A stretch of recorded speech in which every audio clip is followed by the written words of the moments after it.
This is Anegbete community, situated in Isako Central Local Government Area of Edo State. It is an agrarian community with united people that promotes unity and oneness for peaceful coexistence. The inhabitants of the community migrated from Benin, the cradle of black civilization, a kingdom where king is truly king. The ancestors of Anegbete saw that age was the main determinant of leadership in the rural setting, and the eldest man in the settlement was regarded as the leader who presided over meetings, and his authority is held in high esteem. To further strengthen this unique system of leadership, age group evolved in Anegbete.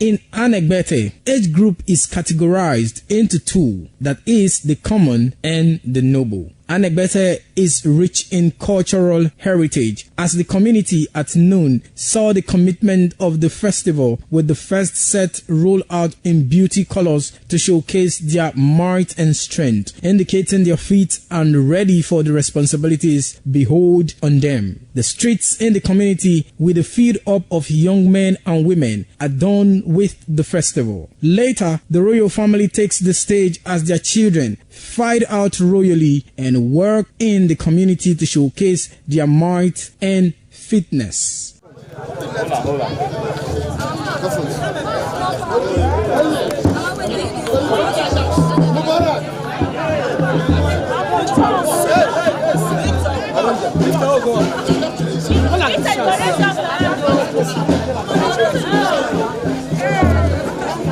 My leader.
the Ekoko masquerades from Ute village, whose cult is connected with Obaeware and his mother, Elere, appear on this occasion to bless the Oba. Ekoko is a ritual masquerade that dances to please the guests and the Oba.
Waya bota now.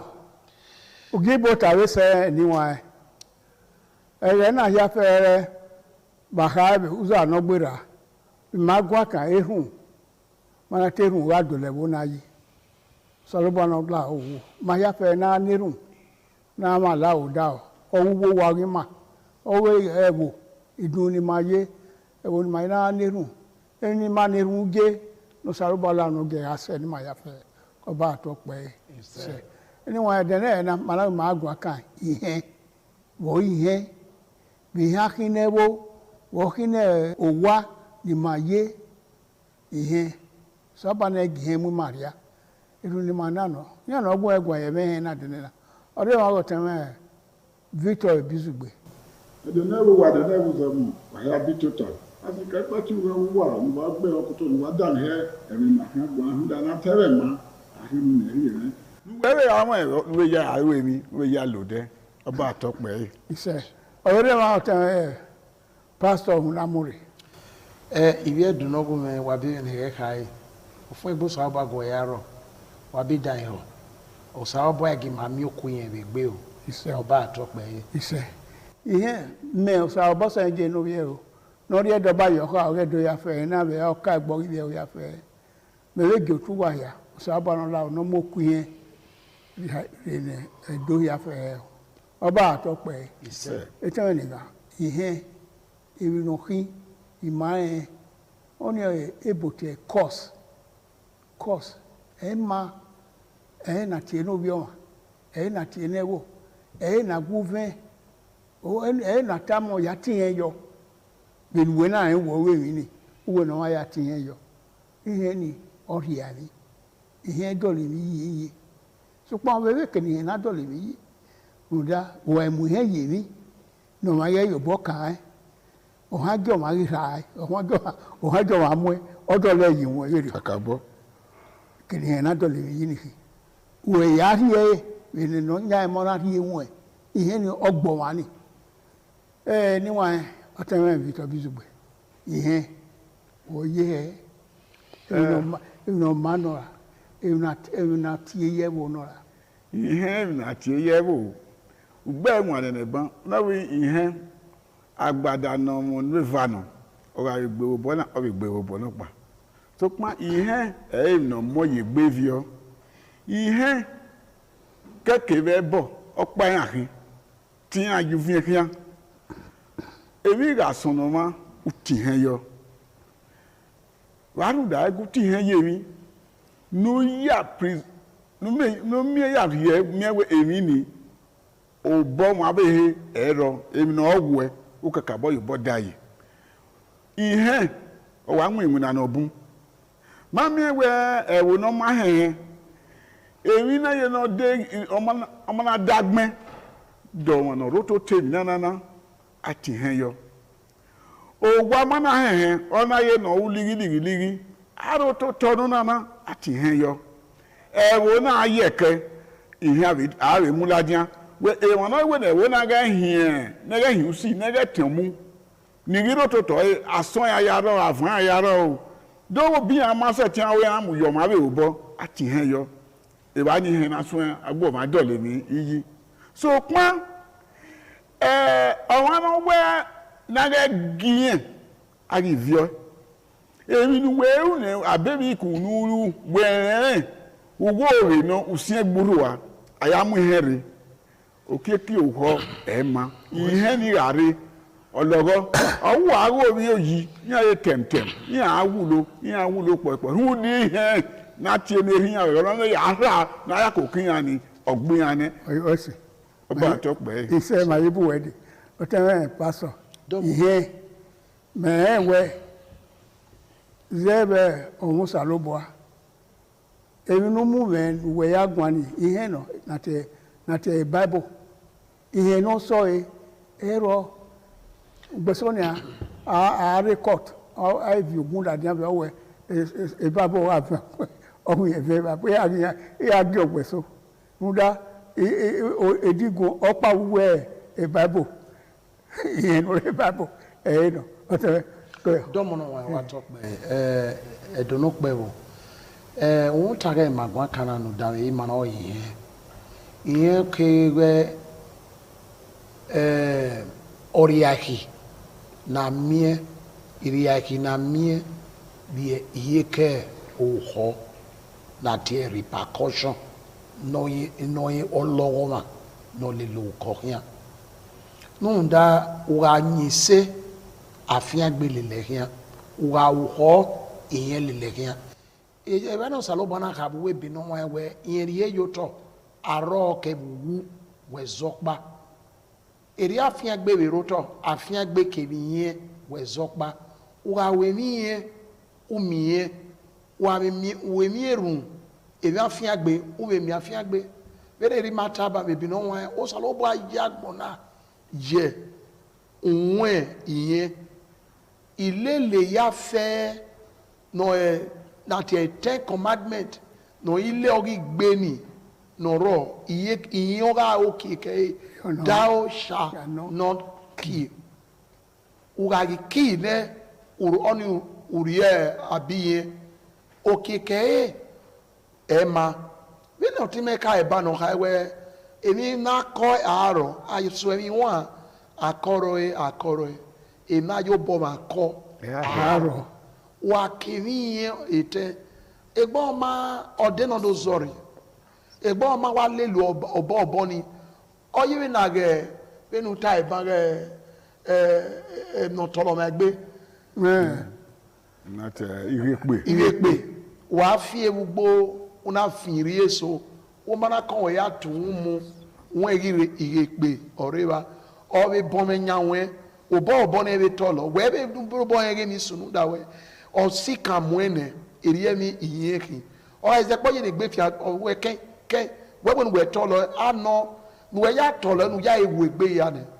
inwina rene egbe ya tolo wa ne o wa ni ye ma eveil e ameve la ko wa ye ga so agripa so be na igepe ya ba e ya gon saman ye egbe ne eriye mi iyeki wega wene mi ozetigari eniyan emo okeke ema nunda iye tosio makoto iye oyoma mita iye ogbo madine yimi iye osiologo mayoma egbe dopa emi opa no gire egbe yen e mani bunro emi we lagbera ni o ma ege mi yen no nunda osapo aje mi fe newe ewe ugawe urai uriene ewona ugawe uriene be no be aye we be no wa egene ke na gbotion ebe ye na bom egboa ona wo mo pa ma den ye unda era ro wa yero wa ye gi kia osalo wo dua no dege ni bro pa ma ri egbe la na ona tie ege eke ori gba odu wona we ha ona wo ye no sa oba tie we ona we bo ni akinu wo we mi ya ona wo tun e wo no pe na tie ebe owo yo maka gba o ebe yo maka be ri e oboje o e dado okun ge iyen ne ogbugbo yin ebe iyen no ge oso won na we ya boy ka be lodo pa ona we wa we we ma me ni we ona wo ma iye we ni e ka ma na we iyen enu baba iyen de nu aduza ona we esagion tun enu to mi ovie buyin ga de ne ona we gin ta ma wona we ebe bo akiyan ona we nda ebe akporu edi wa ona we yen ro we dagbon ne no ri mi o kan afiru gbegbo e kan awa uwe la ma wa ma be la wo wa u sa me no ma won ma be nwa me no ko bo were ona ti ra de ne aba we gbe mi ade ke to afie de ne na unda ori yen ne o sa no go do ati ne wa gbo ma u ya ri azigo u gbe emu fua u gbe emu fi eze o we ga o ga ma mi no dere we iye ni de o ga logo ma ni emi ese ezo oba atope ise anyway wa da matana wa ni gbama wa da matana wa no gbera gbiye wa da matana u va ra ko o yu e akara ni yo ya bio ugbo wani we no gbo wa we wa we ya ri azen igo umeke na fe umeke na bowa umeke na hin moto ihe ni hi owa no nya mi nu we ya ri o be tin enwe ihe ma won ebe do awe bo ya ro awe bo ni na ya meti abege no yo amu wa we aya ti ebo na yo we no fi aye okwa he isago eya ebo ya fe ni redo ima awe bo ni no make na no yo amu wa no so kwa no wo ko we nu mana ze da ya we bo una tie keka tie ni oso wa ni gbe ihe ni oso wa ni oso gbe ihe omo iriya ihe ọwa egene de benmawe una gbuhu ogede mu yoto o ze ka yebe umunya ekeni nu weze yo ni ihe no ọwa we na se wona mo wede ni ihe ni gbe okike po ke wu so pa na ye na ihe ile loweke oweke aru ihe no ọwa even weta una tie no wa ọwa na wo ko dawe ihe ni o le lese kinu riase ihe ni wa ima ho na mi ugbeso we e ma ni gba ori ma ni age tie ni ma wa mi na ye na ni ya zere we ne oba ma ye ni awe ejo we awe awo kayele ta yin afi he so pa kayele so yin tie kwaro awo wo ni ni efe yo ni efe bu veni inu aru odo fie worie ye la toma gwebo teleyi awe no bion we wo pa ihin to ori ye fie po ben we be hin ma se we no ma ko se de ye gwa o ma da ro ba o ma da ro wo we o la toma be wa vi osisi ai agun akon ai mi ai ko kuli akwa webo so po we wo ni o we bo he aye ekere ni ga vi ese ebobo wede ebode na adowa edolo pe o mu da we emi ni he oyin mata na we ma no mari he o te me bizugbe ihe ma me na wa gwan na ihe na wa ha na asubo ye gbe ihe oyere no ha mo ma we ye fi igbera wu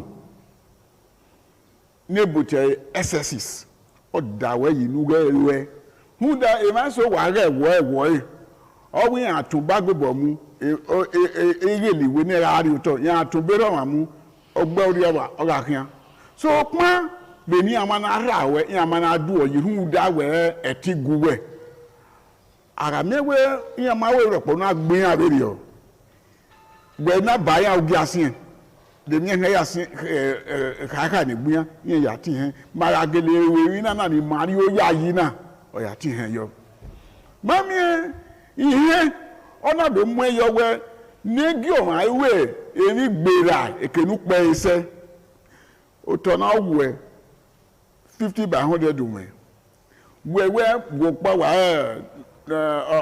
o ma be ero wa u ya mu 100 by 100 or 150 u ya mu no nya nu we fi obo yi ni e se ti go esin ehun digo ego ebi no kan ya ki eke ori he oti he no ori oni no hin abe ho no gwa lo ma no wa be mi ku ni ehin asi eyo wa we ga ti ogwa le mi ami e wo won no gbege awe no de o eze po ye wo kokko ni kuluku gbodo akun egbemu okun egbemu nu we ihe ni oroyo egbene o ga fe pe yen do kin o kin adu adowe ya eri o ma na te o ze pe awe ye ti ladan wo wa hu da be mi ku no ru ihe oyo egbene o ma ko ma no we mi no ma ai be okeka we be no aye awe me ne ga ya bo won adowe na yimia ara yimia abe se ti be ki he gbori egbe ba edo yimia yo ne bowe no le be no wa we u ya confess why make a confessional statement ya mi eko masalobua osabo yabo we eri obe ye o ma no we mi ihe na oyo wa ne la egbe ne ona do mi ekwe ona kieguri egbebo awe se ha o we fo egbere hu do ni o ke ni ma yo bo wo we ya le ni he ma ke ni ma da ye gbegbe hu da e na ye gbevio igba no e le gbewi o ma ko wa no ga we sariati ni o ma wu ya ri awo o wu ya dole wo yi e tinari enu we ni we na ya dole wo yi ihe wa esike edugboru we ye ara owo mo na wa bebi ku una fi aito una ari ya webo e we ri ropa so pa o wa ni na fi gbogbo yi do ne ra o na samo go ba meze awe ho kankan we ri on pe iguma gbe kankan ihe kan na we gbe oba atokpe ihe magwaka ni wa we no da hi mana we fioboyo gbido urie ni eso na owu e urie ge owu we mu la wa uduro mu ra no wa no nya na aso ra o ya ri ama mi wa we ebode uda ihe ofian utome ona te so mi piye a gboso won wo owu kigbesi ya gboso no imanibu yan wa pa ma ka wo yan gbele yan o but ni bu wo yan fi obo yido o yan ro no ma keke eduna iye emi emi he e na mi we ni wa egenede ka sunu yo via sunu yo kwa eba sunu ye bonibu ti ya muwe na mi we omo ma ro ho wa gele ya ti ani yemi omo no we mi ni iye na fe wo waro wo ma ne do ma ri oko aya bi yen oni emani me a wera me ya o bi yen gbeso owo ko na owo fi owo yo ha owo ma fi owo yo ha we do bi yen eso we yen gele fi owo yo ha abidu we bẹ̀rẹ̀ mi wẹ̀ èmi ni ma ọmọrùn wa fúndà ọmọ no be hi ladia ilé no nya wa no nya ko we oria wa ho ni ora wa iye no ni wa mi o we o se e we to bu no ro ko afian no fi we oro no fi an to me negi aba me dagbe ya iye ma mi na sikegbe mi na sikegbe so pa wo bo we ni kata si ihe odo le mi yi eje ni ria eje bo ria we ewe ọmọ no we na le mi no wa dun ai we so we gene de de koko wo wa ru emi no ria oke polo oteka o wa aziba o wa de koko o de ko oteka awa no iye so we ro ai we ru e ba fa ọmọ mi no si e ni dade wo radio na ba me e mama ni o me no si e na na mi we iyan ilu e ilele na te lo uhi awa ihe e lohi thou shall not kill thou shall not steal ye gbodo yi o bible ni we tara ni wa ihe e no udadu hi ne dado ele bewo ke na le court ke na le wo wa ke na le awerima ke na ege baba ho emi nu na ema una we won ni ugbe me na agbeyo oro so pon ri yen ugu emi ame yen ni mo so bo no mi mafa no mi emo ni ma bi afa wo te awa ke yen o tan e pastor domo onana e bone no wa iwe do wa mi na ya na de sino kan me yen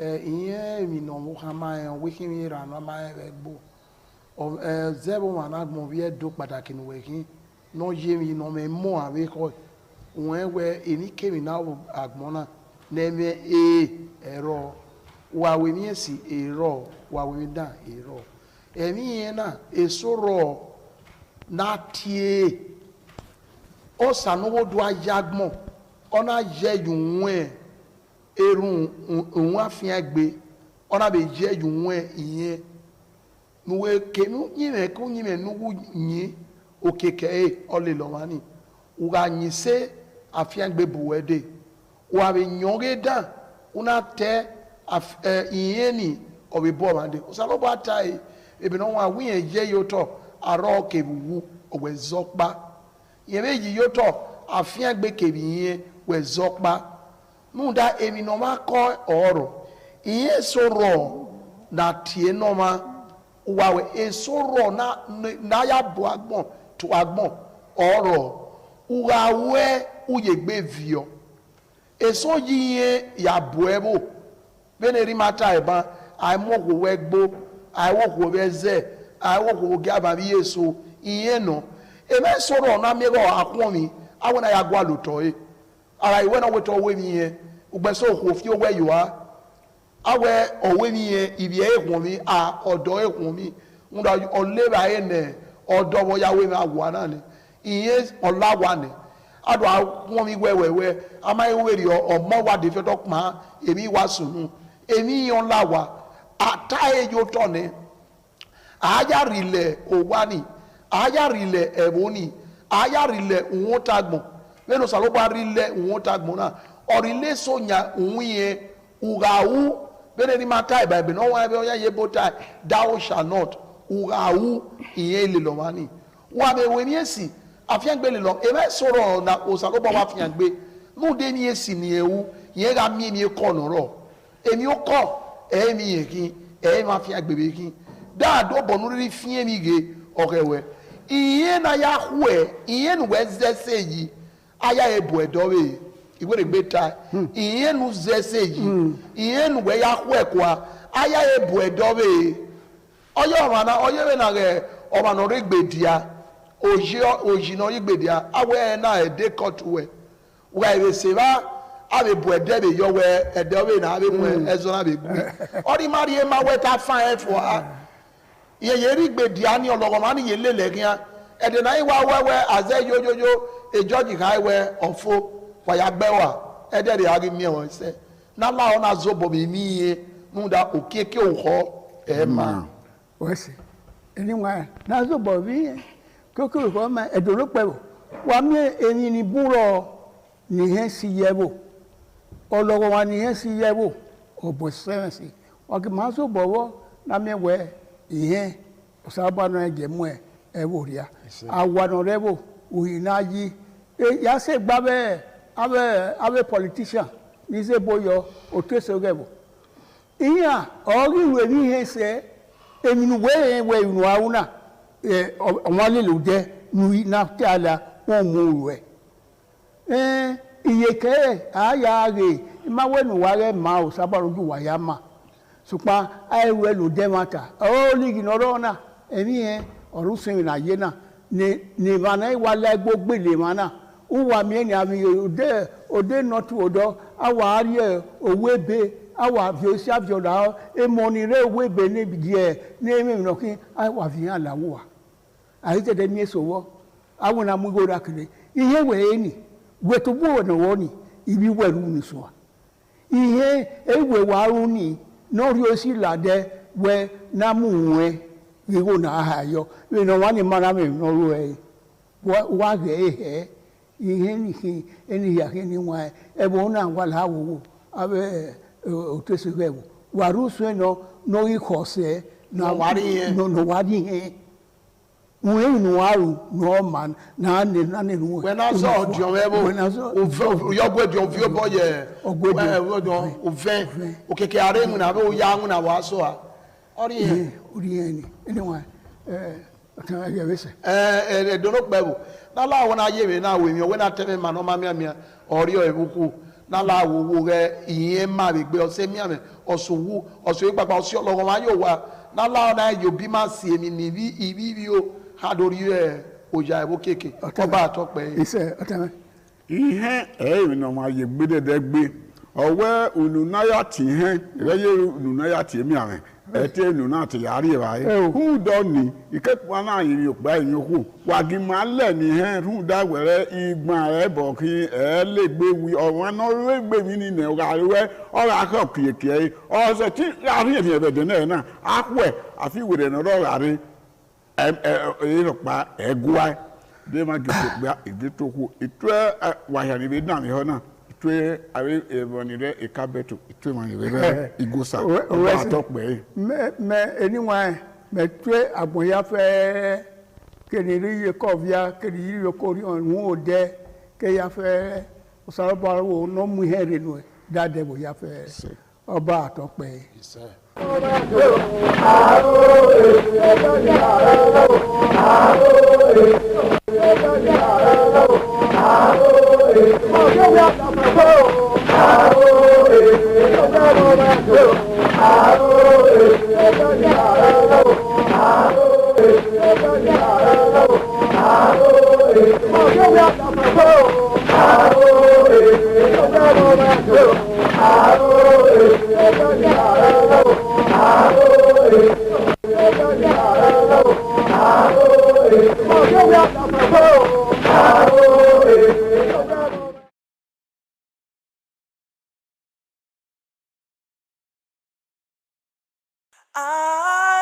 ITV, certainly the best.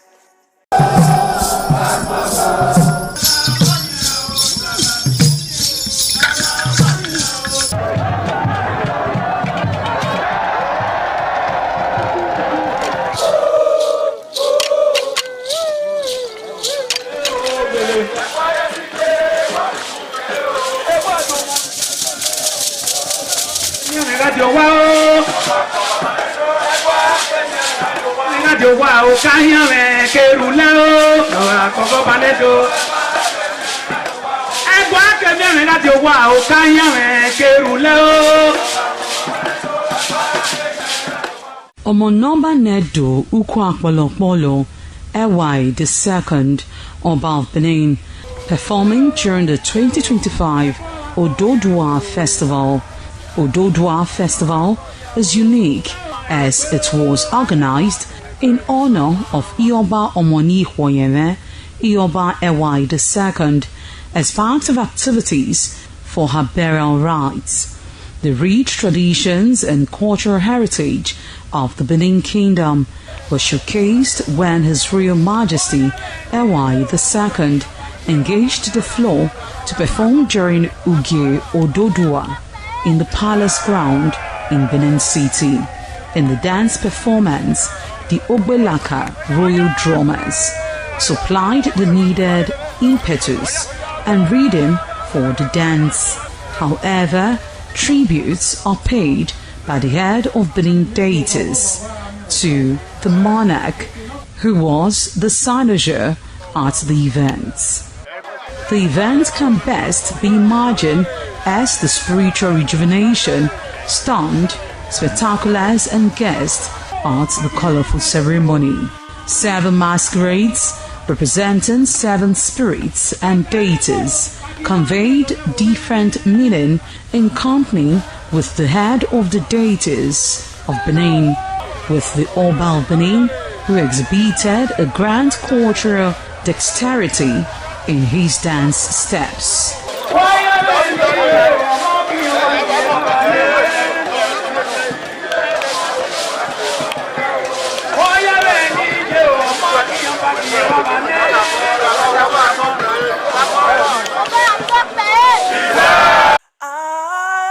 ITV, certainly the best.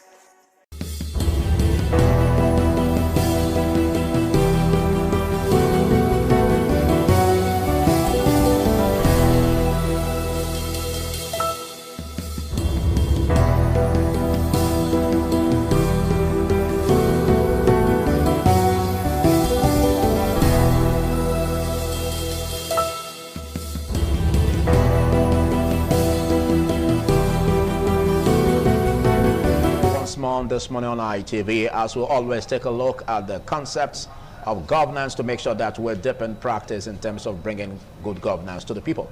You take away the people from a democracy, then you ask big questions. What then is democracy? Well, look at the simple definition of democracy that has to do with the government of the people, by the people, and for the people.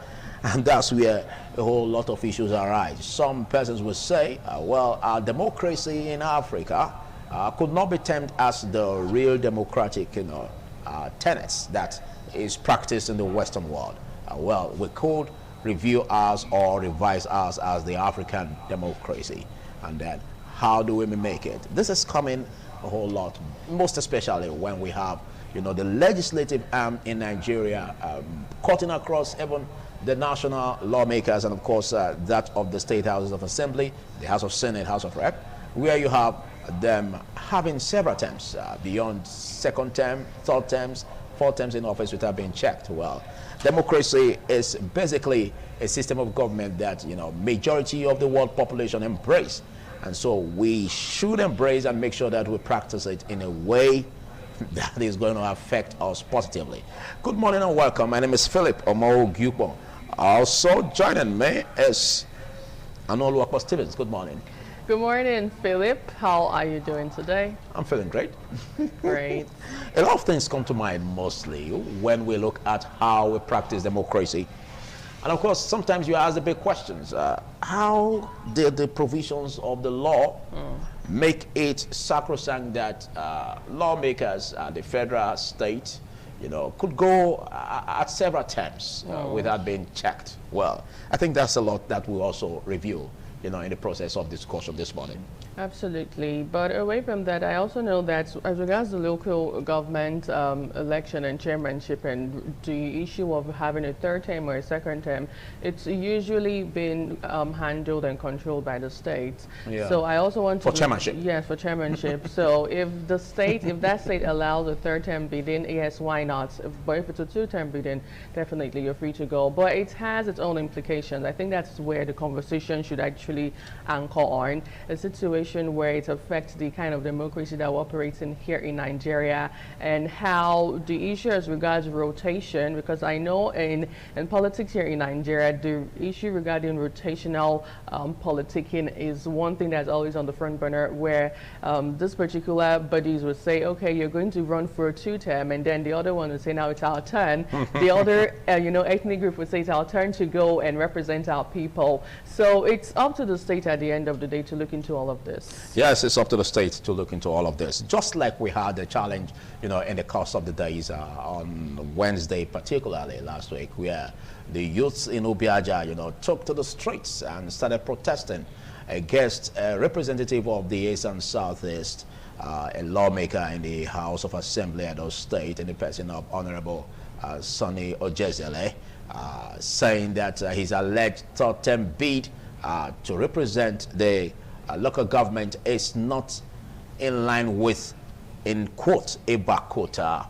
That is to say, political norms, and of course the agreement had at the level of the local government. Well, like we want to extract what could be the dangers, what does it portend if we have, you know, terms that lawmakers embark upon without being checked? How does it affect our democracy? Does it make democracy, you know, to be seen as enhancing good governance if we have terms where they are not being checked? We've seen lawmakers, you know, embark on it like third time, fourth time, even at the national level. And again, you ask, what are the dividends? Or what does this several terms they embark upon? Absolutely. What does it bring to their constituency? And a whole lot we look at, most especially when you can't just have one person doing it all. There can't be just one person that knows everything. That's the conversation. And is it even healthy for democracy here in Nigeria? Just as you did say, how is it going to impact the constituents, the people involved? But let's not also forget that when we have a lot of that one person stay in power for too long, issue regarding power concentration would amount, because staying in too long in the office could weaken accountability. That's number one. It also reduces political competition. It limits opportunities for new leaders with fresh ideas who have new intakes and new insights as to how things should be done. And also finally, it risks of abuse of incumbency, because incumbents may use state resources to stay in power and enjoy all of the exactly. Another big question is, what actually encourages it?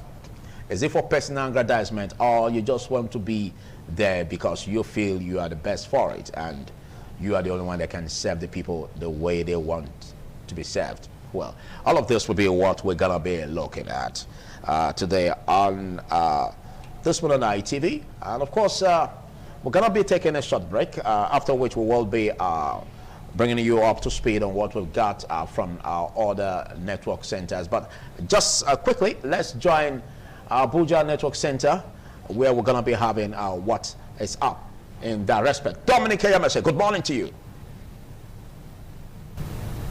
A very good morning to you, Philip. Of course, good morning to you, and it's quite an interesting day for us to be here again to bring you the best in current affairs. Well, you guys have said the face running.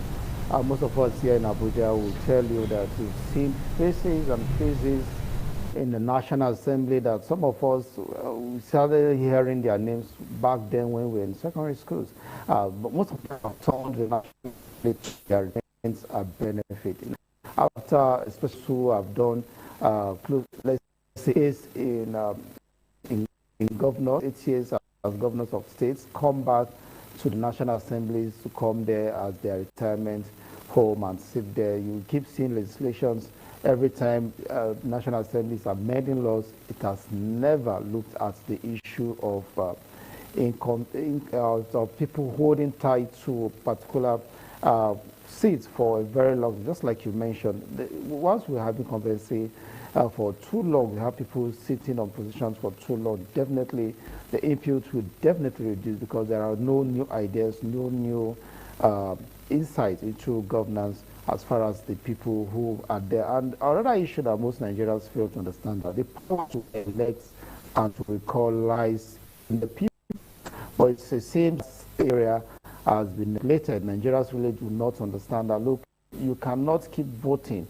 You have the right to recall. If you feel your lawmaker has been there for too long and you feel it's not performing, you can call him back or recall him back, because most persons will tell you that, look, the politicians have the money to always buy their way in. But in a country where the system works, it doesn't work that way. But we just hope that we'll get there very soon. Philip, that's my take for this morning as we open the program.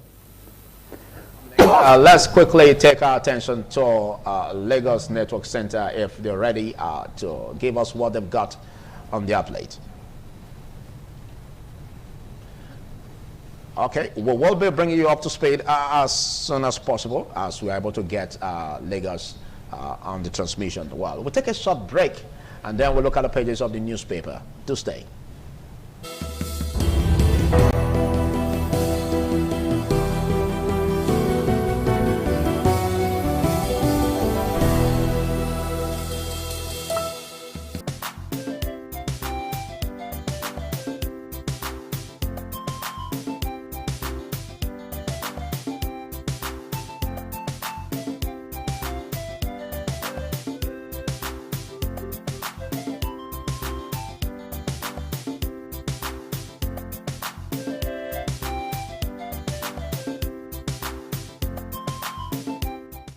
Thank you once more for joining us on the pages of the newspaper. And our first point of call is on the Daily Sun. Let's get to see how sunny today is going to be in terms of the stories that the Daily Sun brings. And here we have on the big headline, it says APC retains zoning formula. And we have Yuwada Masari amid challenges, insists convention will hold as planned. Uzodima Borewari Okowa rally South for APC in Asaba. At the top of the cover page, we have this that says Obi Ihedioha Udenwa team up for ADC's Southeast push. Nigeria begins HIV prevention injection rollout. That's a big one. All right. This says these are big photos, and that speaks a lot about what it speaks about. All right, we have the founder here, Tony Lumelo, Foundation TF, and of course Tony Lumelo at the middle with the wife and the co-founder and all that it comes with. What a beautiful story this could be emanating with. This says IPI urges Tinubu to rein in Niger governor over media attacks, as in Niger State governor over media attacks. You get that on page 27. IPI urges Tinubu to rein in Niger State governor over media attacks. 868 million naira fraud. Ex-AGOF Onwaboku gets 72 years imprisonment. That's quite huge. 72 years imprisonment. What does that amount to? Niger Delta Chamber targets $5 billion investment and 500,000 jobs. And Tinubu's economic reforms most significant in decades. This coming from Mba. Away from the Daily Sun newspaper, let's turn our attention quickly over to another major headline this morning. And what do we have next? The Guardian newspaper. The Guardian newspaper is up next, leading with the major headline that says, TB, World Tuberculosis Day, gains at risk as funding gap, stigma, malnutrition persist. Other major headlines this morning says, Nigerians lose 12.5 billion naira to digital fraud in 4 years. In business news on page 15. Oyo government issues heat wave alert, warns of health risks on page 7. I think that explains the heat wave we're currently facing in the country at the moment. Well, away from that, oil drops by 14% as petrol, diesel prices worsen citizens' plight on page 3. 8 feared dead as terrorists bomb Niger bridge on page 30. PDP convention, pressure mount for Yusuf Autumn chairmanship on page 3. 2 die as Air Canada plane fire truck collide at U.S. airport on page 2. And also on the front page of The Guardian this morning, El Rufai to face multiple charges in federal state courts. Is that all we have? Okay, well, finally, on The Guardian newspaper today, it says, emerging alliances jolt Kano APC as Makinde-Wike dispute deepens. I don't think that's going to end anytime soon at all. But that's all on The Guardian newspaper this morning. Okay, over now to Daily Trust. And what do we have on the Daily Trust this morning? We've got some headlines here that could be very, very catchy. This says, the big one there says, Tinubu's ally to handle 1.4 trillion naira Lagos Ports project. Well, underline ally. Politics. Right, at the end politics. Of the day. Well, just pray. Maybe when I become the president someday, I could give you a huge project. You see, that's what we're saying. So we shouldn't complain when we see things like this on online, right? You can imagine that. So what what is at stake giving an ally a project to handle?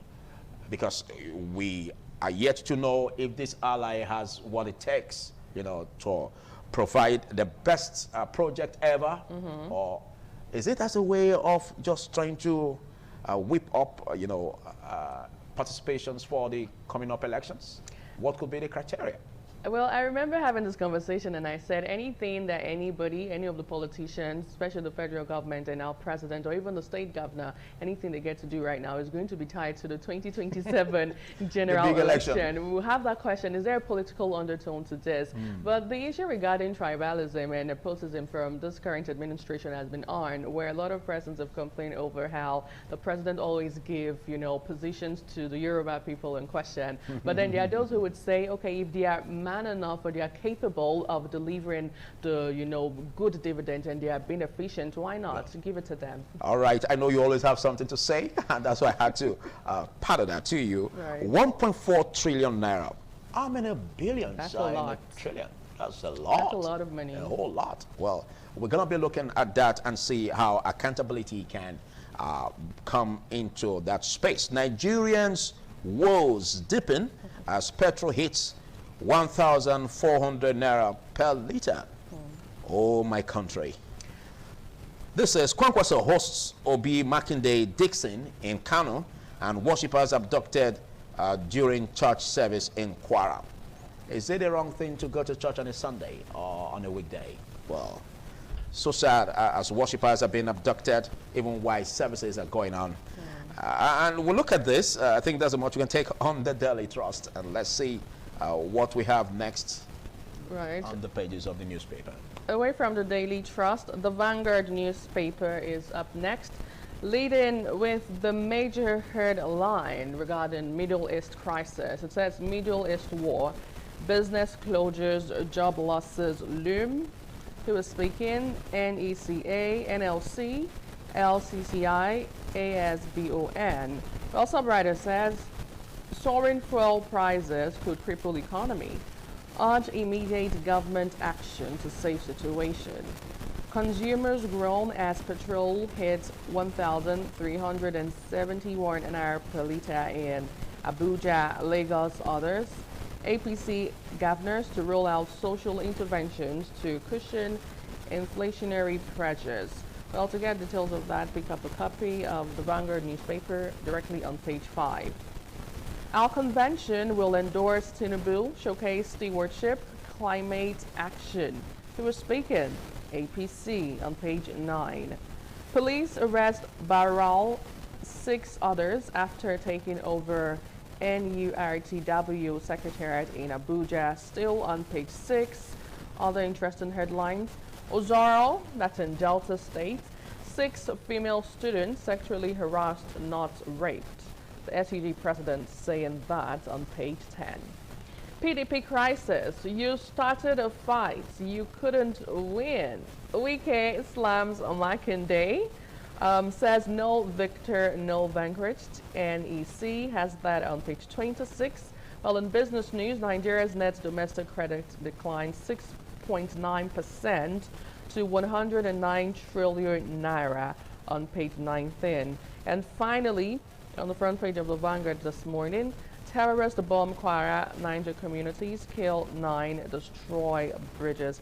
I think that's all we have on the Vanguard newspaper. But one major conversation that we should have as regards the increase in petrol price, that is one thing that has beaten a lot of Nigerians this morning and currently. As of yesterday, I got realized that in Delta State, fuel has been sold for 1,400 naira.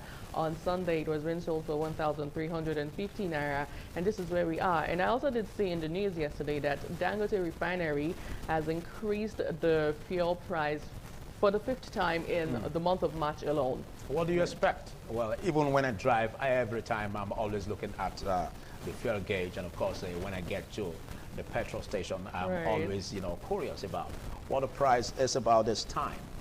If we continue at this lane, we continue at this level, it's going to cripple a whole lot. And inflation is already rising. We could say it's a galloping inflation. And everything falls on the government. We can't run away from that fact. The government is basically an institution that helps to regulate the affairs of the society, of the state.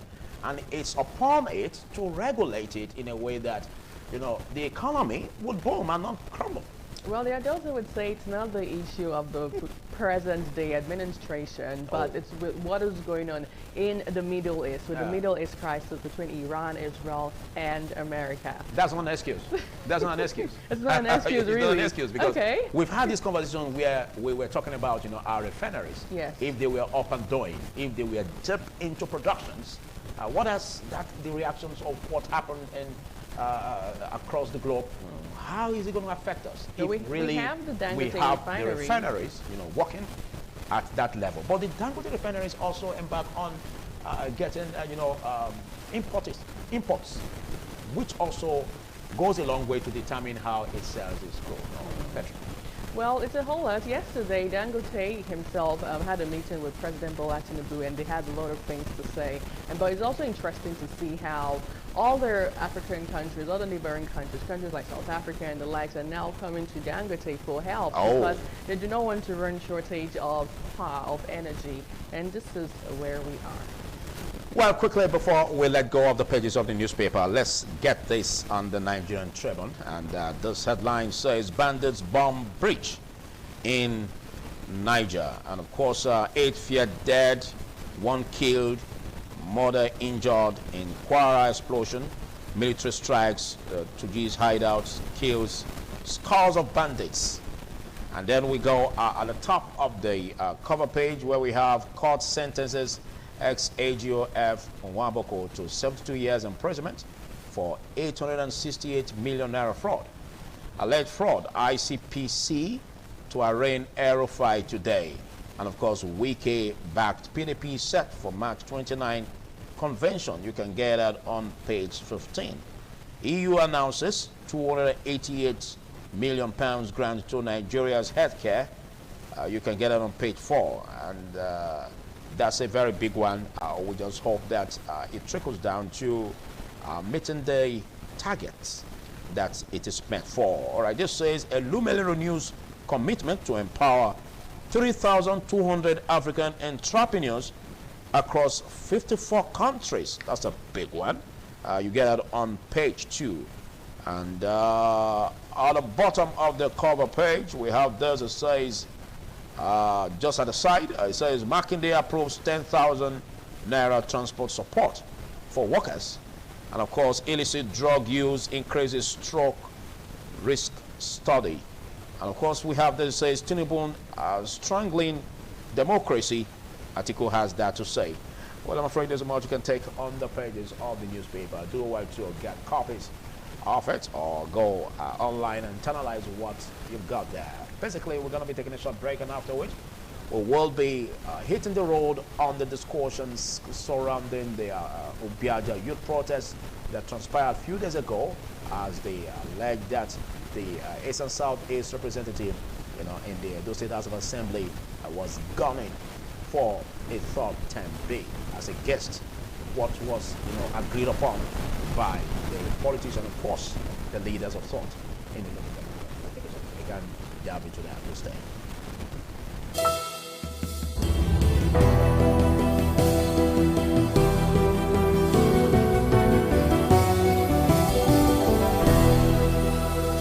Great to have you join us as we look at the youth protests in Obiaja that transpired a few days back over the alleged third term bid of the lawmaker representing East and Southeast in the Edo State House of Assembly, and the person of Honorable Sonny Ejeziele. And of course, the youth protest went round, from the King Square down to the local government secretariat, and the youths were brandishing black hats about what they demand, and they said no more third term. They do not want third term, and of course, third term is inimical to the progress of the land. Well, joining us to discuss this, I have a former councillor of the East and Southeast local government in Edo State. He is also the coordinator in New Hope Partners, East and Southeast. He is a politician and, of course, a businessman. Jonathan Okosun, good morning. Good morning. And just close to Jonathan, we have the Senior Special Assistant to the Governor of Edo State on media and communication, strategic communication. And he is also a businessman, and a person of Benson Odia. Big thanks for joining, Benson. Welcome. Good morning, viewers. Thank you. All right, joining me also via Zoom, we have the former SSA to the Governor of Edo State on youth development, Comrade Collins Osagai. Are you there, Comrade Collins? Good morning. Yes, thank you. Good morning, Philip. Good morning, everyone. That's great. So we have a very, very tidy team. And of course, all of these are from the All Progressives Congress. And all of this also bring up because of what transpired in Obiaja over the youth protest. And of course, basic questions being asked is all of this aspect about, the push for third term. How do you see it? How does it appeal to you as regards the tenets of democracy? Jonathan. Thank you very much. Third tenure, as they will say, is legal within the context of our practice. It's legal? Yes, of course. But there is an unwritten agreement in this land of Ibakuta. That is the agreement of no third tenure. And then we have seen people who have attempted to, and we saw how they ended. And so, but I feel that this, within the discourse that we have now, this third tenure agenda is pushed based on desperation for wealth and wealth aggrandizement and the personal interest, not the interest of the people. So I think that's why you saw the youth came out to protest. If there was performance, the youth wouldn't be protesting. If there was performance, the youth wouldn't be protesting. No. Okay, so that takes us to the years he has served in terms of representing East and Southeast. Yeah. He has done 2 terms. Now, are you saying that there's nothing to show in terms of performance at all? Nothing. Or it's not optimal enough? No. You know, I was elected councillor in 2018. And then he was elected member of the State Assembly in 2019. So we were together. As I speak to you, let me tell you something. We are from the same polling unit. We are from the same polling unit in what it was 6 Ubiaja. So what I'm saying, I'm talking from what I know, not what is on air. You know, between 2019 to 2023, what was the record? Other than buying cars for friends, you know, there was issue when he was going for 2nd term. We knew how he won in the PDP. We knew how he won. So, but I'm saying that, you know, in Igwebe, the member representing Igwebe, Honorable Ogie Eugene Inegbebo, find out you are a journalist. He has carried out 2 projects each per ward in Igwebe local government. Can you say that in the Southeast? Go to Ebohimi Ward 1. Go to Ward 2 Ebohimi. Go to Ward 3 Ewatu. Go to Ward 4 Ward. Go to Emu. Go to Ward 8 and Ward 9. Nothing to show. So, this quest that he's seeking is just born out of desperation for what? In fact, I don't want to go more personal because this person is somebody I'm very close to. So I'm talking from somebody I know. So we have discussion. And I saw that the angle he was coming from was not based on the interests of the people, but based on his own personal aggrandizement. Reports have it that there was a time when the youths in Ubiaja, you know, had a meeting with the Commissioner of Security and Public Safety, Festus Ebia, to discuss this alongside with the lawmaker. Absolutely. How did that meeting turn out? Because if it turned out well, this is what we shouldn't be saying.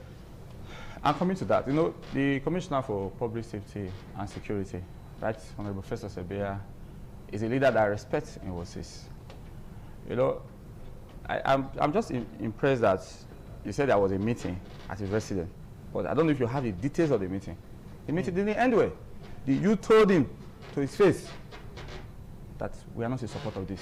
This is not the desire of the people. And they end up saying, okay, we'll come back, we'll meet with you again, and all that. So the meeting was adjourned. That was what happened at the meeting, because some of my friends, they were there. But, you know, let me tell you something about Sonny Osejo Ojizere. In 2023, when he was in PDP, I want to tell you, when people are talking, then we should look at the character of the person that we are talking about. There was a political instability in the PDP, if you will recall, prior to 2023 general election. That was in 2022. The Legacy group and the Obaseki-led group in the PDP. There was parallel primaries in that election. Do you know what happened? Honorable Sonny Ojizale Ikpenone contested in 2-party primaries, parallel, and won in the 2-party parallel primaries. You know why? Because he always wants to sit on the fence to take tickets. He doesn't go with conviction. I was with him. So I told myself, this is not what we want. There was issue in the PDP. And then you stay in the both parties, conducted primaries in the both parties, and won. That was what cost him the speakership in 2023. That's why Obaseki never trusted him. Then when he now ran to the governor of Edo State, Senator Modu Okpebholo, was because, you know, when you chase a child from the house, and then the child is looking for where he will put his head, so anywhere he sees, the child will enter. So that was all he did, because he was already blacklisted, that we were fighting, we were having issues. You didn't join this camp, you were just there because you wanted to get a ticket of the party. So this third tenure agenda, it is not the desire of the people. And the reason why the youth protested, let me say this on air, was because before INEC had even announced the date of the election, Sonny Ojizere had been boasting in Ubiaja that the governor has promised in third tenure. So that is why the youth do not have direct access to the governor to ask His Excellency, this is what we are hearing, and this is our position. So what the youth need to do was to protest. Okay. To the party secretariat. Thank you. We have the SSA to the governor of Edo State on media and, of course, strategic communications. So we answer to that if the governor really is supporting him in that against the youths of Ubiaja. But I actually engaged Honorable Sonny Jezele, and he was supposed to be with us on air, but for a very, very tight schedule, he's unable to do that. But he said something which is germane, because you even also said it, that it's legal to run concurrently, you know, even above or beyond second term.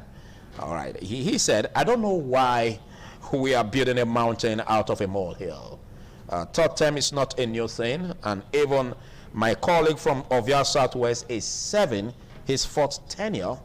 Two honorables from East and Northeast completed their third tenure in the last assembly, which is the 7th assembly. Well, I was taken aback when I got this message, because I want to believe that the purpose for which a politician will run for a third term should be germane to a point where he wants to really bring something new to the people, because it has been seen that if you perpetually stay in an office, you seem not to have new things to bring on board, and that becomes gradually becomes obsolete. What's your position as regards this? Because some have said that the governor basically, you know, threw his support on him. Do you agree? Well, I want to quickly correct an impression.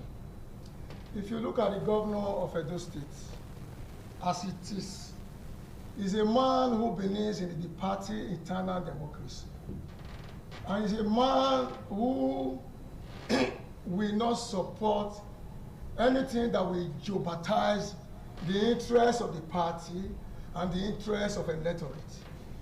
The governor of Edo State, as an individual, he is a beneficiary of this issue that is being discussed here as a third tenure or what have you. Vividly, I am going to be very careful and speak in consonance with the laws, with the tenets and the doctrines of democracy. And I'm also going to speak by citing some practical examples of those who have been beneficiaries of third tenure as it is. If you look at it, if you look at this issue, the issue whether the governor is supporting this or that, I want to tell you, any aspirant that must have resigned from his position and go to his constituents to go and lie to them that the governor is supporting him, they will, if he has not done well, to those of them who have no political sagacity, that does not have what it takes to be nominated to go to the National Assembly or at various positions, they are going to meet their Waterloo in the primary. Let me tell you, with practical examples, the governor is not supporting any aspirant. The governor has not directed anybody to go and contest. The governor of Edo State, His Excellency, Senator Monday Okpebholo, believe in the eternal democracy of our great party, APC, the All Progressive Congress. And I want to say it categorically that in the last weekend during the Salah holiday, because of the contentious issues that have bedeviled local government like my own local government, Igwebe, and East and Northeast, the stakeholders of the party and the aspirant in these two local governments, because of governor say na me, they wait to the governor, and at the end of the day, let me tell you, power belongs to the people. It is the people that determine who choose, who becomes their flag bearer at various levels. They went, the first day was for Urum. Because some leaders were trying to be funny that the governor say is this and that. Leaders across the 11 ward, it is only East and Northeast that is made up of 11 ward. They came and unanimously adopted an aspirant. And that was how it was resolved. The governor said, it is you that owns the local government. I cannot choose for you. That is the issue of Eastern Northeast. And in that same Eastern Northeast, there were contentious issues that had to do with petitions against issues in Ward 6 and Ward 1. The governor, who also delegated a former local government chairman, who is a present special advisor in this dispensation, mandated him as chairman and other members to go and look into those issues. The issue of who becomes the councillors and others, the governor said, people go home. At your village and your ward level, put your heads together and nominate whichever persons that we have made. You still have the floor. He raised two viable objectives. Okay. He made mention of the fact that, well, it's legal to run beyond 2 terms, but under the acronym EBACOTA, an agreement which was, reached, that they shouldn't exceed 2 terms.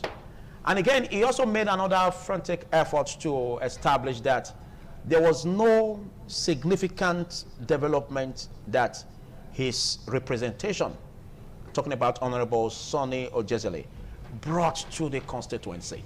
Do you agree with that? God bless you. I want to take it one after the other. The EBACOTA in the area of performance. When you are talking of EBACOTA, as a political scientist, I play my politics in line with the tenets and the doctrine of democracy. When we are talking of EBACOTA, which is an agreement that are not conventional, who are the EBACOTAs? Who were there as at when it was mentioned? Let me give you an instance. When you are talking of EBACOTA in quotes, let us look at it from this angle. In 2015, I will not mention their names, 3 national legislators want to go for 10th term in Esaland. I am part of Esaland. In Esaland, and at the end of the day, the leadership of that political party, as it were, put their hands together and say, no, 10th tenure is an Ebola. I'm somebody, I don't blackmail people with my analysis. They agreed. How? It's not going to be possible.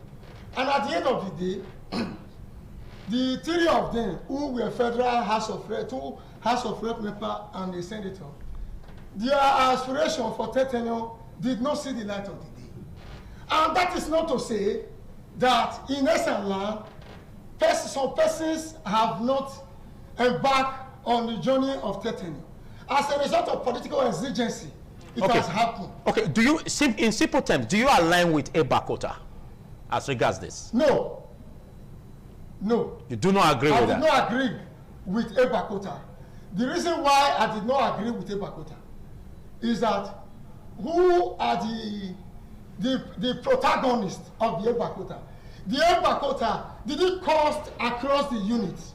Those who went to, you see, few people cannot just, an infinitesimal of the populace, of the electorate, cannot just go and take decision on behalf of the majority. Of the majority and say EBACOTA. Let us look at the law, which he has already agreed that it is legal to go for 10th tenure. In Eastern Northeast Constituency 1 and 2, Eastern Northeast Constituency 1 and 2, 2 persons there have been member for the State House of Assembly for 3 consecutive times. Exactly what we're talking about. But if we are to measure it with the developments that have come to the constituency, because it's not just about you going to represent us, but what are you bringing on board? How qualitative is your representation in terms of making out laws that will help the constituency breathe, and also in terms of constituency projects? Now, he said nothing significant happened. Do you agree with that? Because that is where the EBACOTA could have been used as a way to measure you know, someone who is performing or not. So for the very fact that they said significantly he didn't perform at all, don't you think that Ebakuta would have been used to measure up development in East and Southeast? God bless you. You look at it. I'm very happy that he made mention of my honorable member just now. Member representing Igwebe constituency in the State House of Assembly, Honorable Eugene O.J. Inegwebe. That he has done this in some word, he has done more than 2 projects. That is for Igwebe. You see, he is from Wosis. He has also mentioned that himself and the honorable member, they are voting for the same polling unit. You see, there may be discrepancies and misunderstanding and misrepresentation between the political actors in his work. I asked you a simple question. In his local government. Has he done well in his constituency? Do you see Honorable Sonny Ejezele doing well in his constituency in terms of the projects? Good.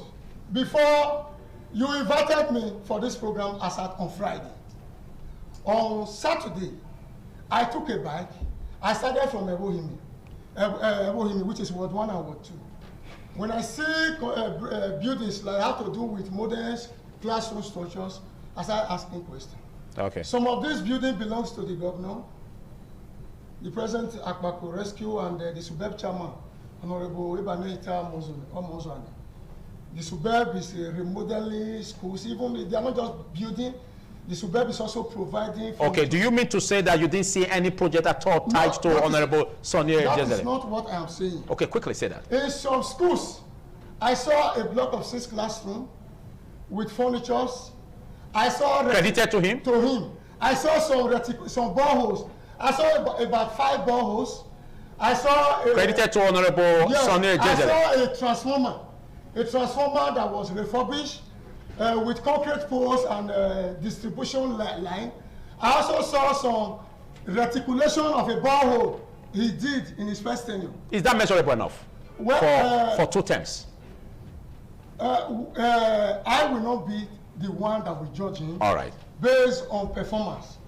I am not from, to me, I am from Igwebe. What I see for 8 years, he might be a plus and it might be commensurate to 2 tenures in Igwebe where I hail from. Okay. But it is all left for the, let me tell you, let me give you an instance. In every opposition, there is always those who are for or against. Let me give you an instance. This is modern day democracy. Some persons went to protest. We don't want him. We don't want him. I will, just like how a local government chairman was alleged that is not performing in man around town. Somebody sent a mail to them. The man around town of this establishment sent a member to their local government. And when the member came, he discovered that it was on the, he said that he discovered that it was on the contrary. Discovered that it was on the contrary. That this local government chairman has built school, health centers and all that. You see, if we want to get the truth of this matter as it is now, I want you to also go to on-the-spot assessment. All right, thank you. In Eastern Southeast to see what is on ground. All right, thank you. I will not be part of any crisis. You've articulated your point. That we destabilize our party, and I will continue to speak for the governor. The governor is not supporting any aspirant. You've established that. So let's quickly go to Comrade Collins Amadin virtually. You've heard what has been happening, and this is happening in the All Progressive Congress, your party. And we understand the fact that other political parties fed candidates into that election that brought in Honorable Sonny Ejezele. And probably if other party candidates won, it could have been a different story entirely, whether for good or for bad. But let's look at this. Do you see this development happening? The youth protest in Obiaja, the glare of others, even the opposition, as a way to weaken your party, the All Progressives Congress, ahead of the 2027 elections? Because reports have it, like what Jonathan Okosun said, that he has not done measurably well for 2 terms, that he has been serving the East and Southeast. So what do you make of this? Do you see this as weakening your party ahead 2027? And what is your take about the Honorable gunning for another third term? Yes, thank you very much. I hope you can hear me. An election, you expect different issues to arise. The only unfortunate thing we hear or we see today is that people wanted to use the name of the governor, you know, to create an authenticity in some area. If you have done well, you are close with the people, yes, it is fine. Governor is human. He may have sympathy for one or two persons, you know, owing to the fact that he's also a politician. But the governor that I know, Senator Monday Okpebholo, is very discretional, very understanding, because he came as a result of a lot of push, and by the grace of God, he now won. So he faced real challenge, and God gave him victory. So he should also understand that in some cases, people will certainly face challenges, you know, when it comes to times like this. But there is also another thing about the party who have over the time emphasized that there is no old member and there is no new member in APC. From the very day you come, you have the same right as a future old member. And maybe probably that has changed some narrative. So even when people begin to cry and say people have been there, you can even see in the present administration, both at the state and even at the federal, most persons occupying a sensitive position or big position were all the people who just enter the party. For all to the father, that is the slogan of the party. So if probably they wanted to change in a serious business, maybe some of those sections should be amended to say maybe if you have spent a particular time or particular years, you should have a certain opportunity. For the fact that those things are not there, first, some of these cries may not really hold water. And two, for the young honorable recontesting, is constitutional right, sure, to do.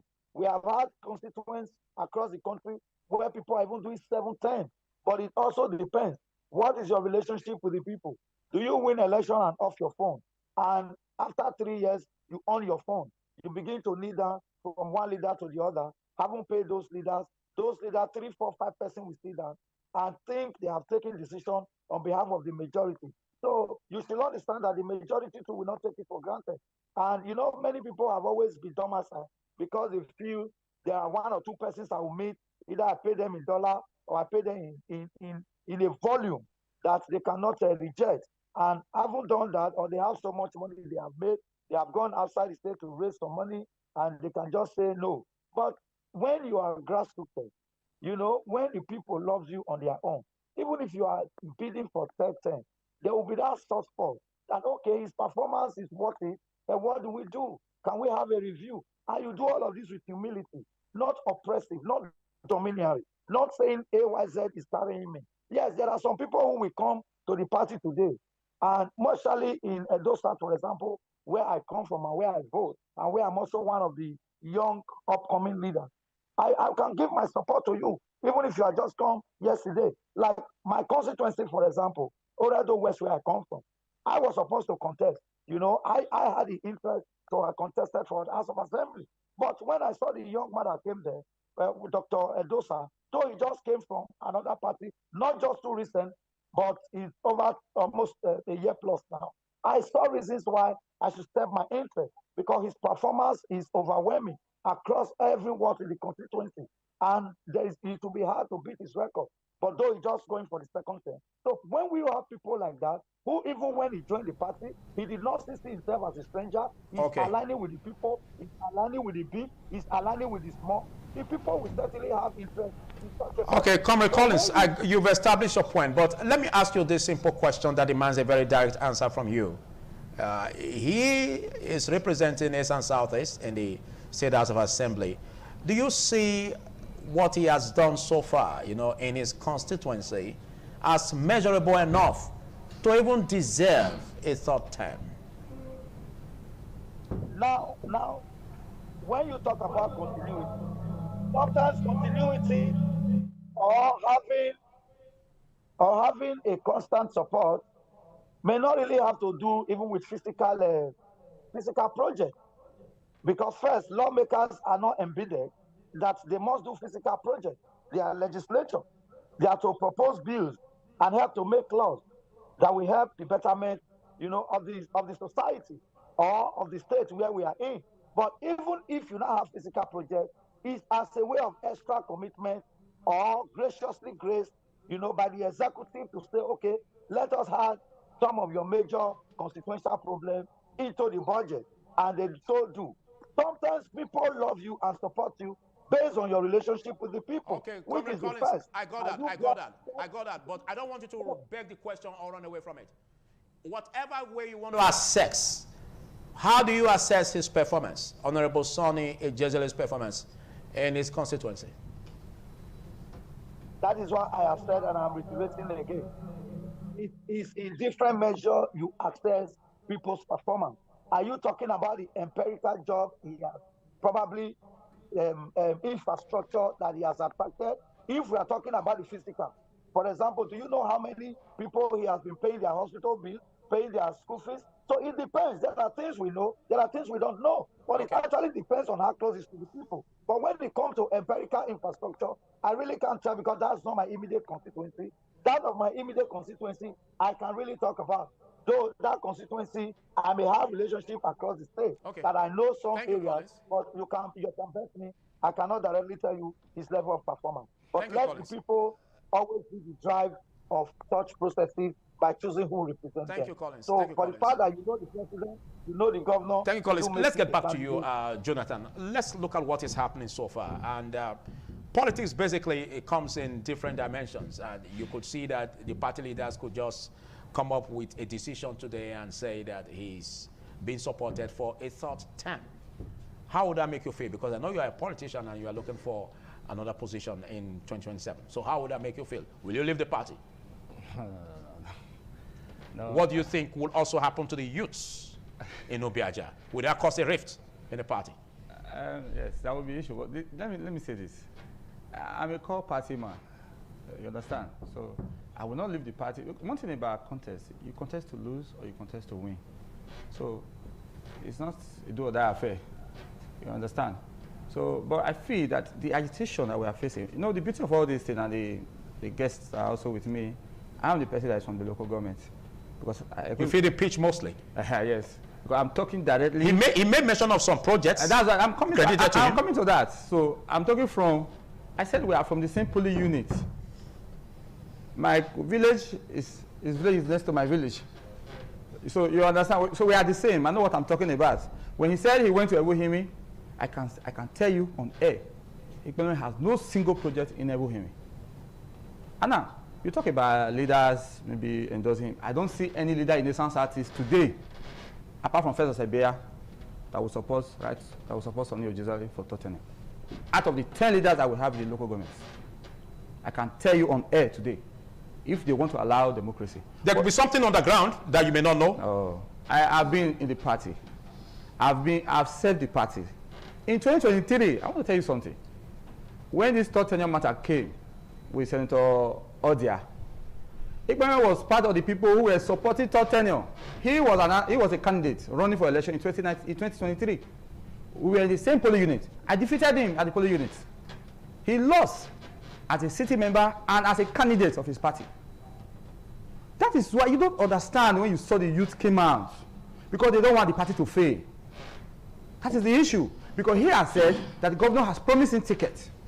And you know that the youth do not have access to the governor. So how will they reach the governor? It's through protest. Do you know what they did on that protest day? They had deployed men of the Nigeria army, heavily armed. They had deployed men of the Nigeria police force by the council chairman, who is a boy. To stop the protest? To stop the protest. But the protest was peaceful. The youth, they knew what they wanted. But as at 7 a.m., they had deployed men of the security personnel, heavily armed, to discourage some of the youths. So some left. Even some of the youth told me that some soldiers were telling them, they could not use in our head, though, that we were on a mission. So, but those guys, they comported themselves, they were peaceful. Do you know what happened? The council chairman, upon hearing that the protesters were going to the party secretariat, organized a counter-protest with 5,000 naira. There's a video of the people they promised to pay 5,000 at the end of the protest, they did not pay. You know what happened? Let me tell you. The council chairman.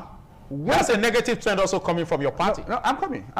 No, I'm coming. I know these people. Vote buying, for instance, also started that way. No, I know these people. I know them because we have worked together. Okay. The council chairman, he's my friend, went to the party secretariat. He has no jurisdiction. The protester didn't go to the local mayor council. They were at the party secretariat. He is not a party official. As you saw in the video, he was saying, did you tell your leaders that you want to come and protest? I mean, protest is a civil right of the citizen. He left his jurisdiction and went to the party secretariat, carried out a counter-protest at the same venue, at the same time, a council chairman with the chief security officer of the local government. That's to tell you the politics that they are playing. Sonny brought the guy. So they are working together. The chairman. The council chairman. So before Sonny came to the party in 2024, there was political stability in Ubiaja. As I speak to you now, the party is divided. With Sonny Ojezale Group, co-chair with the Commissioner for Public Safety and Security, and the other group in Ubiaja. Do you know what happened during the councillorship nomination? The party has said, you know, what I like about the governor is somebody that listens. He believes in carrying everybody along. The governor said, let there be 30% women inclusion in the election across the states. So the leaders had met, and they said 3 females must come as councillor. They zoned this councillor, 1 to Ward 6, and the other 2 to the other wards. Then the party, and the leaders of the party unanimously endorsed Odegwu Apama. At the meeting, Ikpenome and Ebea was there. They did not object it. What do you call him? Ikpenome? Ikpenome, Sonny Ojezale. Ikpenome, that's the AK. Yes, that is, yes, it's also known for that. What does that mean? Egusi. Whatever. So he was there. Fellows Ebea were in the meeting. Together, they did not object. But you know what they did? After they had left the meeting, they went for plan B. Do you know what they said? That the lady was seen with me in a leader house, but because of that, she will never be a councillor in the ward. They now went and brought in a PDP member who is not a card-carrying member of the party. And even as I speak to you, she's also an SA to the Edo State Speaker.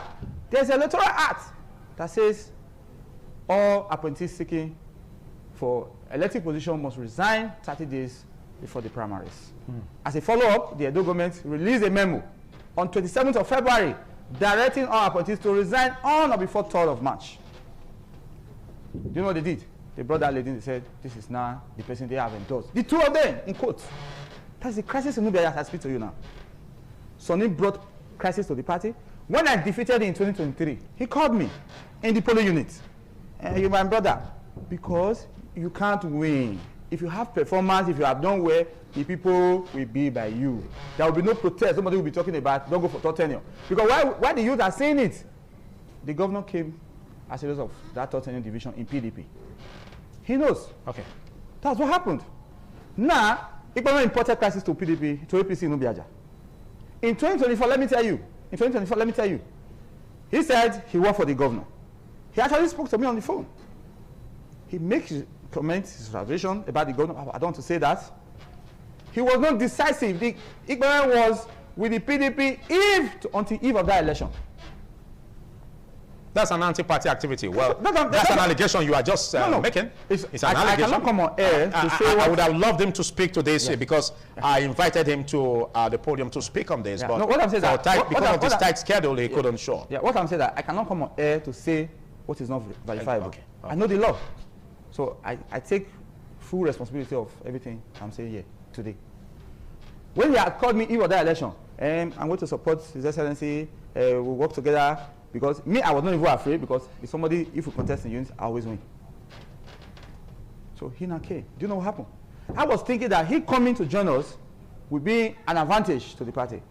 My brother will struggle to win that unit for Senator Monday Okpebholo because the people are not with him. So what you are saying is that he has no electoral value? He does not have the capacity that he portrays to the governor. If, as he alleged, that the governor has promised him. Because you know these people, they can go to the governor and say, I'm in charge, I'm the one doing this, I'm the one. But that is not the truth. That is why the people are protesting, telling the governor that if you do this, there may be issue. And we don't want crisis in our party. Let's look at the way forward. This is happening in your party, and we just hope that this wouldn't bring a negative trend in the election for 2027. That will fall in favor of the opposition. Election is about numbers, and so if it happens, well, majority has taken a lead on that. So what do you see as the lessons for your party, and of course, how to avert incoming danger that may show up as a result of this youth protest? Thank you. You see, I am from Edo Central. So as the spokesman of one of the spokesmen of His Excellency, I believe that as it is now, there is no crisis in our party at the senatorial level. And if there is any in Uyo Wasis, the way you spoke last, though it's not expected of you as a party man, we are on the television. You made mention of some persons being paid 5,000 to do counter, which is not in line with the doctrine of our party. Our party does not pay money to anybody. Our party... They say he who wears the shoes knows where it pinches. He was there. I know. You were not there. Excuse me. I know.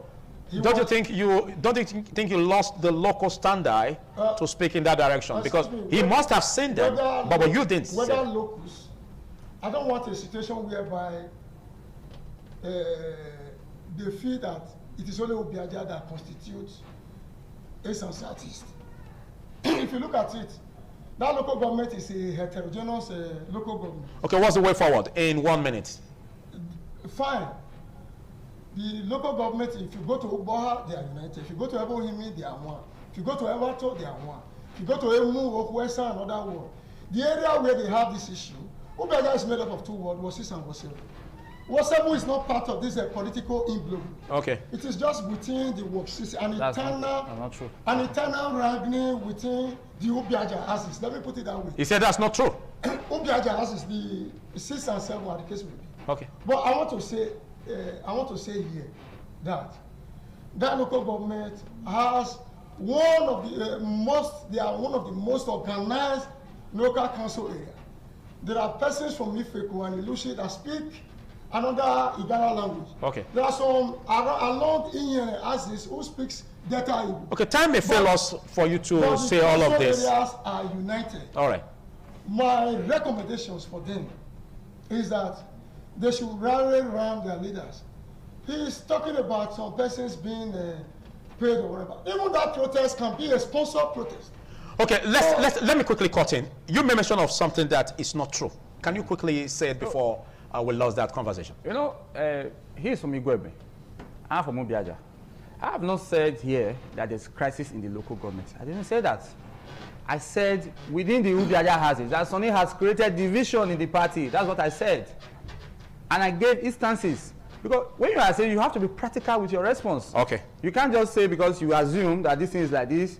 When I say they pay 5,000, there's a video, which if the ITV one I can send to you, where those who carry out the pro-third tenure, they were saying that the money they were promised that they were not paid. Sponsored by the council chairman. He is a council chairman. He's not supposed to do that. Okay. So I'm not the one that is dragging the party to the moon. Let's quickly come to you, Comrade Collins, for your roundoff on this and what you see as the way forward in 1 minute. Okay. Anyway, the way forward is the fact that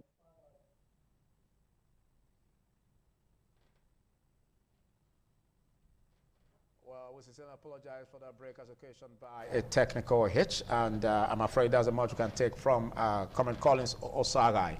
Well, let's take your roundoff on this. Okay, we've already done that. Let's take your roundoff on this, Benson Johnson.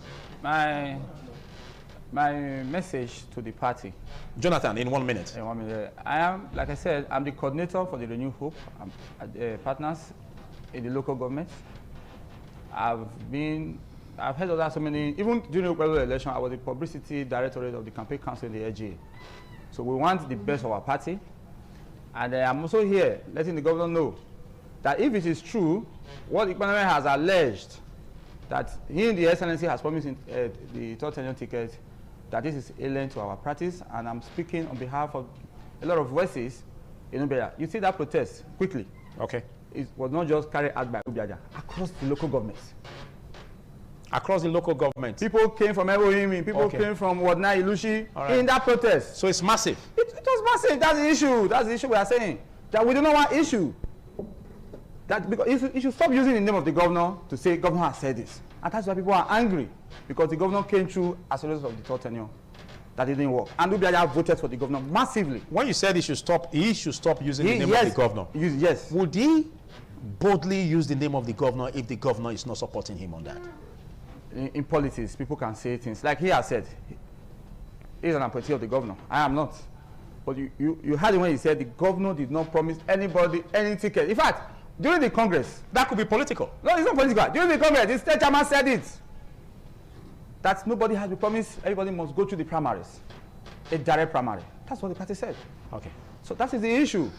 But I think what we are doing now. I'm happy. From the beginning, he said that the governor benefited from. That's what he said. The governor benefited as a result of the no third tenure. So which means that we are in order. Because should it happen, we don't know what the fate of the party will be. Okay, so what you are saying is that if it happens that he comes again as the chosen for the third term bid, you will support him? Like I said, I'm a party man, the party is supreme, but we'll look forward to that. We'll look forward to that. But I know it will not happen. You know it will not happen? Yeah, of course. Okay, let's take your final take on this. Well, my final take is that I stand with the governor and the state chairman. The party believes in internal democracy. The governor has not promised anybody a ticket. And it is based on your antecedents and your pedigree, based on your service to your people, and that is how each and every one will get his ticket. And I urge everybody to close ranks and get united, because the 2.5 million votes for Asiwaju is not negotiable. This is the IGA coordinator for the Renew Hope partner. He's here. He's here, Eastern Southeast. Yeah. And why I am the national coordinator for Tinubu Coalition for Youth and Women. Okay. For 2027. So we are working. Okay, I'm tempted to go further to look at this development, mostly looking at the youth protests. I want to see the significance of protest in politics, if it corrects, the system democratically, or it goes against it. I don't know if we still have the opportunity to be joined by Comrade Collins Osagai. Are you still there? Collins, can you hear me? Okay, now let's look at this. We have this youth protest coming up, and 2027 election is just looking around the corner. Now, do you see these youth protests coming up, as we are saying it, as a gain for democracy or a loss? No, it's again. No, the last time I was here, we talked about youth voices. I told you that the youths now they are now more interested in our politics because we are the future. Yeah. So that's the truth about it. So I was impressed with what I saw, that the way they were coordinated, did not result to violence. Because what the chairman did in bringing the counter protests at the same venue, you know what that means now? He was calling for crisis, but the youth said no. We know why we are here. This is the message. They passed the message peacefully and they left.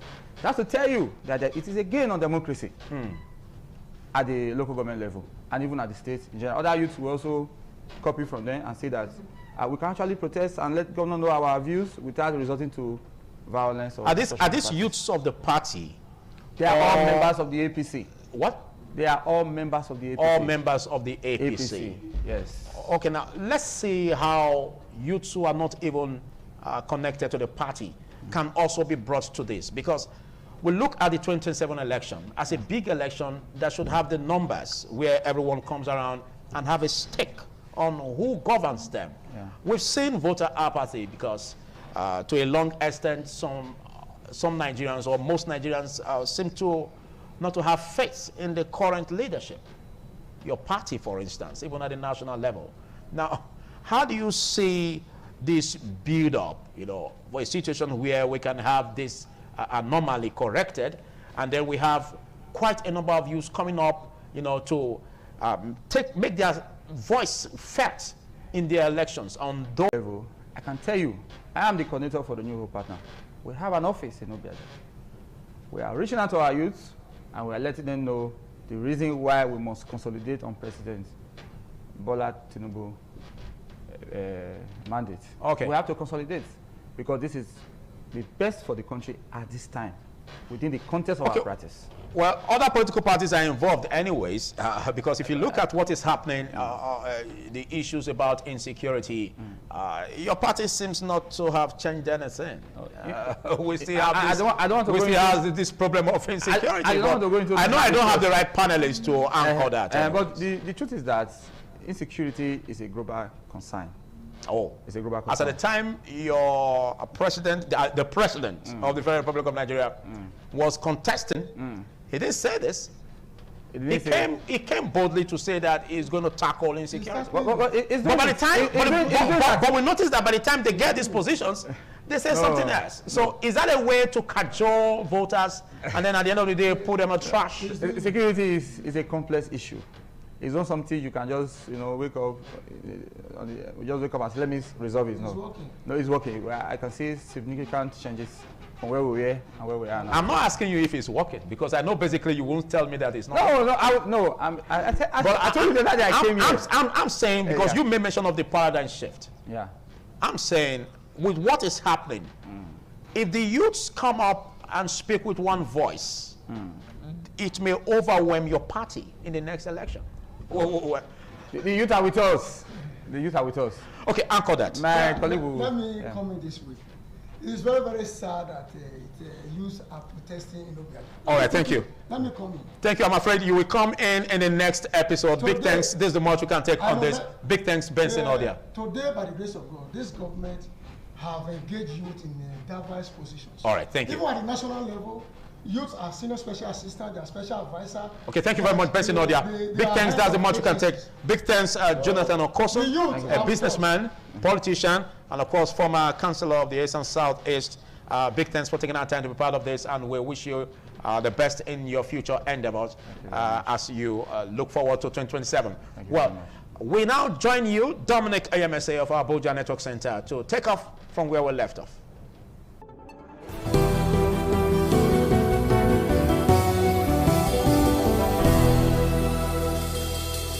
President of the United States, Donald Trump, are saying that talks and is open the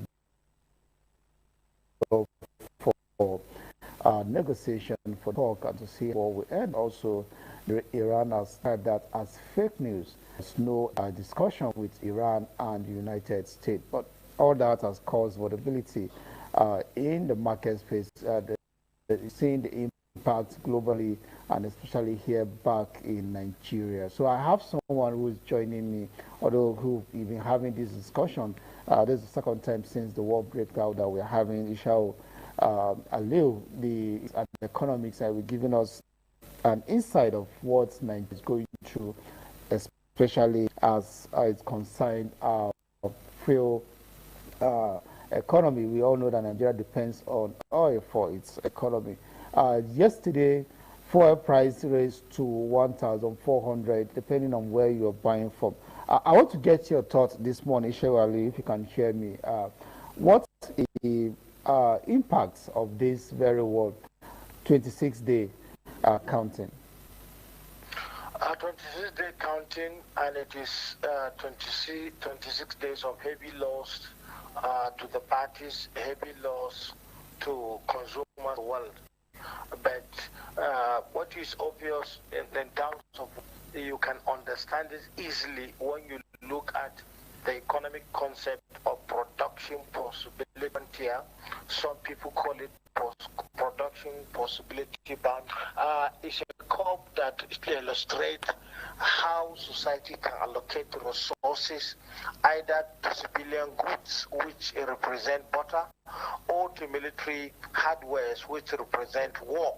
So the direction of the economy is that it's a capital-intensive war, because it is a sophisticated, technological-based war where individual nations, individual parties expend so much of resources. Just take ballistic missile, a cost of producing one, and then take consequences of destruction caused by each of them.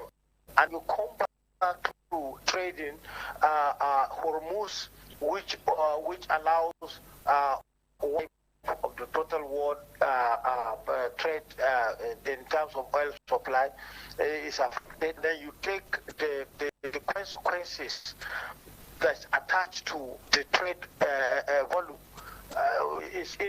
Is so much significant that before you even translate to what individuals are suffering, for instance, the multiplier effect of those expenditure decisions. So it's heavy, and we are all paying for it, and we'll continue to pay for it, and there is no because it's a conflict that has an origin of over 40 years. So once you have, but the Iranians have been paying a price, and now the price has been shifted to the world. And that is why today, each and every one of us, if we thought what the West are doing in Hormuz or in the Gulf Peninsula does not affect us, now we are in contact with reality. Okay, let's just narrow it back home here. We're talking about reality and what is obtainable. And some person sees this as a double face, or we call it a mixed tales of either we should be celebrating because there, when you look at the price of crude oil in the international market, that's raising about 1,000 or some fractions now, $100 per barrel. Some person said it has bring increase in Nigerian oil revenue, and at the same time, the economy is doing badly because we depend, like I said earlier, for refined products that are being brought into the country. Despite the presence of the Dangote refinery, we're still feeling the brunt of the war. Looking at this both scenario, what will you describe what is happening in the country? Country that it should be benefiting from, whether benefiting from the increase in the price of crude oil in the international market, or should we be bothered about the continued rise in the pump price in the country?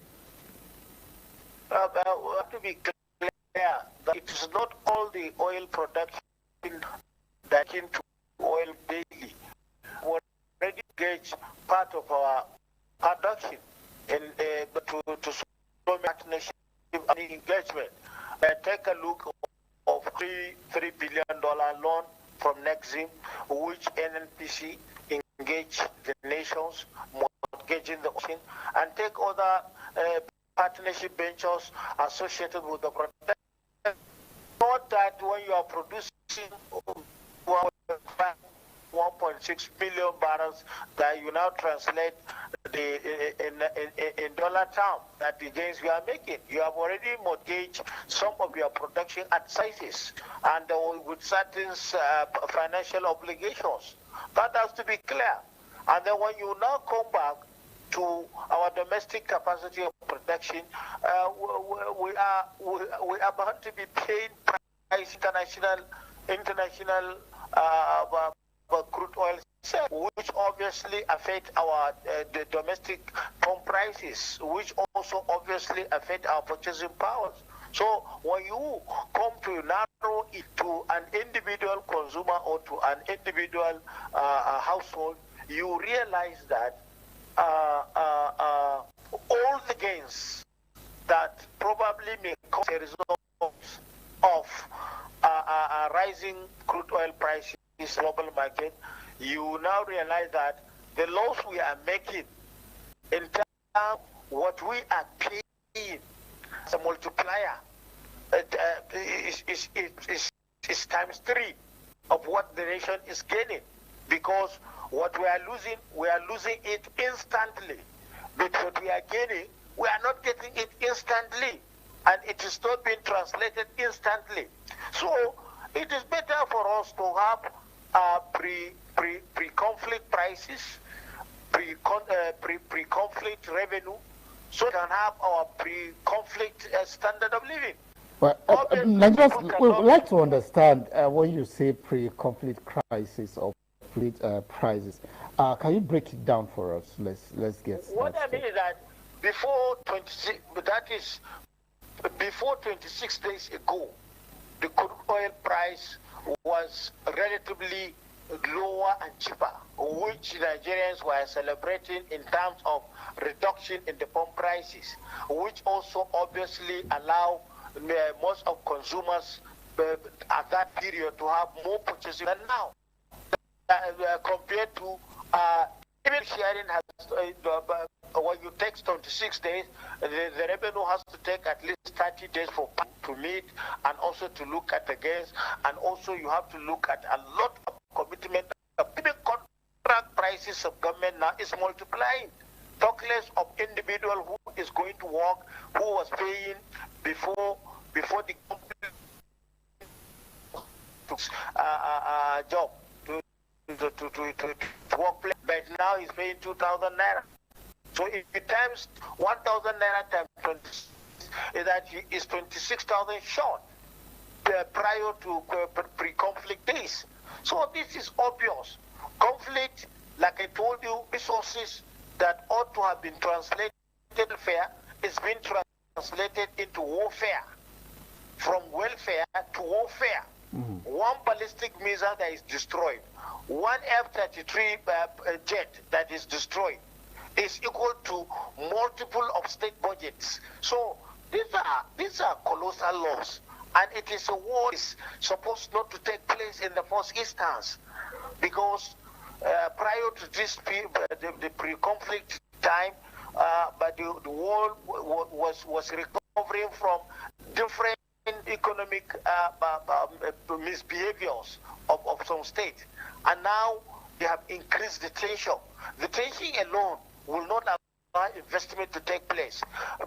But before pre-complete period, investors are coming. Now they are not willing to come. Let me give you an example.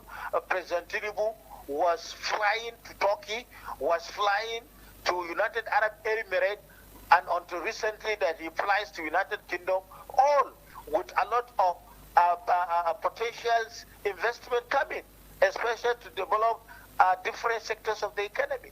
But they cannot manifest because of the war, because traveling, aviation is affected, water transport, blue marine economy is affected, the energy is affected, and when energy is affected, the multiply of energy to our production lines is also multiplied. So all this multiplication, it doesn't do good to any economy, and it doesn't do good to any individual household. Okay, I know there is a global shock for many households, especially those in the developing world. And if you look at what is happening, for instance, in the U.S., there are questions about the president going to the war without getting approval from Congress. There are questions about the 200 billion naira that is being requested to fund this war. Just like you mentioned, so many money goes into that. The U.S. have said they spend $2 billion each day to execute this war. Now, if you look at their economy, they are also feeling the brunt. But there are other measures of trying to absorb this pain to ensure that it's not trickled down too much on the citizens. Do we have, should I call it palliative? Many analysts have questioned the government's plan of either putting in to tackle welfare, or some persons have even argued that we should return our fuel subsidy at a time like this. What measures do you think the government is actually looking at, or should be looking at, to ensure that we of our Nigerians as this war rages on? See, during war economy, there is expected a behavior of self-defense. And in self-defense, nobody can put any sanctions against you. The only alternative subsidy is not an option, because you cannot give politicians an option of subsidy in an electioneering. That subsidy will never extend to more people, but some people below that is at below the line of leadership will take advantage of the subsidies and then give figures for reconciliation purposes. So what is important that we fail to do is that we have being opaque we have a possibility of our production target, crude oil.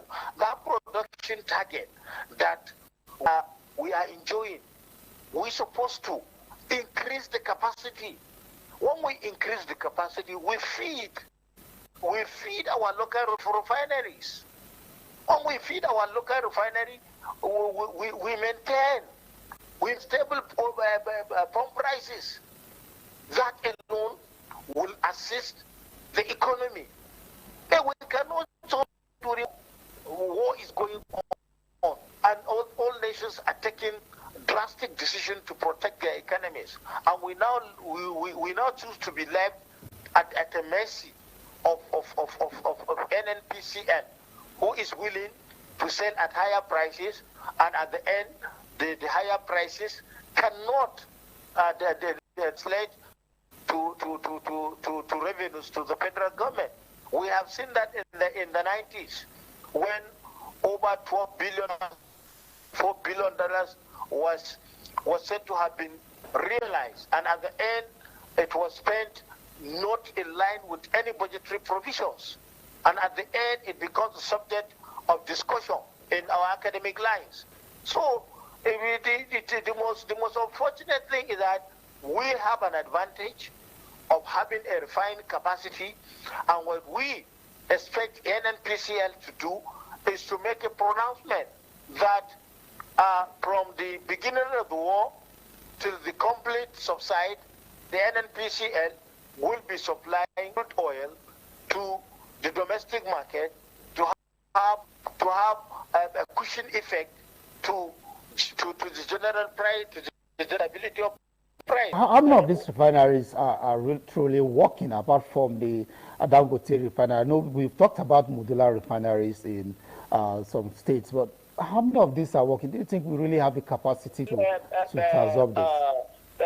ITB, what we're supposed to know is that we cannot just say modular refinery in an economy that you are looking for over 20 million to 50 million PMS in the economy. What we are looking for? We are looking for efficiency from the NNPCL to give an efficient refining capacity of world standard. We are not. The refinery that is producing 650,000 barrels per day, and if you put the entire moribund refineries is being under NNPCL, the two, the Warri, Port Harcourt, Kaduna, when you put all of them together, are not up to 650,000 capacity barrels per day, and they are obsolete. We are having a refinery that is attempting to produce over 1 million for 200 barrels per day. So we have the capacity. All we need is not that we have plenty, and that is why I recall vividly, what we need is an efficient refinery, not inefficient numbers of moribund refineries. But still, what we are expecting to have a perfect monopoly is to have a combination of another efficient refinery, which also is coming up. So, but we cannot continue to rely on refineries that are not certain. They will start today, and the next tomorrow they will say one technical fault is detected. This is not going to have any economy. Yes, I quite agree with you in your last comment. You cannot continue to have that, because we've seen that so much has been put into these moribund refineries that have been lay off for a very long time. But as we begin to wind down this very discussion, let's look at the short measures. What you talked about now, some persons will look at it as something in the long run, which has been put in, and yet they've not been back to work. In the short-term measures, what do you think the government should be doing? Because I know that in the beginning of this world, the federal government made pronouncement of making available about 1,000 kits for CNGs. Not everybody in Nigeria uses CNG, even though we have adopted that as part of energy consumption. But are there other measures you think we should be putting in place, social welfare measures that government should look at to ensure that, okay, fine, households should do this? We saw how we handled the case of during the COVID-19 period. And then in the early period of the subsidy removal, what should we be looking at now in the short-term measures? See, what I have offered is going to take care of short-term and long-term effect. Any other social package is associated with inefficiency. Nigeria is too large to rely on government to provide bus services that is CNG based, because not all Nigerians are going into one direction. Not all Nigerians are struggling in the same way. But the issue here is simple: control the pump price or the multiplier effect in our economy, which is the price of PMS. And in short-term measure, are producers of crude oil. In the short time, declare supplies in Naira town gently to these refineries, and let the two parties make pronouncement together. Let us see NNPC with the management of the refinery speaking to Nigeria. They are all Nigerians. Then we cannot just sit and watch people raising pump price in hundreds of naira, which no single kobo has increased. And no matter what, this is downsizing the side of our GDP, and is also taking people out of job, and it is also eroding people's power in the market, which also make it a social diseconomy, which also is very dangerous for our gross domestic prospects. I must thank you so much for your insight, Ishawa Aliu, an economics analyst. Thank you again for joining us on the program. Thank you, ITV. Thank you. All right, we'll take a break, and when we return, we'll be joining our studio for the of the program this morning on my TV.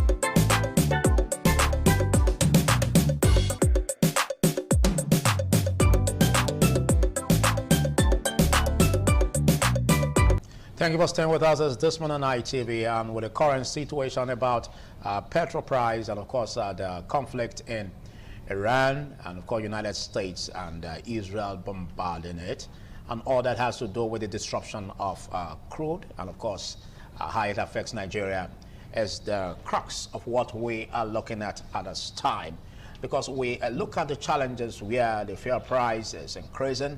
We look at the level of government where you can say benchmarked at a budget was 64 to a barrel, but today we have $100, which is a very big one in terms of the revenue that the federal government gets in the course of it. But the biting hardship, what the masses feel as a result of this, is another big challenge. And we have civil society organizations saying, what is the way forward? What is the government doing about bringing palliatives to cushion the effect that Nigerians are going through at this particular time? Now, we have the Iran war, the United States and Israel on it. Again, how can the government, cover up or close up the gaps, the reactionary challenges that Nigerians are going through?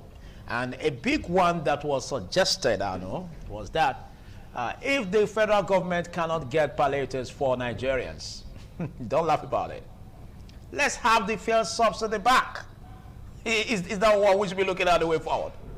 Will that even happen is also another question, because I remember towards the coming in of the new administration and also the 2023 general election, we had a lot of the aspirants did say that they were going to remove fuel subsidy, and the president who did come on board, that was the first thing he said: so subsidy is gone. Going back to that, I do not know, but a lot of persons have questioned the removal of fuel subsidy over time. What impact does it even have on the common Nigerian? Because what we did see afterwards was increase in fuel prices in different parts of the country, with a lot of persons, taking advantage of it. But if that would work, I honestly do not know. As regards palliative, we've been seeing that happen, especially during the last seller that was celebrated last weekend. We saw that a lot of persons, even from the presidency, we also had them sharing rice.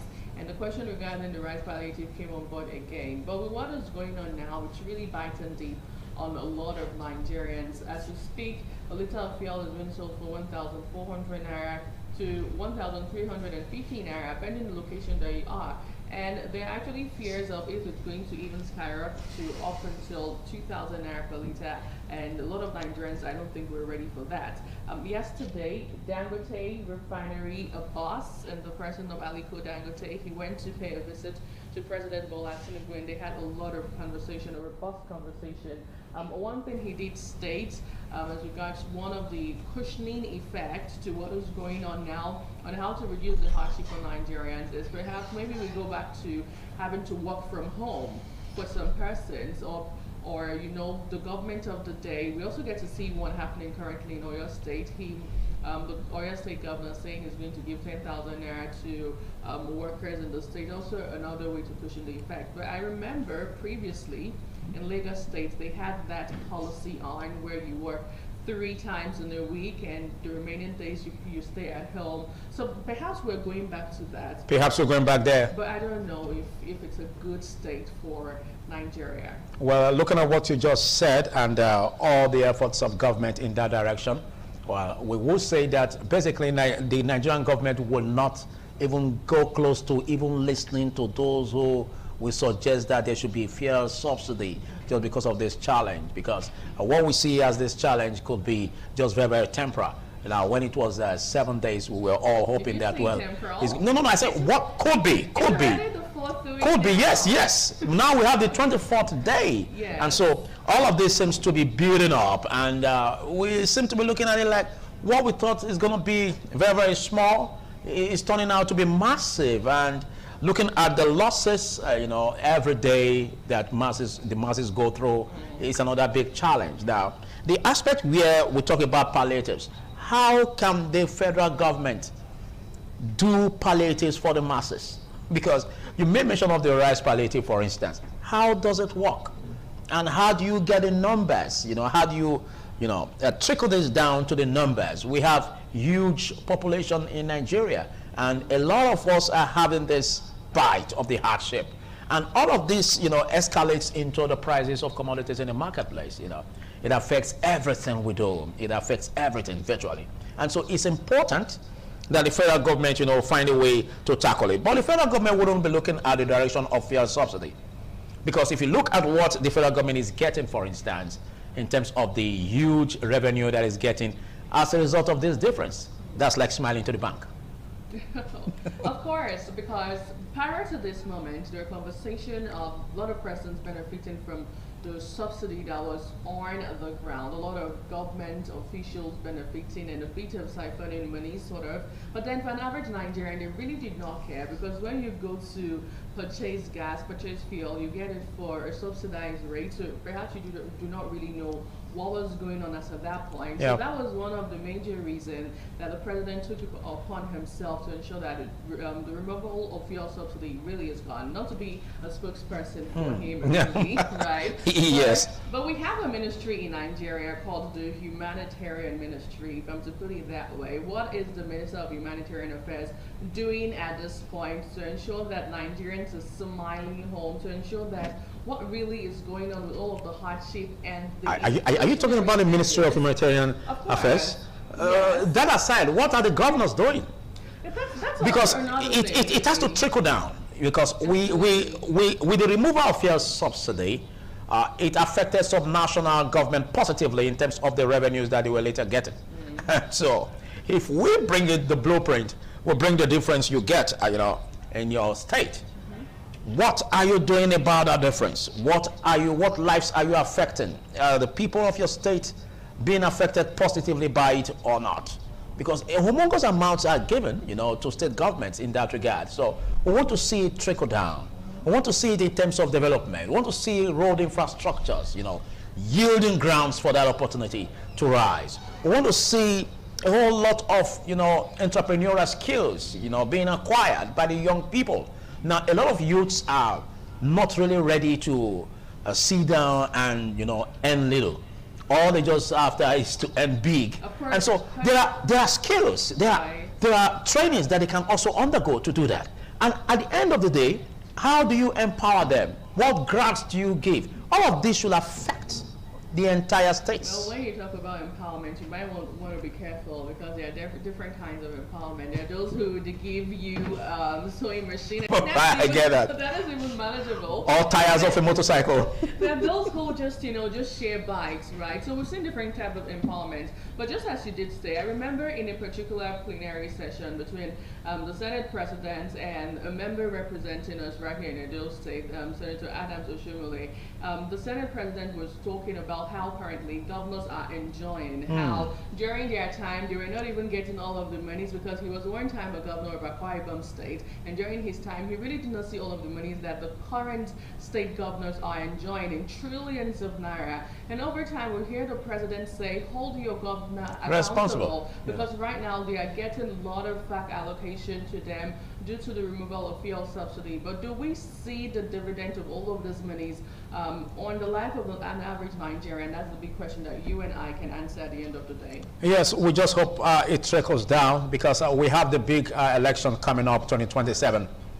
The masses or Nigerians aren't going to yield ground to, politics, the politics of interest, the detriment of the interest of the people. Because we look at the need for us to close the gaps. We look at the need to put right pegs, round pegs in round holes and square pegs in square holes. Most of the things we get here today is just as a result of leadership failure. And the people seem not to have confidence in government because they seem to see these failures, resonate in leadership circles. And that is exactly how we should face it, most especially when we have the elections coming up shortly. There is need for Nigerians to stick deeper into making sure that they take a grip of the electoral process. But again, the voter apathy will say, does it help us?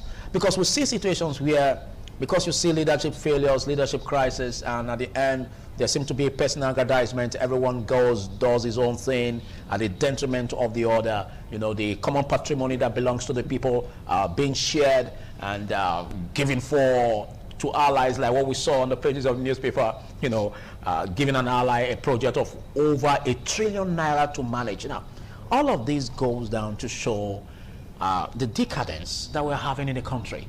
And this has to be tackled.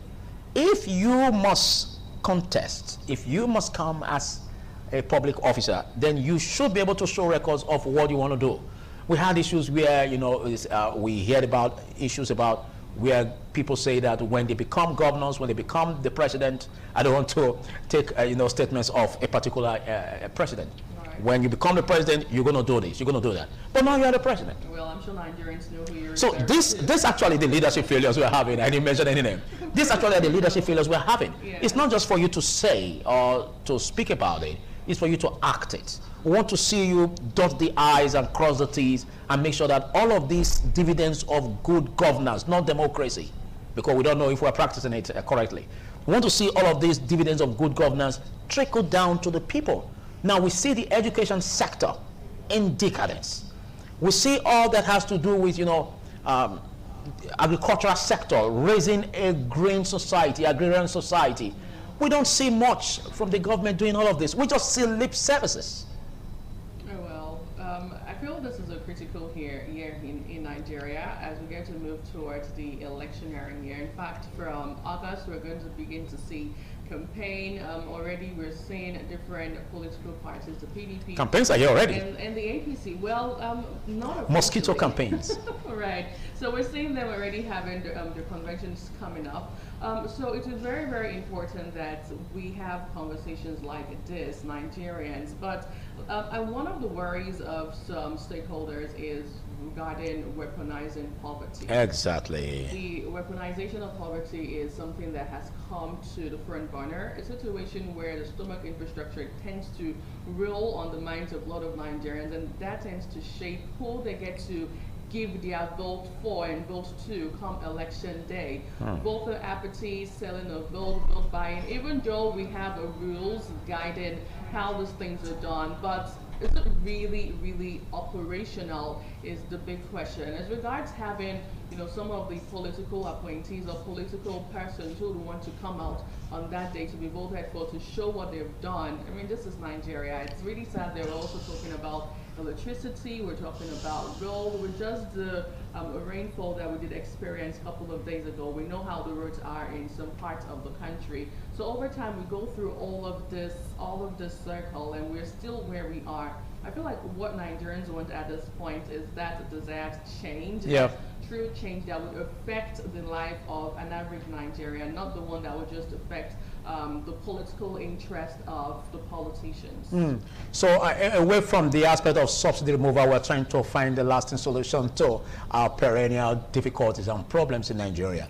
Now, the youths form a huge population percentage in Nigeria, and over 60%, and that's what the youths form. And if you see, there's a paradigm shift and participation of the youths.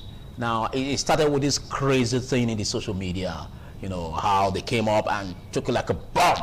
And if we can have all of this interest, all of these numbers in the social media being transformed into electoral gain, do you know what that is going to tell for the electoral process? Now, we want to see this as a paradigm shift. Come 2027, we want to see these numbers roll. Now, when we say that democracy is a reflection of the people, we are simply put, government of the people, by the people, and for the people. It should speak legitimately. It should speak as the people owning governance. It should speak as them determining who gets what, when, and how. That's how it should be. But by the time we now have challenges where a lot of participants are not there in their numbers to participate in the electoral process, then you give room for charlatans, disgruntled elements in the toga of politicians to take the process in their advantage. Well, just to add my own 2 cents as regards the youth participation in politics, we're seeing what is going on right now. Just as you said, on social media, a lot of persons, a lot of youth, the young people are being vocal, want to be part of government in Nigeria, but I feel there's a big, huge barrier with anyone, any of the young persons who have the ability, the credibility, the efficiency to run for any political position in Nigeria.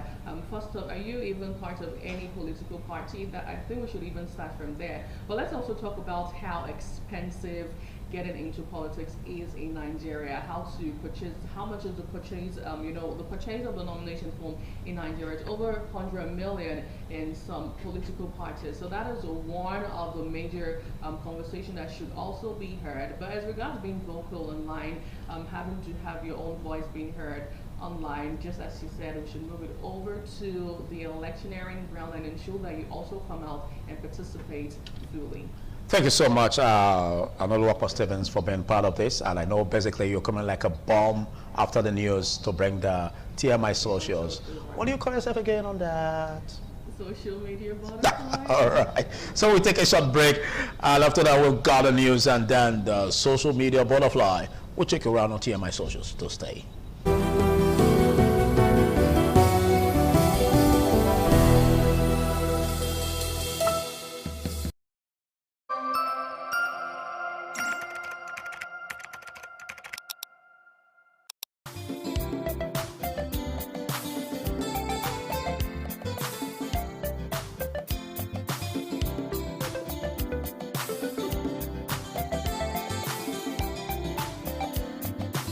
Good morning. This This is TMI Socials. Welcome on board. I am Nuoluwakpo Stevens. Or better still, call me a social media butterfly. Now today we begin in Abuja, where hashtag Malami and hashtag EFCC has been trending online as former Attorney General of the Federation, Abubakar Malami, was captured in a tense exchange with operatives of the Economic and Financial Crimes Commission, EFCC, during an early morning raid at his residence in Abuja. In a video cited online, Malami is seen questioning the legitimacy of the operatives' presence, repeatedly demanding to see a valid court order authorizing their actions. "Where is your court order?" he asked firmly. "Do you want to disgrace me?" Anyway, take a look at the video.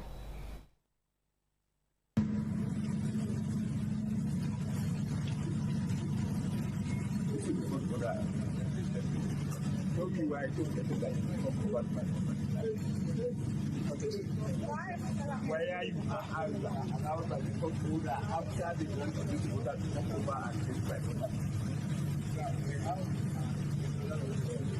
External operatives. When the matter is pending before the court, can you operate extraordinary right? And this is the right you are exercising here. Once the property is under, is it under provision when an order has elapsed? Now, in that video, the EFCC operative repeatedly told him that he has the right to check that property as it is currently under investigation. But taking a look at your reactions on the story, we'll move over to X. Now, Omoyele Store wrote, in his heyday as Nigeria's Minister of Justice and Attorney General, Abubakar Malami SAN violated virtually every court order that did not align with the interest of the Muhammadu Buhari regime. Today, he finds himself confronted by the very culture of impunity he helped to nurture. Another user reacting on X, this one wrote, Bengagiwa says, how many court orders did you obey while in power as Minister of Justice and Attorney General of the Federation? You never envisioned that this day will come when the questionnaire will be questioned. Interesting. Well, finally, on the story, this user wrote, whether you like Malami or not, no one should be raided without proper legal backing. Due process matters for everybody. Well, away from that, still staying in Abuja, the leadership crisis rocking the National Union of Road Transport Workers took a dramatic turn as Tajudeen Baruwa assumed control of the union's national secretariat in Abuja, dislodging Akinsanya, well, popularly known as MC Oluomo, following a series of court rulings that reshaped the union's power structure. Now, speaking to journalists at the secretariat after reclaiming control yesterday, Baruwa, flanked by supporters from across the country, said his actions were backed by 2 court judgments delivered in his favor. Let's take a look. We are here today. Yes. We can see that we don't hold anything like cutlass. Yes. John, we don't need this. Yes. Because we are critical trade unionists. Yes. We are coming here to resume to the office. Yes. It's almost 2 years. We have been went to the court. We take them to appeal court. We take them to the lower court. We won them in lower court. They take us to appeal court. We won them again. Then we now go after almost a year that we want to appeal court. They don't respect the law. They say that they are above the law. I wish I know nobody above the law.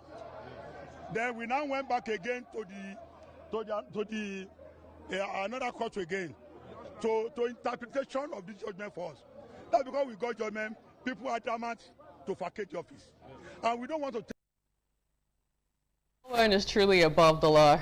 Moving over to social media streets, let's see what you've been saying regarding this issue. Well, this user reacting online wrote, seems MC Oluomo is trying too hard to remain relevant. He should just rest and resign honorably.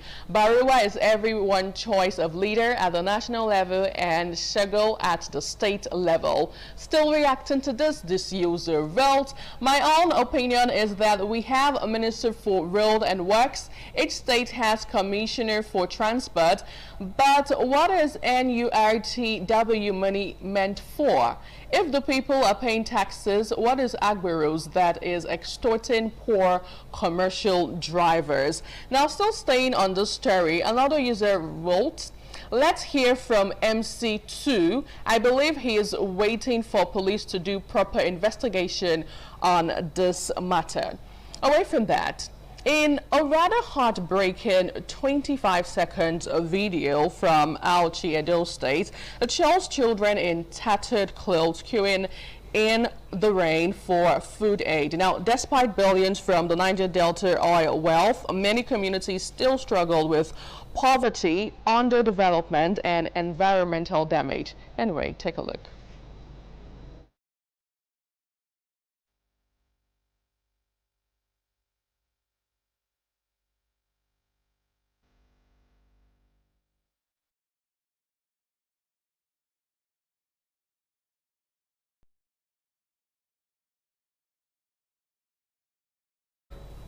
Quite disheartening. And our reaction to these online, netizens have been saying this. This one wrote, this is heartbreaking. Children standing under the rain, patiently waiting just to get food, not toys, not fun, just something to eat. This is the kind of image that should shake any nation to its core. No child should have to queue in the rain because hunger left them with no choice. Okay, away from this reaction, another user, Victor, wrote, what is wrong with these people? How can you subject a child to queue for a meal under the rain? Are there no halls with seats where they could sit and enjoy their meals? Well, finally reacting to this story, this user says, Nigeria failed them, the government failed them, their parents failed them, the person sharing food to children under the rain failed them. Now, away from that, we move over to Oyo State, where in a now viral video on social media, precisely on Sunday, shows people collecting fuel from a falling tanker along the Academy Iwo Road Expressway in Ibadan, without regard for the extreme danger involved. Now, at least 411 Nigerians died in 2024 while scooping fuel from fallen tankers, federal authorities reported, but it seems Nigerians never learn. Take a look.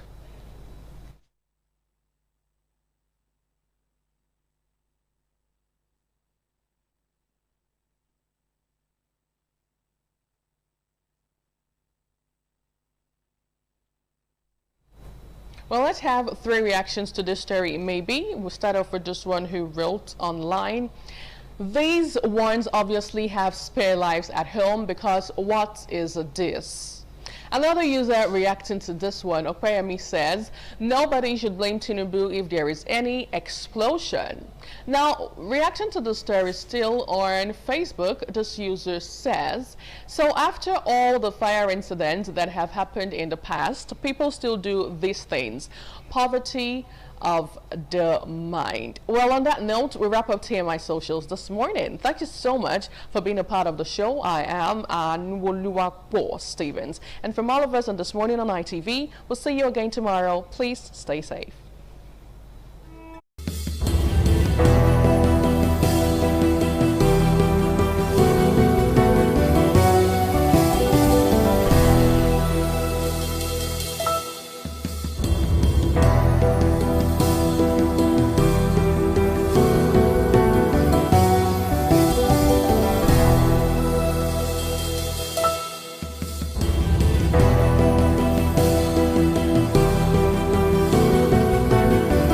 On the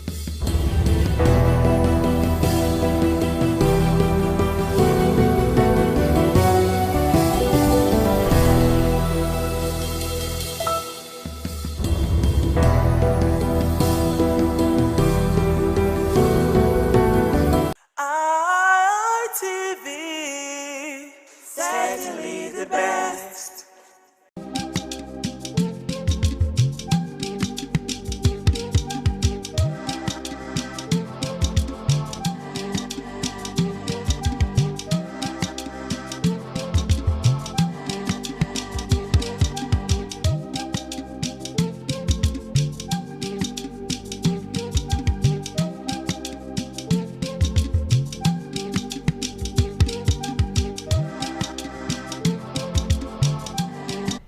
Hello and welcome to Woman. I'm Adesu Wasawagie.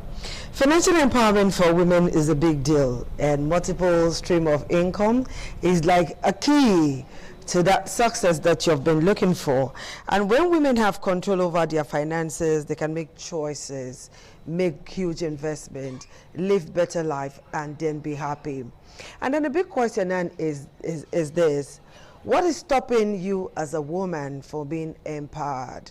We have just a handful of women who are empowered and who are doing things to get themselves empowered.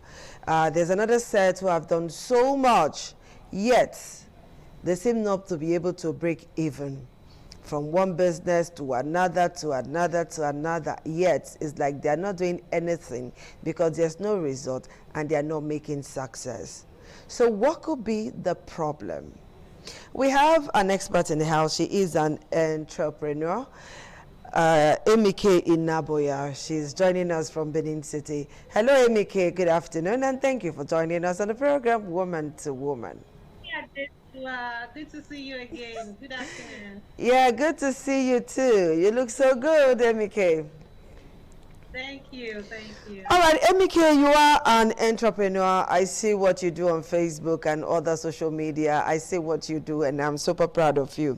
That is why you're here, to talk to women about financial empowerment and the need to have multiple streams of income in Nigeria's economy. So talk to me. Financial empowerment, multiple streams of income, what does it mean to you? Well, firstly, I'll say when you say empowerment, empowerment goes beyond motivation. Yes, it's about access. Access to education, to finance, to opportunities, access to making decisions. That is what I see about empowerment. When you talk about multiple income streams, that has to do with financial security, wealth building, flexibility. That's what I have come to realize about it. So empowerment, we are talking about access to education. How do we go about access to education? You sit down to say, oh, I cannot be educated because before you are empowered. No.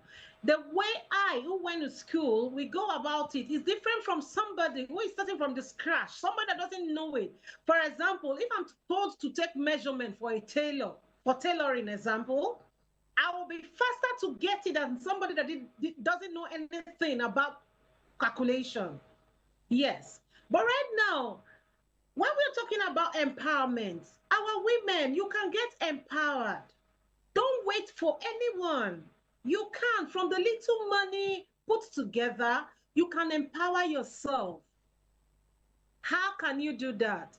The little you have, you can start from the social media. Like me, I use my house, a room in my house for my business. Then I go to social media to expand it. Every phone is good. You mustn't have iPhone 17 before you make it. No. I, for one, I'm using a Techno phone and I'm Android. And I'm making waves. One or two persons call me from social media. Hello, how much is this bag? Hello, how much is this? And I tell them, oh, you pay before delivery. Let me tell you, if that product is not available, they see it's online, quickly what they pay, I can easily go to the market, get it ready. The next day, I post it to them. Women should not wait until they have everything. No, I did not start that way. I didn't have everything before I started. Education is good. Even if you have missed it, there's adult education. You can go about adult education at the same time, be able to save little money given to you. You have friends. You can tell one or two persons about, oh, this is what I want to do. This is what is on my mind. You must not start big. You must not start so big. A woman can go to the market, buy tomato and pepper of 10,000, and sell and make again. By the time you keep selling it like that, you are leaving your comfort zone, trying to have your own money. You must not wait for daddy to come back before you buy Maggi in the house. You must not wait for daddy to come back before you buy sanitary towel for yourself. That is where we are missing it. I want our husband to come back from work before I'm able to cook. No, you can do it yourself. You can do the cooking yourself. Let him be proud of you because you have taken that responsibility. In as much as some daddies will not like, oh, because she did it yesterday, she can do it again. If our daddies continue like that, our business will go down. So I advise every woman that they should balance their flexibility, their family responsibility while earning. As you earn from your business, you should be able to balance your home and yourself. Yes. Having income stream, multiple income stream that provides financial security. What do I mean by that? If one source fails, another can sustain you. As you know, Adesua, I sell bags. I make bags and sell. I make headwears. I make plantain sheets and sell. It didn't stop me. I would say because I have a deal with bag making, then I should not put my hand into other sources. I do, because I don't know which one is going to come out so big for me. All right, Emike, a lot of women have tried what you tried. What made it work for you? Because some women have gone into a particular business, it didn't work. Maybe say food business, it didn't work. Open a restaurant, it didn't work. And then clothes selling, it didn't work. Shoe and bag making, it didn't work. Tomato and pepper selling, it didn't work. Pure water, it didn't work. What is that woman not doing right? Comparison made it not work. Some of them want to have everything available first. A woman that has a restaurant wants to have so much gain. No, a lot of people go for the lower grade because they feel that's what their money can get to. Okay. If I go to market now and I go buy slippers, for example, I'm buying the slippers for 1 naira. I should be able to sell it 2 naira, even if my neighbor is selling it 3 naira, so that I can go to market again, purchase and sell again faster than while she's selling for 3 naira or 4 naira, I would have gone to market 3 to 4 times. Excess gain. That's where I see challenges. So what other challenges apart from that excess gain? Are there other challenges that makes the woman's business not to work? Yes, location matters to me. Location. Okay. If for example, I do social media, I spend money trying to get my customers online. Every woman may not be able to. Some persons want to be in GRA, but their luck is in Aduwawa. Why not try Aduwawa pattern? I can buy a model of rice, do jollof rice, go out to Aduwawa to where laborers are. A lot of people are working. Maybe those doing the road work. I sell off my rice. I come back home. If I bought one model, I was able to sell everything before 2 p.m. I should be able to do 2 models tomorrow. Likewise, the selling of shoes. Likewise, the selling of tomatoes. Can you imagine people that wait plantain? If you used to sell at a particular amount, you buy plantain. Somebody is telling you, sell this plantain for me for 4,000. You are saying no, it must be 4,500. At the evening of it all, you miss it out. Tomorrow the plantain gets too ripe. Somebody will now come to say, okay, let me buy 2,500. Let it not be a waste. You tell yourself, I bought this plantain 2,500. Why should I now sell it? Then at the end of it, you throw it away, or you end up selling it for 1,000. If you have sold that plantain for 4,000, even if you bought it at 3,000, that 1,000 is something. But we don't see it. So a lot of people don't see that 1,000 as a big money. That's where we are having challenges. Okay, balancing financial independence with other life priorities of a woman is another challenge that we need to talk to this afternoon. So how can a woman balance her financial independence with other priorities of life?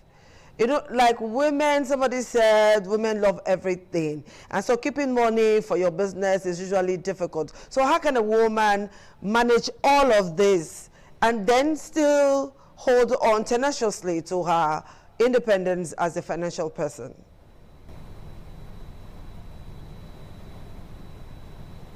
You will get to a point where you can get everything. Now that you cannot get everything, cut your coat according to your cloth. I didn't say cut your clothes according to your size. Cut your coat according to your fabric. If your fabric is 1 yard, it's just a waistcoat it can sew, do with a waistcoat. If it's just a hanging shirt, do with a hanging shirt. Competition is not allowed in this race. That is comparison. We are competing with others is what kills us. If it's a stud earring you can afford for now, get a stud and let go the other one. When the time comes for you to get the other kind of stuffs as a woman, you go ahead. First, do it the little way you can. All right, Emike, we're going to take a very short break now. When we come back, I'll be asking you this question: the role of financial literacy in achieving financial stability for a woman. We'll take a short break now. When we come back, I'll ask you that question again.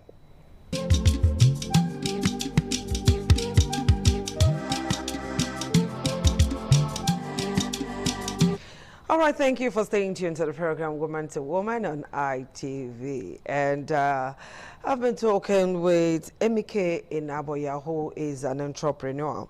Emike, now let's look at the role of financial literacy in achieving financial stability. Does a woman really have to go to the four walls of a school to learn financial literacy or apprenticeship? So what is the role of financial literacy in all of this? Well, like I said earlier, school makes it very easy. It makes it easier for someone to be able to scale faster. Someone that went to school it's easier for the person to catch faster than someone that didn't. Okay. While there are persons, while there are persons that even if they didn't go to school, they're able to catch. At the end of it, they miss it. They miss it. Even if it's to primary 6 or primary school, be schooled at all. Okay. Somebody can bring a paper for you to read. You'll just be looking. They tell you to sign something. Whether you are signing out your life, you don't even know. That's why I tell people, even be schooled. Even if it's your primary school, you can read and you can write. So that's very important. It's a plus. What about the role of apprenticeship? Yeah, it's good to learn. Yeah, it's good to go work under someone for a while. So you have an idea. Market is very, very trickish. Do you know some persons can still be selling something for 1 naira when long ago the price has changed? Just because they don't know how they do it. Everybody has to have an idea of apprenticeship, because from the way you have learned from it, you can make calls to your own madam. Till tomorrow I have a madam. I can still call her today. That's interesting, because nowadays you find it difficult to get apprentice. Young girls don't want to learn trade. Young girls don't want to go to school, but they want to hit it fast, fast, fast. Yes, a lot of ladies don't want to learn anymore. They don't want to be under anybody. They just want to come to you 1 week, they feel they've known it and they want to open. At the end of the day, they make a whole lot of mistakes. Then tomorrow a customer don't come back to you. You'll be wondering, oh, why is this customer not here? Not knowing that you've already made that mistake. The way you talk to your customers, the way you approach them, the way you discuss some issues with them can make them stay or go. I'm very friendly, even when you're putting your hand in my eye. I pretend it's not hurting me. Customer service. Buy and go, then I will not like say, oh, this one's paying me. Okay. But it's not like that everywhere, because some other places you go there, your price your good is not good enough for that person, and the next thing you get is insults. You know, It has happened to me, particularly in markets. yes. You know why? They feel in the market, like the tomato sellers, let me use that word. They feel because my own looks finer than the other ones, they will come back. Gone are the days. Nobody comes back to you. The only advice is be friendly. That's my advice to women. As you do business, be friendly. Because you don't even know who is going to come back tomorrow. If you scold somebody or you cheat somebody, the person finds out. At the end of the day, the person won't want to come back. Then you start saying, I'm losing customers, I don't know why. You are the cause of the problem. You're causing it by yourself. Women should try as much as possible to be free. Even when the customer is really, it's the customer's money you need, not the customer's face. I don't need customer's face, it's customer's face. Okay, so what's the most important financial skills for women to learn? Because there was this particular point, boutique was raining. Every corner you turn is a boutique. Every corner you turn is a boutique. Then after that, it was now makeup. Almost every woman wanted to be a makeup artist. Every woman was learning how to be a makeup artist. If you're not learning it physically, you're doing it online. After a while, it fizzled. And now everybody is a fashion designer. So, Emike, as an entrepreneur, I know you do quite a number of things to get that. You multitask, you have quite a number of streams of income. Now, which is the best for a woman to learn? Because as we speak, some women are even confused.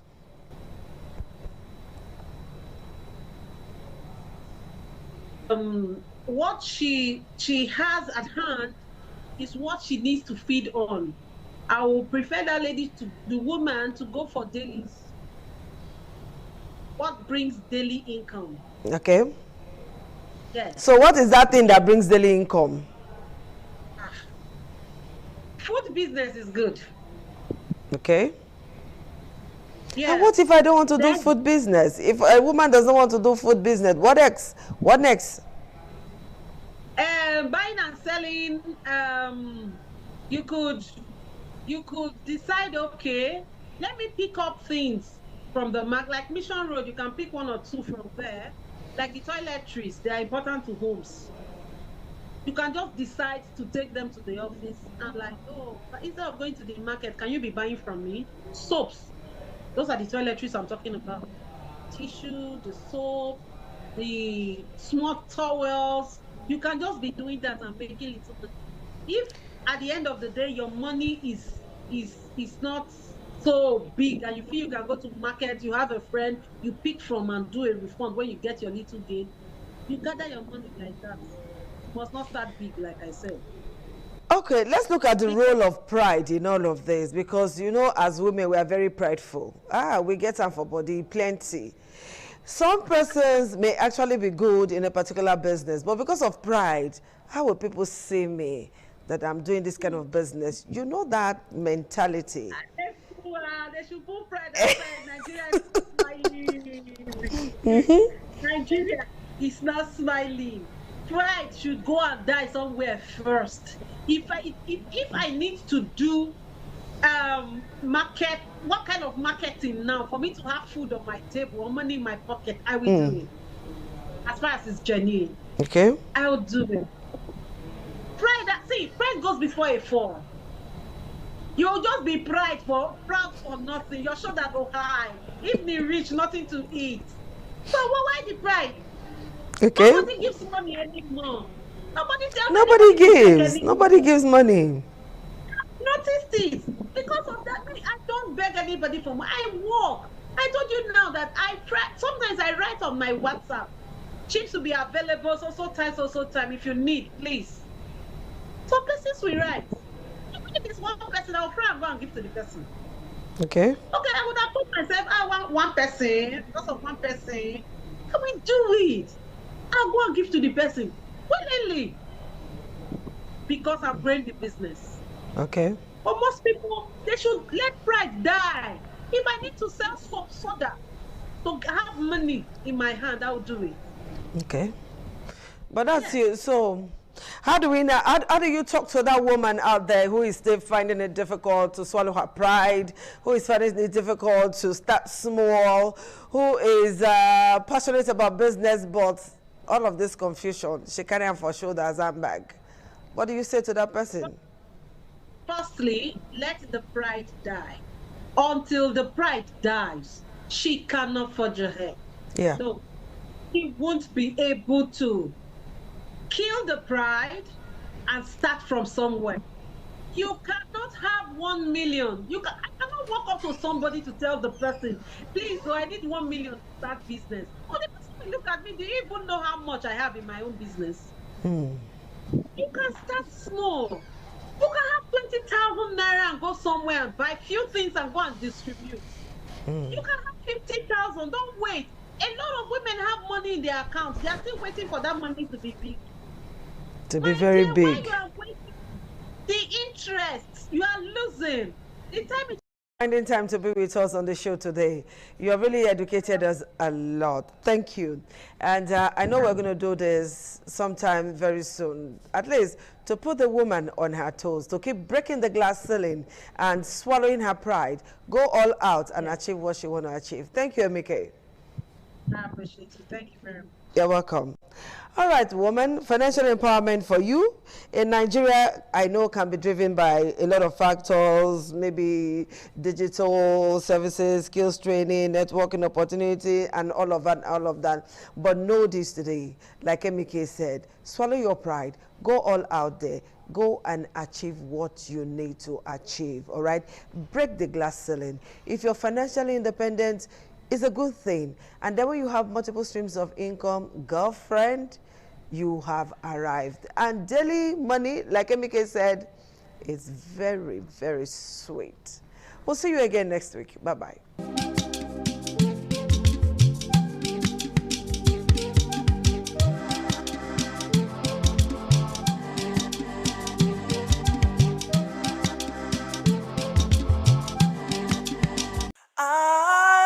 ITV, certainly the best.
Ọ̀yọ̀bọ̀ àtọ́jú ọba àtọ́pẹ́.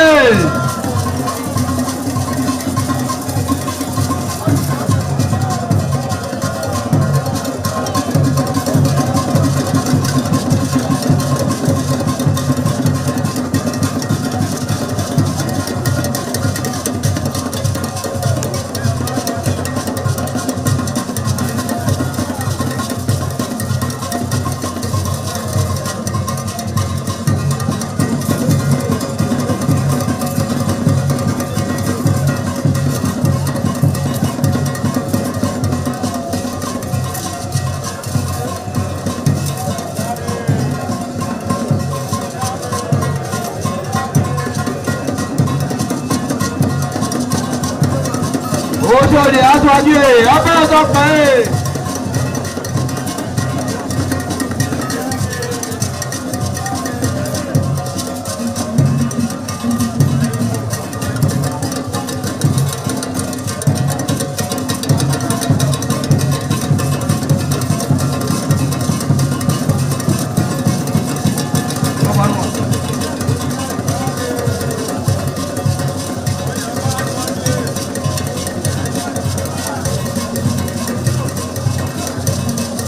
Ọ̀yọ̀bọ̀ àtọ́jú ọba àtọ́pẹ́.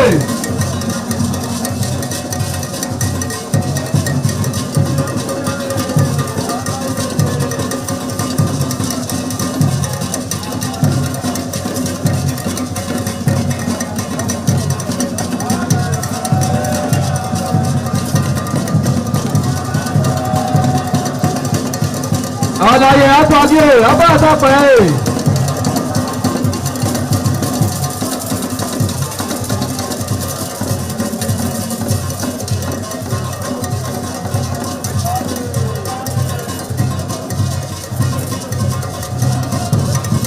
Ẹgbẹ̀túwà.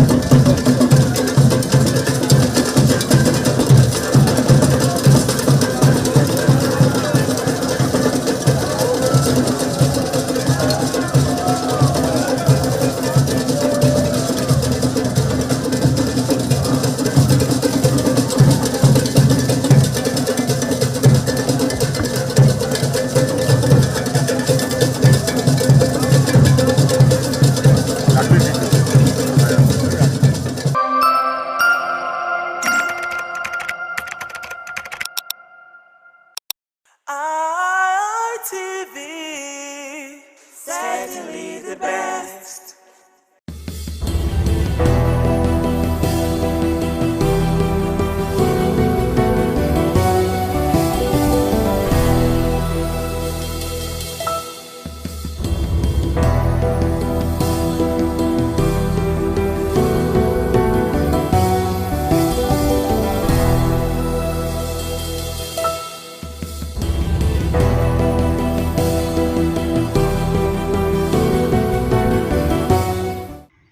Viewers, welcome to Viewpoints on ITV. I am Caroline Okonji, and today on Viewpoints, we're going to be talking about the current electricity issues and situations that we as business owners, as individuals, are facing in Nigeria, as over 80% of households lack adequate access to grid, as Nigeria's electricity sector suffers from chronic liquidity trap and infrastructural decay, leading to frequent national grid collapses, with generation dropping below 4,200 megawatts, far short of the 4,000 megawatts required for its citizens and population.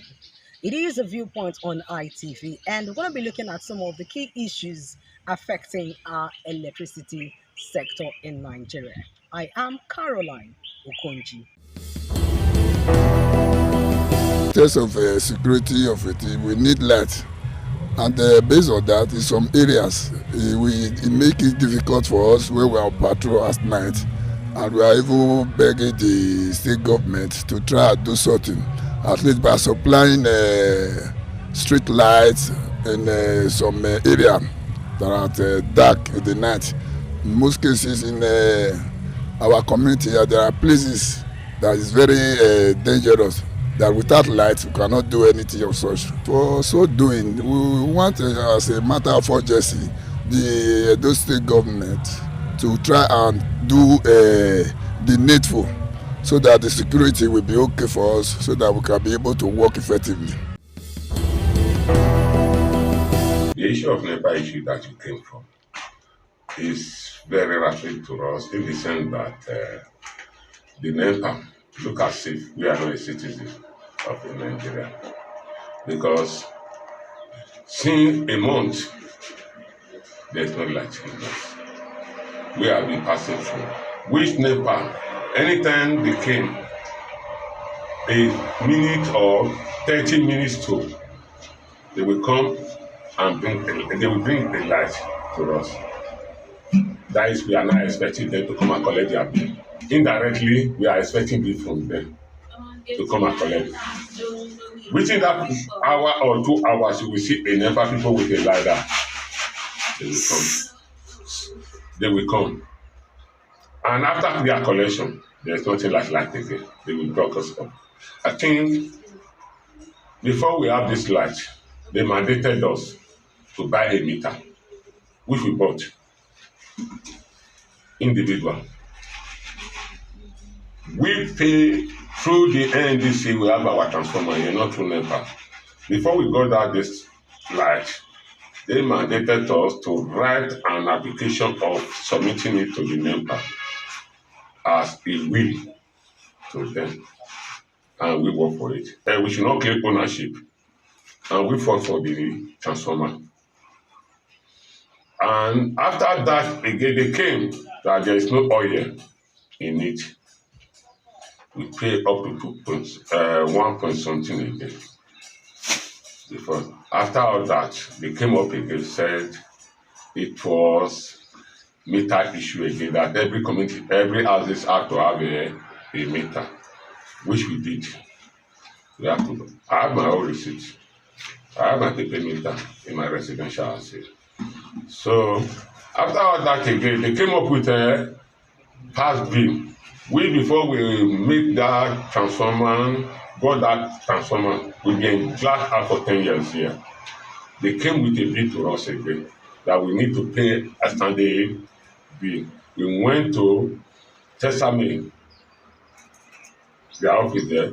After we left the one at the bypass, they were delivering us before they now refer us to the one at bypass. I don't want to mention name of the manager there. Got in there again, he said we have to go for all those things. We need to fulfill all those things which we did.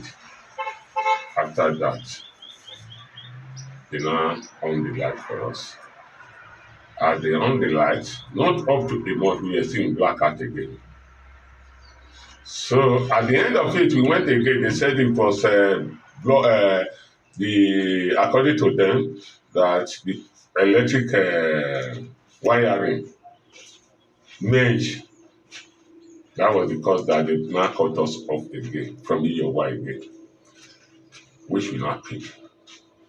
Pay that amount again. The Chile community, which is Ikabetu, Igbo and Igwekimi. After that, they brought a light for a week again.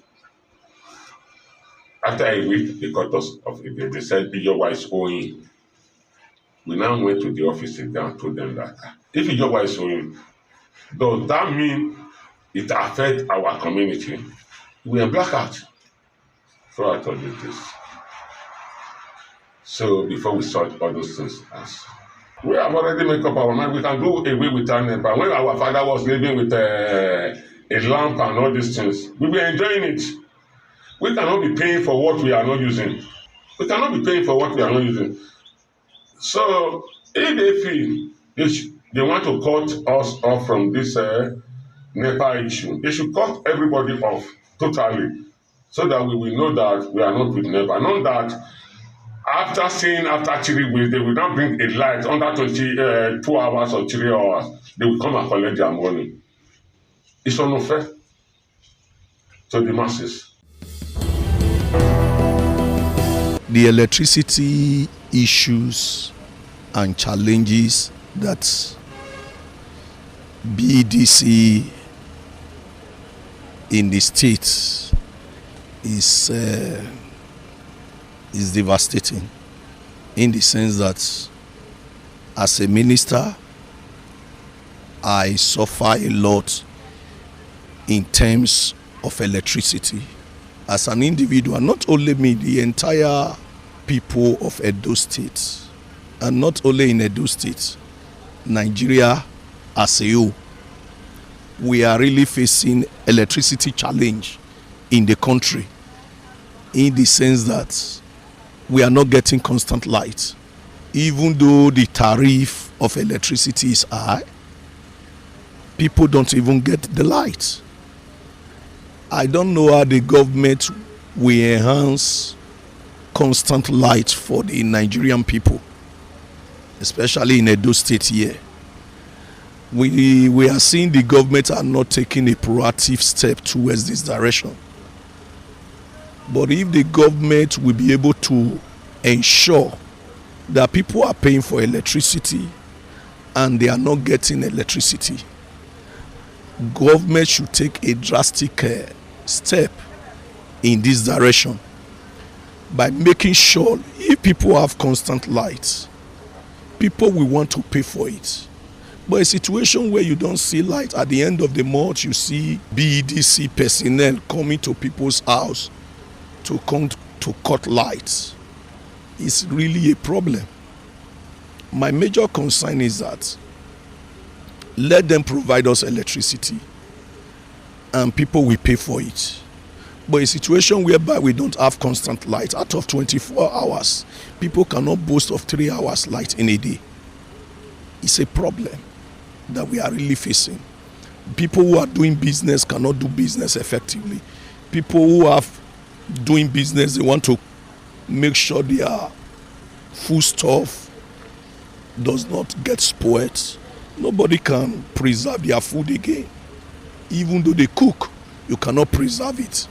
Even though electricity for our artisans to work, they cannot get electricity to empower their equipment in order to boost productivity for the entire society. It is really a problem. The state of electricity in our country, in our state, is very poor. Very, very poor. We don't know how government is creating effectiveness on this aspect. We say Nigeria is generating electricity and the neighboring are getting electricity, and the people that are in this country are not benefiting it. Nigerians, we are crying. As a person, I am crying. We don't say as an individual we don't want to pay for electricity. We are not saying that they should give us light for free, but let them make light available and let people pay for it. They often tell us the national grid is collapsed. So ultimately it's to develop enough capacity, the whole process of generation, distribution and the rest of it. And then the enabling law, the happy thing recently is that they have said is deregulated. You know, state governments and private investors can now enter the electricity market, generate and sell. So we do hope that will be a great deal of improvement, because without electricity, really, we are going to remain in the Stone Age. You know, we cannot industrialize. Even domestically, we cannot have the comfort we should derive from electricity. You know, we should consider all the options, whether the new sources like wind, solar in our country, so that we're able to generate enough for our consumption. The darkness is a cover for any kind of nefarious activity. Yeah, so if the place is not well lit or substantially lit up, people can ordinarily hide under the cover of darkness to perpetrate just anything, not just robbery, kidnapping and whatever you have. Yeah. Don't also forget that we now have private investors. The government doesn't have so much to do with electricity anymore, apart from regulation.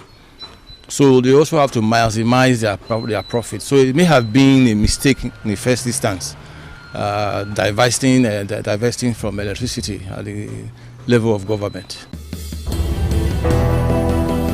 Let me talk about the state where I live, where I reside. The total blackout is nothing to write up about. We really suffer when it comes to light. Edo is suffering. I think our governor is trying to, we have to do more. Our Excellency, Senator Monde, our governor of Edo State, executive governor, you have to do more when it comes to that light issue. We are suffering. There are some of us who can provide electricity for ourselves, solar and all that. Maybe a generator, this was the case, but not everybody.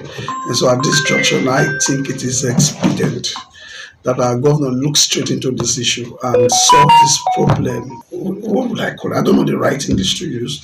The right English right now, we have serious problem when it comes to light. Businesses are going down. Those selling drinks, those who have koro, without generator, you can't do anything. And the J is on the high side. Those small J, those are better passing our neighbor used to buy then 30,000, 10,000. Now you can't buy it. Then the other one is the Tiger and the LMX, 1 point something for ordinary generator. So it doesn't make any sense at all. So we're begging on our executive governor, the governor that knows what to do, to please to look into us and save us from darkness. Then when it comes to these funny BDC people, we're raising a child that came from the US and the others. The first thing they learned in Nigeria is NEPA don't bring light. Children brought from abroad. The NEPA don't bring light. Can you imagine such? And so these funny people, 2 days, they'll bring the light on and off for 2 days. The next thing they'll come with their estimated billing. They start dragging people, wires and all that. It's high time. I think it's high time we stand our ground and let them know that we're not fools.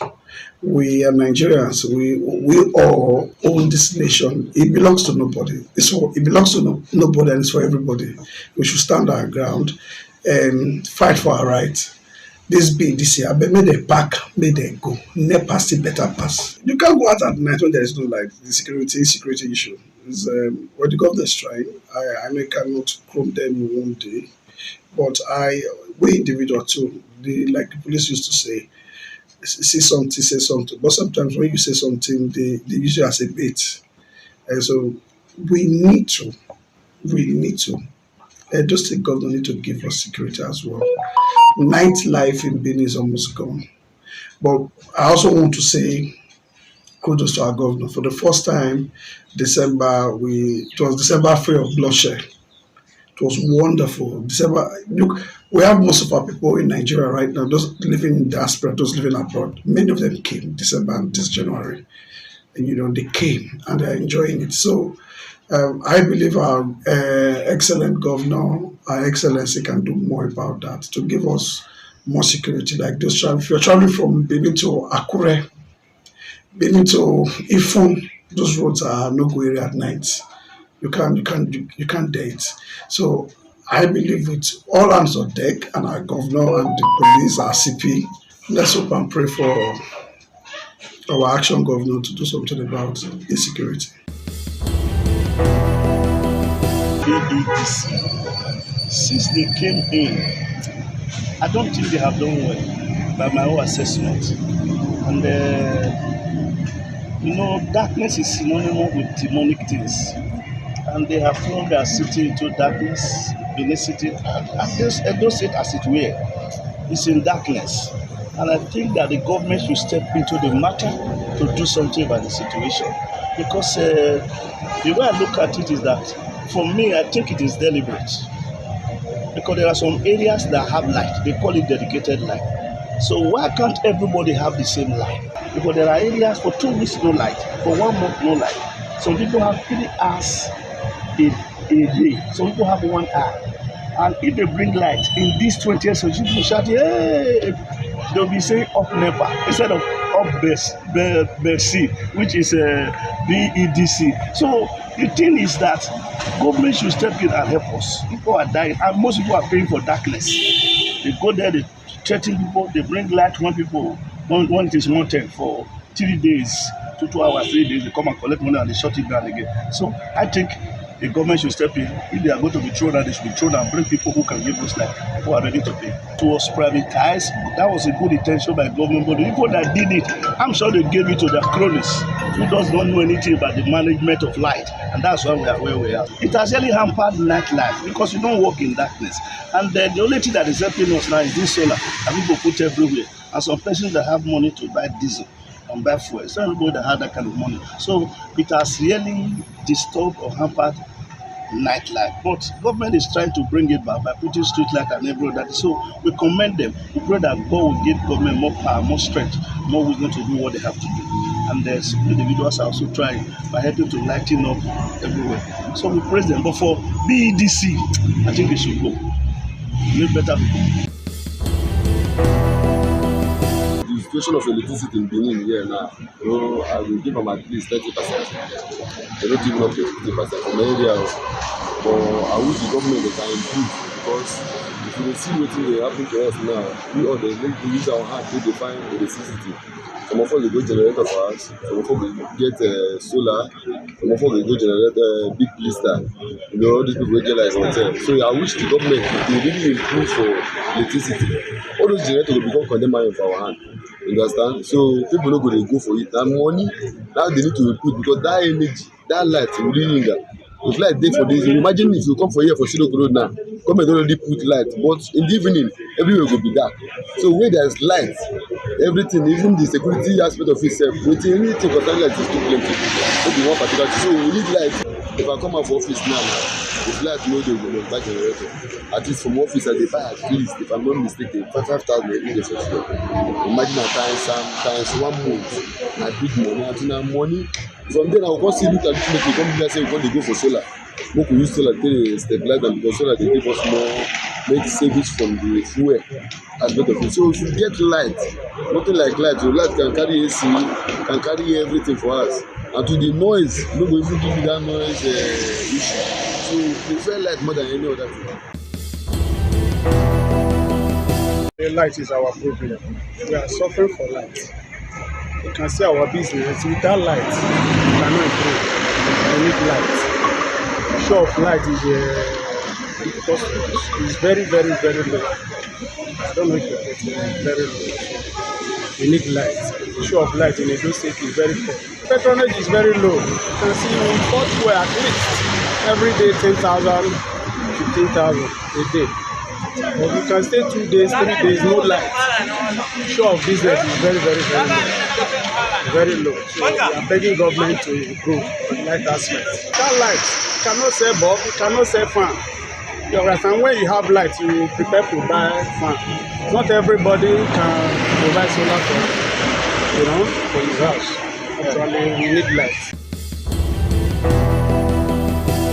Electricity in Benin City or in Edo State has been with mixed feelings, because to some they will give the positive nod that they are faring well with the supply of electricity, but with some become so epileptic of recent. Me personally, I have discovered that we are not paying for what we get, or we don't get what we pay for. The reason being that the regulatory body that's supposed to task the BEDC are not doing enough to satisfy a customer by way of ensuring that you get what you pay for. For those who are using prepaid meter, there are reports that suggest that even the prepaid meter is even overbilling or overcharging consumers as against what the government is telling us. Only recently we discovered that the BEDC keep complaining that the generation company is not supplying them what they ought to get, which will in turn affect the consumer. And even at a point they also raise the issue of federal government owing them. But just recently the federal government has paid a huge sum of money to liquidate what they are owing this distribution company. But looking at the experience of consumer in terms of the electricity supply, it is so appalling. They will either give you excuse of faulty transformer, which they left for the consumer to contribute money to fix, whereas it is supposed to be the onus of BDC to fix the transformer so that they can in turn supply electricity to the consumer who pay for that service. It's like you are buying a recharge card. I am not sure that the recharge card you buy is what they give you. It varies from quarter to quarter. It varies from consumer to consumer. For example, for those who have been using the analog or the estimated billing, you will discover that whatever they bring, which is not subject to negotiation, by the time you now procure your own prepaid meter, they will bring everything inside the bill and begin to roll out deductions arbitrarily without consulting with the consumer. Even the estimated billing they brought was not even discussed by the consumer. So, and there is nobody that is there to advocate for the consumer or to leverage on the complaints. Nobody to complain to. So that makes it very, very heartbreaking. So for me, I believe the federal government and indeed the lawmaker, the National Assembly, should set up a body where consumer can run to and lay their complaints so that there can be an equilibrium between the consumer and the BDC, for example. To wrap it up on Viewpoint on ITV, we're going to be highlighting some of the key issues that was actually mentioned by our respondents, which some said it is as a result of poor maintenance, gas supply shortage, and poor metering, just to list but a few. And the government at all levels, they are expected to do the needful and do the right thing to ensure steady power supply for citizens in order to boost means of livelihood, especially for business owners in the country. It is Viewpoints on ITV. I am Caroline Okunji. ITV, certainly the best.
Ẹ̀gbẹ́júwà ọba àtọ́pẹ́.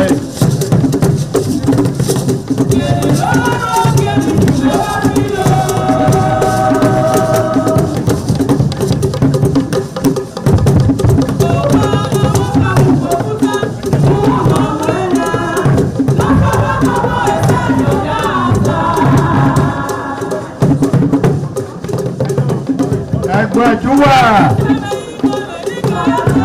ọba àtọ́pẹ́ yìí.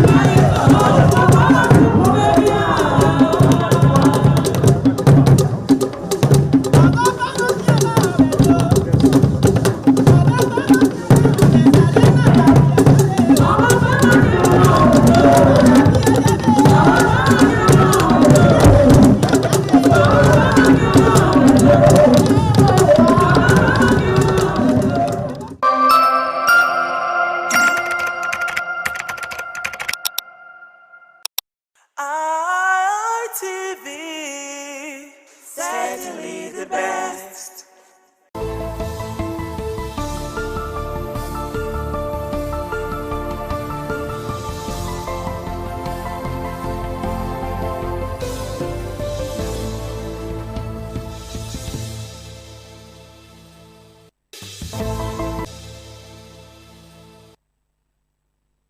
Meets Tinubu predicts Nigeria may hold work from policy over a few crises.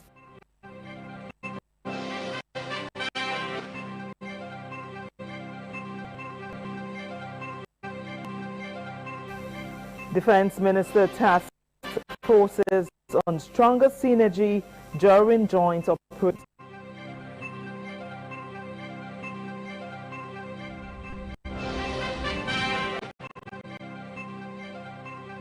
Rainstorm destroys houses, places residents in Ebudin.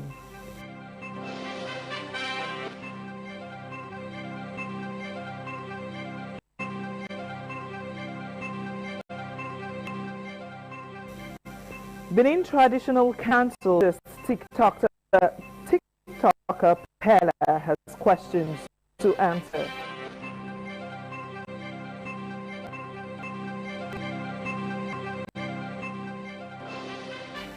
Plus, civil society groups oppose deployment of AIG Mushjimo as head of Zone 2 Police Command.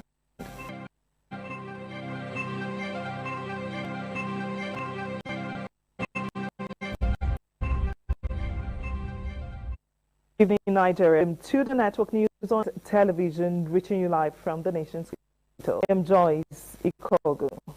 Joining me from our Benin Network Center is Wilson Omar. Good evening, Wilson. How has your day been? Good evening, Joyce. It's a pleasure sharing the screen with you tonight. How is Abuja? Abuja is quite peaceful. Many thanks for asking. And also joining in from our Lagos Network Center is Messilina Unkwo. Hi, Messilina.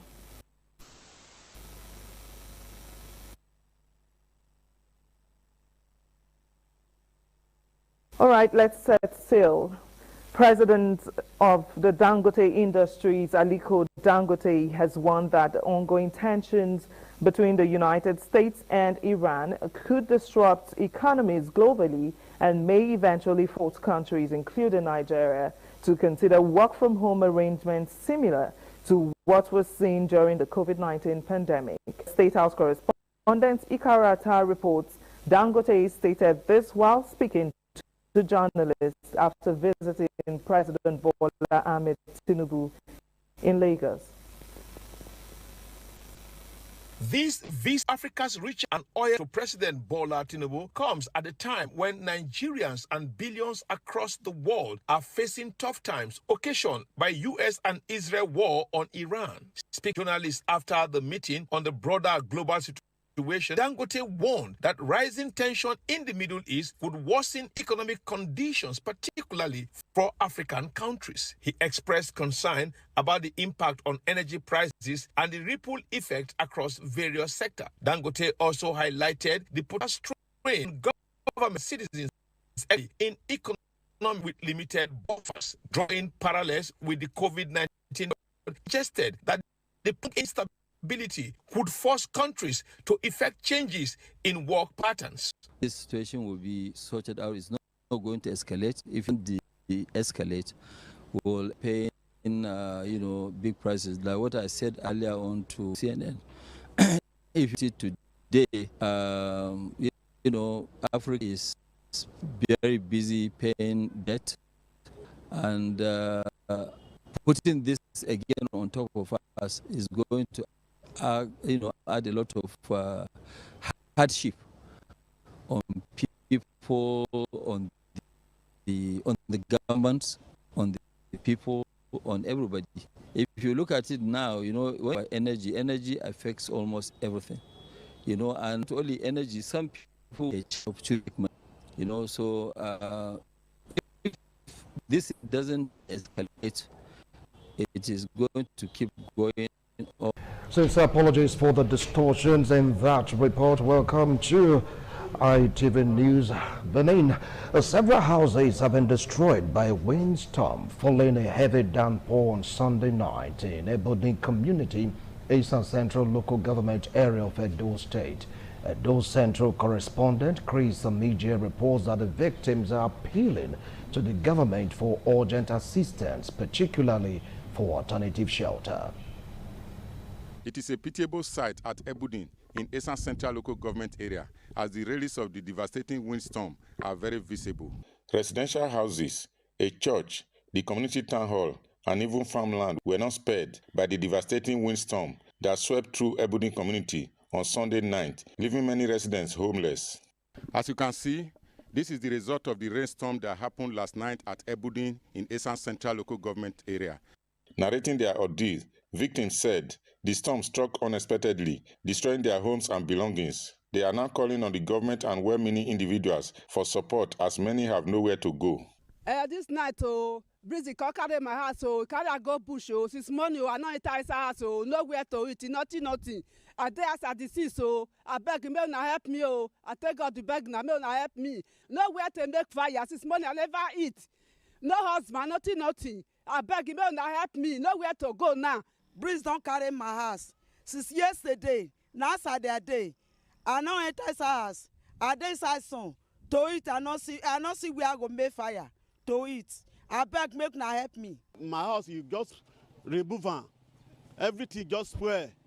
Everything when I come get for inside house, water just full am. In my house, you don't settle again. I don't see where I will stay. The Nigerian Meteorological Agency, NIMET, had earlier predicted that the year would be characterized by erratic rainfall pattern, prolonged dry spell, and high temperature. Obviously, the pain is much. The victims are crying for financial help from the government and other relevant authorities. From Ebudin in Eastern Central local government area, Chris Omije, ITV News.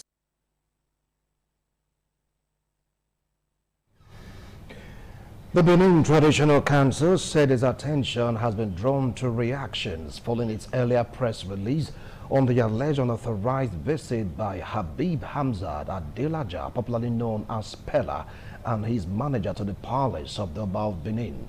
The council, in a statement signed by its secretary, Frank Erabo, clarified that the submission of a letter of request and the mere stamping of acknowledgement do not constitute approval, but are simply parts of standard institutional protocols and administrative procedures. The statement further explained that the receipt and stamping of any correspondence by the Council Secretariat only serve as acknowledgement of receipt and do not employ approval by His Royal Majesty or the Benin Traditional Council. It emphasized that in the absence of explicit authorization, no visit or activity is deemed sanctioned. The council also called on Pella and his manager to publicly state whether any formal written approval was granted to them and whether the letter of request disclosed any intention to visit any of the Oloi queens. Residents and shop owners in the power line axis of Osawe Street, Wadai Etete GRA in Benin City and its environs are raising alarm about what they described as a growing wave of theft and looting allegedly carried out by scavengers in the area. According to affected persons, the situation worsened following the recent demolition of the Abuja quarters, which they say displaced several individuals, some of who are now engaged in scavenging activities that are reportedly turned criminals. Jaladojo reports. Few months after the demolition of Abuja quarters by Powerline off Etesejari in Benin City, residents and artisans alike are now complaining of scavenger activities in the area. The burglary of streetlights, prepaid meters, shops and homes, alongside the carting away of goods and valuables, is reportedly becoming the new norms for resident and business owners. Some victims recount their experiences. They almost emptied my shop. They took a lot of things. They did a lot of damages to my shop and all that. 2 weeks after that time again, they came back the second time. They took my prepaid meter. They burst through here, tried to enter inside, but they did not succeed. After that incident, 2 days, 3 days of it, they still came to this same place again to operate. Because they are buzzing store. Every day we are even scared. I'm selling accessories. Sometimes when we are coming back in the night, they always hear battle axe and dagger. Then the last week they see also attack my brother. MP3. Residents say the development has created an atmosphere of fear, forcing many business operators to close earlier than usual or adopt additional security measures to protect their property. Since when they destroy this power line, all those power line like this, the rubber of outside people come too much. They dig hole, enter people houses. All these outside people, they say, they come out. They no agree come out. Now war, we there for here.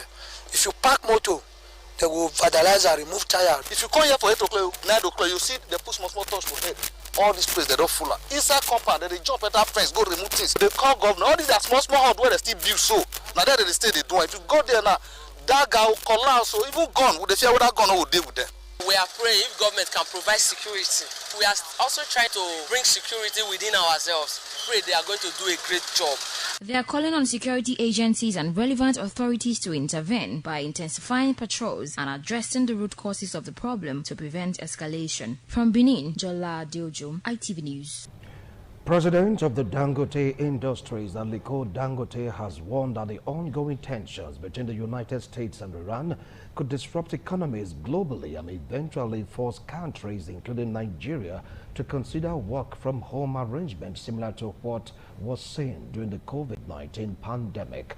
Our State House correspondent Ikaro Atta reports Dangote states this while speaking to journalists after visiting Bola Ahmed Tinubu in Lagos.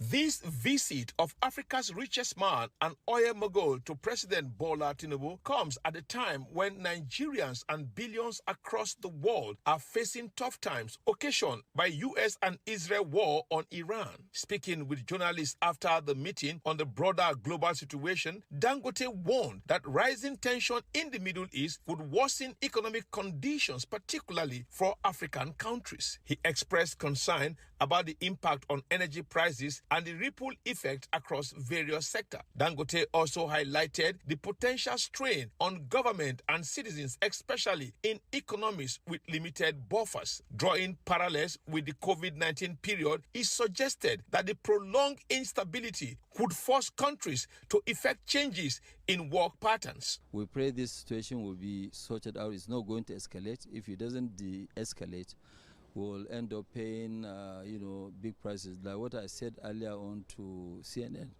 If you look at it today, Africa is very busy paying debt, and putting this again on top of us is going to add a lot of hardship on people, on the governments, on the people, on everybody. If you look at it now, when you talk about energy affects almost everything, and it's not only energy. Some people will try and take a chance and say, this is an opportunity, so let me make money, So if this thing doesn't de-escalate, it is going to keep going up and up and up, and governments cannot really now go and add salaries also. So people will really, really feel the hinge. He added by calling for de-escalation, stressing the vulnerability of many Africans to economic shocks. Speaking on President Bola Tinubu's visit to the United Kingdom, Dangote noted that securing huge funds as it did reflects growing international confidence in Nigeria's economy. He also noted that the development creates new opportunities for Nigerian investors to access international funding. Ikaro Atta, ITV News. The Minister of Defense, Christopher Musa, has advocated stronger synergy amongst military services in tackling evolving security challenges. Defense correspondent John Turner reported the Defense Minister stated this at the Chief of Defense Staff inaugural lecture for the Defense Headquarters Joint Doctrine and Warfare Center in Abuja. The armed forces and other security agencies converge at the Nigerian Army Conference Center in Abuja to deliberate and provide new approach to modern warfare. Every of the military service has doctrines that guide its operation. Despite the differences, the Defense Headquarters seeks to fuse the various principles into a unified doctrine that will foster oneness and enhance effectiveness during joint operations. The Defense Minister, retired General Christopher Musa, insists that no arm of the military can independently tackle the evolving security challenges. Doctrine shows you how we fight, how we move, how we operate. And so getting it together is very important. And this shows that jointness is the best option. Doctrine gives us the guide, the regulation, the direction on how to go about this. And not only for the armed forces alone, for other security agencies, and for MBAs to know what role they have to play, and for the citizens to also understand their responsibilities. The Chief of Defense Staff, General Olufemi Oluyede, also addressed the personnel on issues of doctrine and warfare. I wouldn't want, to talk about the service that did the right thing or the one that didn't do the right thing then. But it was obvious that the right competencies have to be, brought to fore when we're talking about joint operations. Like it's noted, I was there lifted with others from Calabar to Lagos. But when we did the Navy, we didn't see them. And even the Army, when you look at what the Army was supposed to do then, we still fell short too. So it boils down to the fact that we need to enhance the capacity of all services and all agencies. That's the point here. The Security Forum's outcome will seek to enable the military to adapt to modern warfare demands. From Abuja, John Dana, ITV News. Analysts and political stakeholders on the program this morning on ITV have examined key national and regional issues affecting Nigerians. Guests on the Benin Network discussed a recent youth protest in Ubiaja and concerns over a possible third-term representation bid, while on Abuja Network Center, attention focused on rising global tensions involving Iran and their potential impact on Nigeria's economy. The report by Ibrahim Adedeji is presented by Osemudeme Osaigi. From the Benin Network, an Asian Southeast politician, Honorable Jonathan Okosun, weighed in on the recent youth protest in Ubiaja, describing it as a peaceful demonstration by concerned youths seeking to prevent division within their political party. He cautioned against treating politics as a do-or-die affair, noting that the protest was largely driven by frustration over limited access to the state governor. Honorable Okosun also alleged that a counter-protest was orchestrated by political actors with ulterior motives, claiming that some participants were financially induced. Before INEC had even announced the date of election, Sonny Ojedere had been boasting in Ubiaja that the governor has promised in third tenure. The youth do not have direct access to the governor to ask His Excellency, this is what we are hearing, and this is our position. So what the youth need to do was to protest. From the Abuja Network, analyst Yishau Aliu examined the implications of the Iran conflict on global oil prices and its ripple effect on Nigeria's economy. He noted that the tensions could have prolonged consequences given the deep-rooted nature of the conflict, while expressing concern over Nigeria's limited refining capacity and weak purchasing power on the international market. According to him, these factors continue to drive up fuel prices locally. He advised that government should adopt proactive pricing strategies to cushion the impact of global shocks on Nigerians. What we are losing it instantly. But what we are gaining, we are not getting it instantly. and it is not being translated instantly. So it is better for us to have pre-conflict revenue so we can have our pre-conflict standard of living. Osemudamel Sagi, ITV News.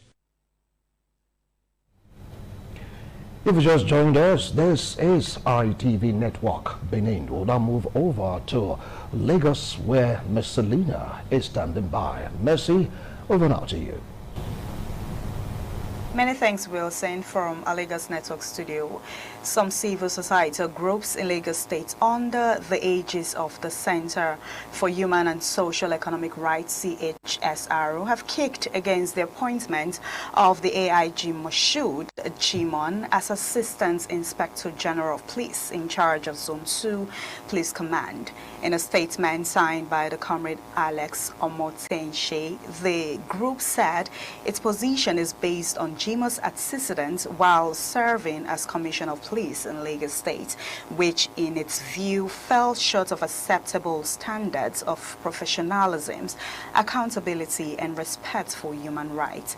AIG Moshood Jimon was recently promoted to the rank of Assistant Inspector General of Police and has now been deployed to head the Zone 2 Command covering Lagos and Ogun State. We will take a break. We'll be right back. Do stay.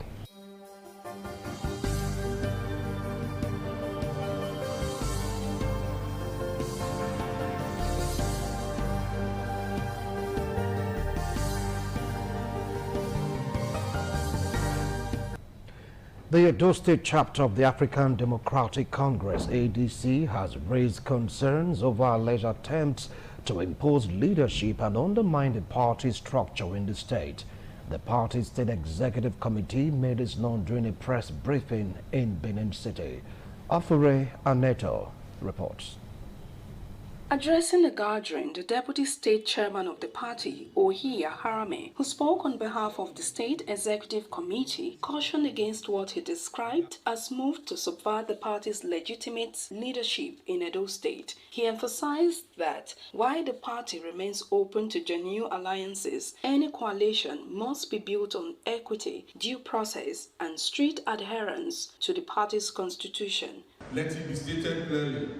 The ADC in Edo State is not an abandoned platform waiting to be captured. It is a structure built through years of sacrifice, loyalty, and political investment by committed members of the legacy ADC. The Edo State Expo declares without hesitation that zoning is alien to the constitution of the ADC. Any attempt to smuggle zoning into the party as a tool for power allocation is unconstitutional, illegitimate, and it is dead on arrival.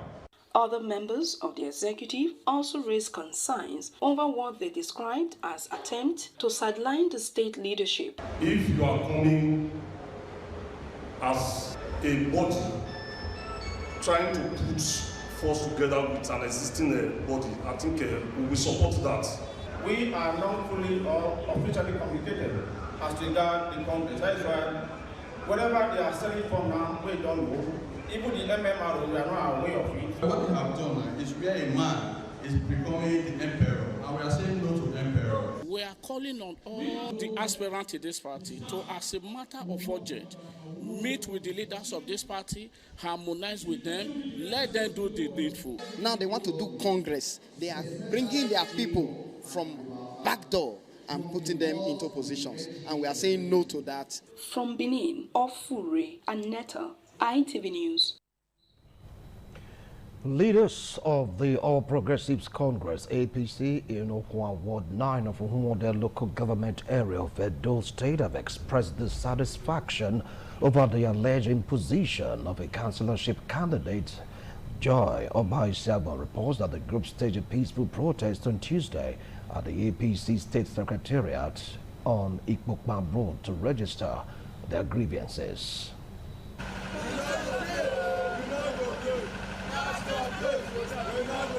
The spokesperson for the aggrieved APC protesters claimed that despite their unanimous decision to nominate Mr. Sunday Irabor as their councillorship candidate for the upcoming local government election, a different name was submitted to the APC State Secretariat, undermining their choice, an action it described as unacceptable. The Secretariat should immediately amend that the one we choose, Sunday Irabor, is what we need to represent Ohuan Ward. But for now, the father of Irune now called us that they have given his daughter the flag. So we will never agree to that. The protesters were received by the APC State Assistant Secretary Sam Obo, who assured them that the matter would be addressed promptly. The unanimously nominated councillorship candidate, Mr. Sunday Irabor, said they are awaiting the decision of top party leaders, emphasizing that his nomination should not be undermined. They've spoken to us well that the party secretary will look into our appeal, so I'm happy for that. For me, it's not a desperate attempt. It's not a do-or-die affair. The ward, Ohuan Ward 9 leadership, gave me the mandate, and I stand with it. As far as we are standing here today, the ward leaders have unanimously endorsed me as the candidate of the councillorship local government of Ohuan Ward. So I stand with it. The development has raised concerns about internal democracy within the All Progressive Congress, as the protesters insist that their chosen candidates be recognized. From Benin, Joy Obaisiagbon, ITV News. The Vice-Chancellor of Edo State University, Yamo, Professor Victor Lawole Adetimirin, has outlined activities marking the institution's 10th Founders Day and 7th Convocation Ceremony, celebrating a decade of academic growth and excellence. Edo North Bureau Chief Madonna Derunokai reports. Addressing journalists at the Muhammadu Buhari Administrative Building of Edo State University, Yamo, in Esako West Local Government Area, the Vice Chancellor, Professor Victor Olawale Adetimirehi, acknowledged key stakeholders, including the Edo State Governor, Senator Monday Okpebolo, members of the Governing Council, and top management staff of the institution. He noted that the press briefing was convened to formally announce activities lined up for the 10th Founders Day and 7th Convocation Ceremony, while also reflecting on the university's remarkable growth and achievement over the past decade. The digital innovation has enabled 24/7 interactive learning, real-time engagement of lecturers and learners. Edo State University Yamo has recorded remarkable and sustained growth across academic, research, community, and infrastructural domains. Professor Adetimirehi highlighted the university academic milestones, infrastructural development, and contributions to human capital development. He also unveiled a week-long schedule of activities for the celebration, set to run from March 22nd to 28, 2028, reaffirming the university's commitment to excellence and future development. The university has grown to over 9 faculties, offering over 30 fully accredited undergraduate programs, all approved by the National Universities Commission and relevant professional bodies. As part of the event, the Vice Chancellor, alongside members of the university management team, visited the comprehensive health center in Yamo to monitor a free medical outreach organized for the members of the host community. The outreach, according to officials, is aimed at addressing pressing health challenges and strengthening the relationship between the university and its host community. A spokesperson for the medical team emphasized the importance of the initiative in improving access to health care services. High point of the event included medical screening for residents and group photograph with participants at the venue. From Iyamo in Esako West Local Government Area of Edo North, McDonald Irunokai, ITV News. We will take another break. Don't go away.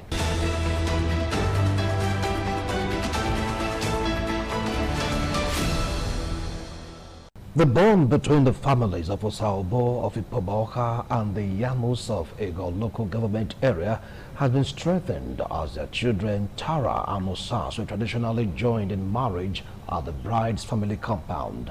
The colorful occasion, which brought together dignitaries from across political and other sectors, including former Deputy Governor of Edo State, Dr. Pius Odubu, showcased the rich cultural heritage of the Benin people.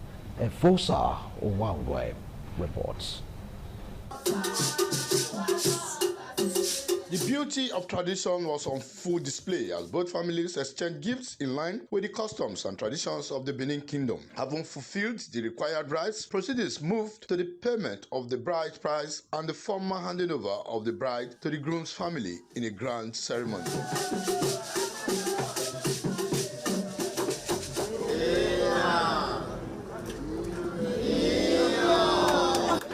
The couple, alongside family members, friends, and well-wishers, took to the dance floor in celebration. An emotional father of the bride, Honorable Osao Boydausa, expressed joy and gratitude to witness his eldest daughter's wedding. I wish them good luck and happy marriage life. I'm very happy for them. The representative of the groom's family, Honorable Agarese Idubo, the bride's mother, and other dignitaries also expressed delight at the successful union. I want to wish them a very successful marriage because they have come a very long way because they knew themselves as children. I wish my daughter and her husband a new home.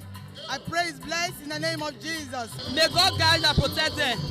Good health, more money to take care of the wife and the children in Jesus' name. I want to wish them well. I want to say they will find favor in the sight of God. The couple, visibly excited, described their journey to marriage as fulfilling and worth celebrating. Seeing the love that is being shown me and my beautiful wife beside me is a day we've been anticipating for, and it's finally here. She's everything I would have ever asked of. It's just a very beautiful memory, you know, marking this milestone with people I care about and love. And I'm so grateful to God. The high point of the event was the cutting of the traditional wedding cake, admired by all present. From Benin, Efosa Uwangwe, ITV News. As part of activities marking Rotary's Water, Sanitation and Hygiene Month, the Rotary Club of Benin has intensified its awareness campaign among students, promoting healthy hygiene practices, especially among the girl child. The initiative tagged Kate a Girl, Dignity and Hygiene Safety was held at Nebo International School in Benin City, where students were equipped with practical knowledge for healthier living. Afure Aneto reports. Rotary International Water, Sanitation and Hygiene Wash projects are aimed at promoting sustainable solutions that improve health, hygiene and human dignity. At Nebo International School in Benin City, members of the Rotary Club of Benin, led by its president, Rotarian Angela Obaitwa, engaged students, particularly girls, on the importance of personal hygiene, proper hand washing techniques and the correct use of sanitary materials. Wash the tip of your fingers, then you wash your wrists. If for any reason you don't know how 20 seconds is, just count 1 to 20. And then you know that your hands are clean. Make sure it's firmly stopped. This one even has some wings, so better protection. A member of the club, Rotarian Bamidele Sani, encouraged the students to maintain cleanliness at all times, emphasizing that their outward appearance should reflect their inner values and self-worth. Keep up your cleanliness. Anytime, make sure that you are clean outside and inside. The highlight of the visit was the distribution of notebooks and sanitary kits to support the student hygiene and educational needs. One of the students expressed appreciation to the Rotary Club, noting that the program had improved her understanding of personal hygiene. Enlightening most of the girls that don't know about this, I say thank you to Rotary for helping us to enlighten them. We're able to lecture them on what they have to do on personal hygiene, self-cleanliness. We did a little project in the school where we taught them about hygiene and sanitation. We also distributed notebooks and a few sanitary towels for their personal hygiene. From Benin, Afure Aneta, ITV News. Late Prince Augustine Agwabasimi Irobun Eweka has been described as an honest man, an enigma who loves God and lived a selfless life to ensure everyone around him were happy. The description was given during a vigil mass held in his honor at his Airport Road residence.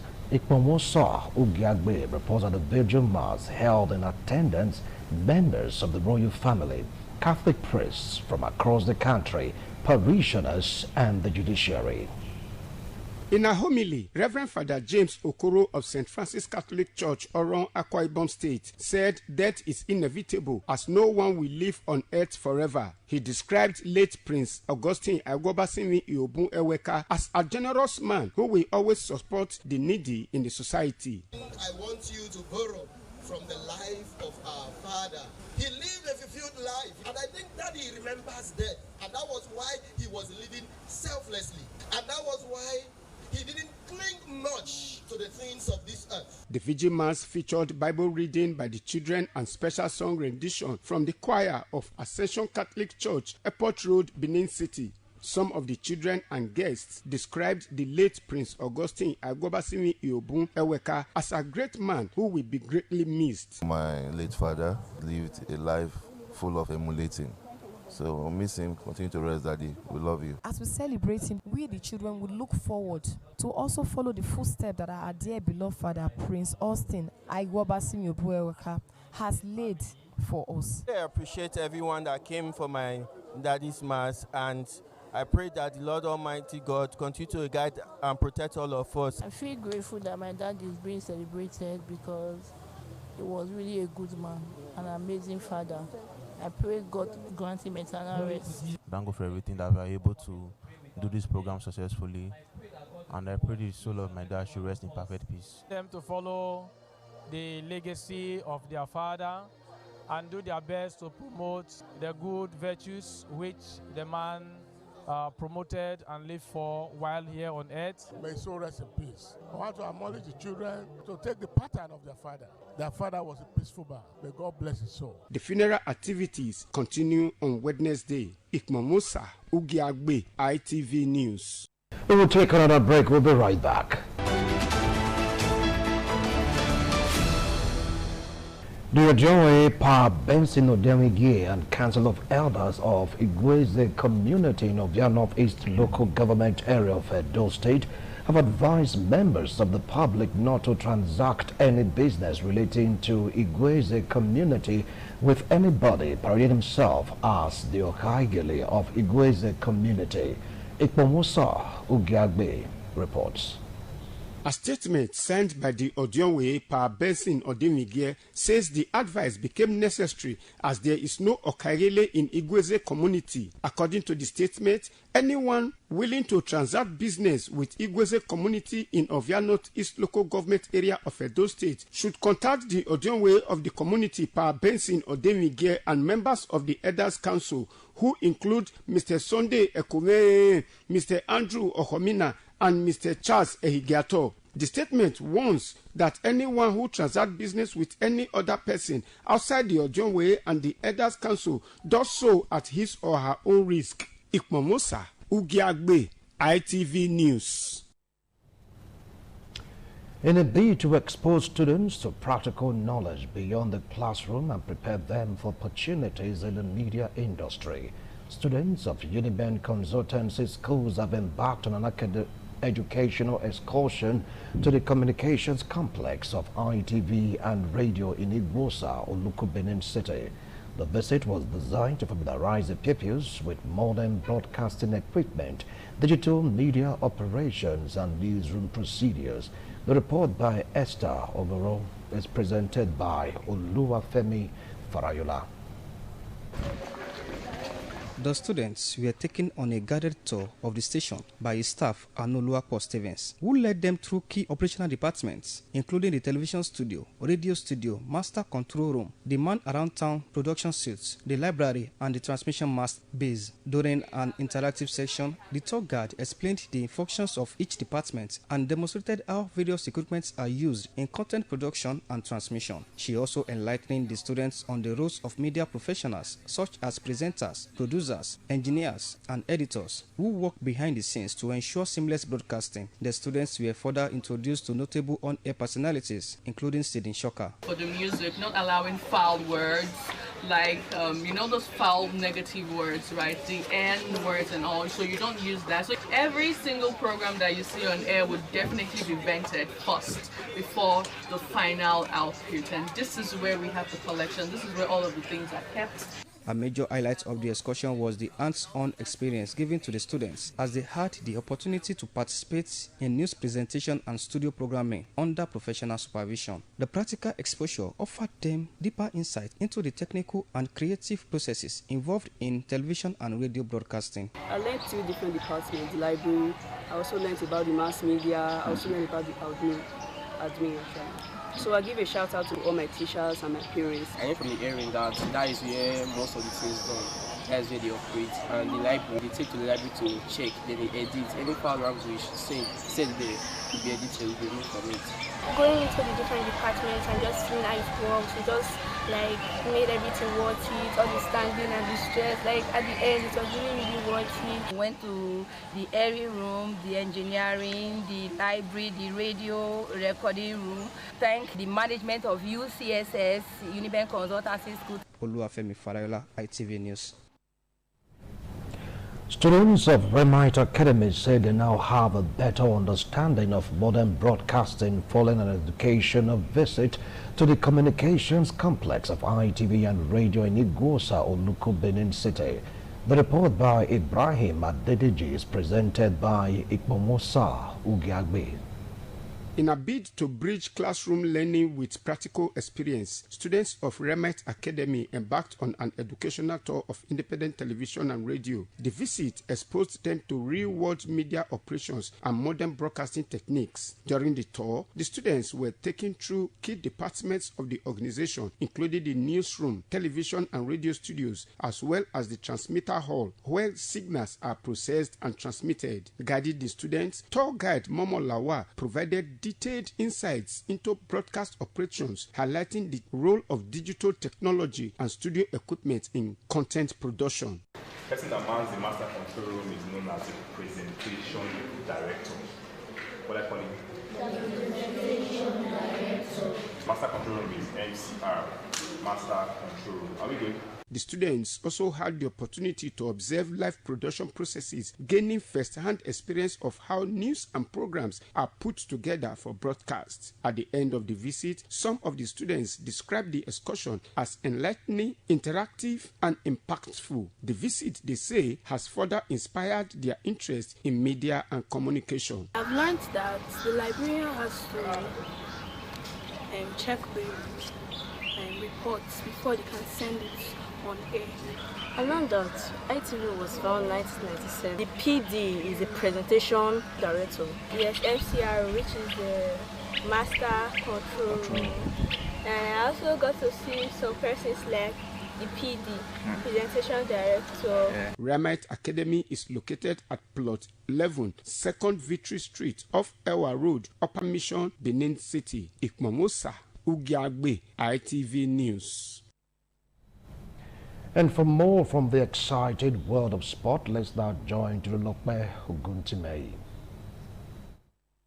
Paris Saint-Germain have requested the postponement of their League One clash against title rival Lens, scheduled for April 11 due to its proximity to their UEFA Champions League quarter-final ties against Liverpool. The match falls between the two legs of the European fixtures, with PSG hosting Liverpool before travelling to Anfield just days later. However, Lens have strongly opposed the move, insisting the league fixture should not be adjusted to accommodate European commitment. In a statement, Lens warned that rescheduling the game will undermine the integrity of the domestic league, adding that League One must not be treated as secondary to European competitions. PSG, however, defended their request, noting that such adjustments have been made in the past and arguing that strong performance in Europe ultimately benefit French football. Meanwhile, former France forward Antoine Griezmann will join Major League Soccer side Orlando City from Atletico Madrid this summer. 35-year-old Griezmann is in his second permanent spell with Atletico and is the club all-time leading goal scorer. He's closing on a 300 career club goals, having also played for Real Sociedad and Barcelona. He said, "Estana, I'm very excited to begin this next chapter of my career." Griezmann retired from international football in 2024 with 44 goals in 137 caps and was part of the side that won the World Cup in 2018. He will move to Florida in July and has signed a deal that could see him play until 2029. And that's it on Sport News. I'm Ogutimei to Lopo Ogutimei. And that's it on ITV Network News tonight. Thanks a lot for watching. Good night.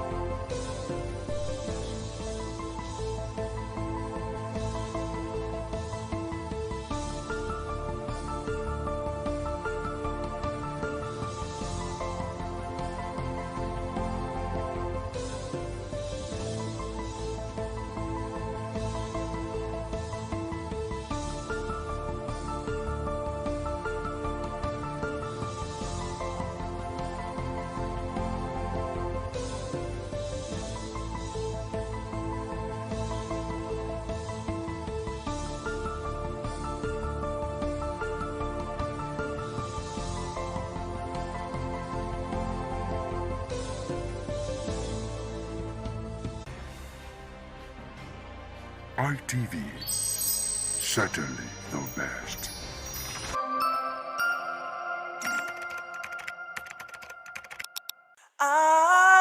ITV, certainly the best.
kọ́lẹ̀ tó ẹ̀tọ́ ní kẹrẹ̀ kú yóò gbó. Orí ọba ní ìka.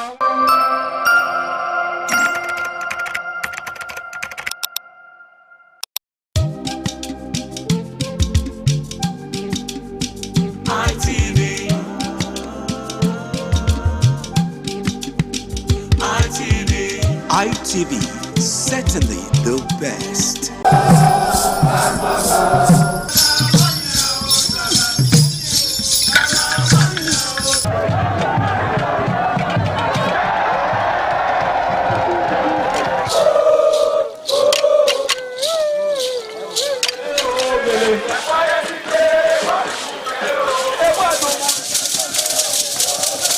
The new Edion expressed excitement as they danced and rejoiced before the Esama of Benin, Sir Chief Dr. Gabriel Osawari Benedion, who also joined in the dance.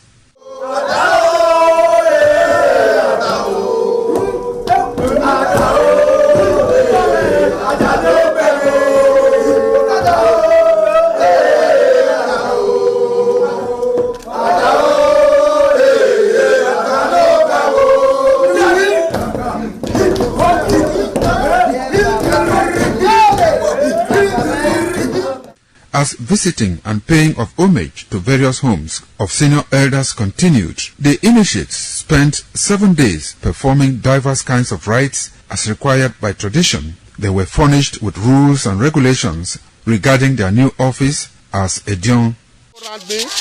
That I grew up in this community to the point that they have now also chosen me as an elder in this community. It's a thing of great joy.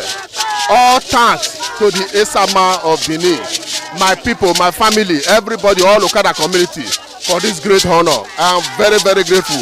Well, this is my brother. I'll call him my uncle because he grew up with my father. I'm so proud of him because we are doing the same rituals as the Edions of the Okada. It is our duty for us to make this place a greater place, for outsiders to come and see the goodness of God in Okada. And I'm proud of every one of us here. So shall it be to each and every one of us in Jesus' name.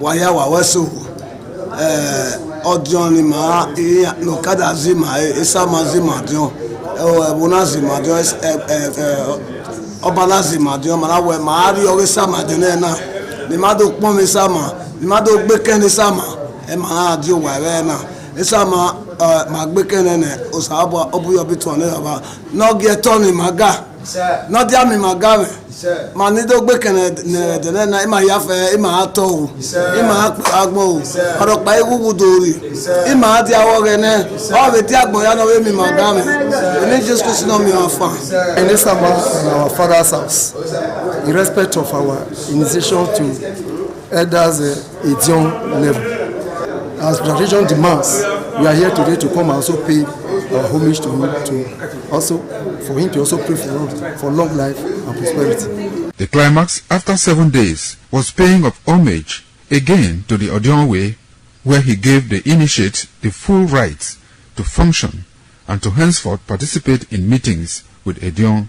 It will go down in the history and minds of Okada community, Ovia people, Edo State, and Nigeria in general. The ambience, style, and the colorful ceremony associated with the 2025 initiation into the Edion Council of former Governor of Edo State, Chief Lucky Nosagari Benedion, his brothers Bright Ayamakwe Benedion, Honorable Charles Osenwige Benedion, Peter Osawari Benedion, Dr. Fred Osawuni Benedion, Barrister Mike Osane Benedion, Executive Director Operations, ITV and Radio, Chief Elder Gbedio Wunse, Honorable Efosa Douglas Igbenedion, Ukbonwa Igbenedion, Osawe Igbenedion, Edosa Igbenedion, Dr. Daniel Omorige Igbenedion, as well as Agbong Steve Igbenedion, among other sons of Okada.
The Ugewe is the final ceremony of the series of festivals. It is one of peace and lightheartedness, following the more solemn of the ritual year. Ugewe is the festival of the Ewe leaves, a symbol of good luck and joy. It is the most popular of all that heralds the dawn of a Benin New Year, new vow, newness of life and freshness of life, and a new hope for the future. In the evening, the Ewe leaves are presented to the Oba of Benin in grand style in a colorful ceremony. The Ihogbe Society, amidst singing and dancing, bring the sacred leaves that symbolize good luck, blessings, peace, and prosperity. Each of the senior members of the Ihogbe proceeds to give the sacred leaves directly to the Oba of Benin, and others put theirs at his feet.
Thank you so much for staying tuned. After all, it's a live studio. You heard the voice is normal. Welcome to International Forum. I am Wilson Omasho. Today, we'll be taking a look at what is happening right now between Russia and Ukraine.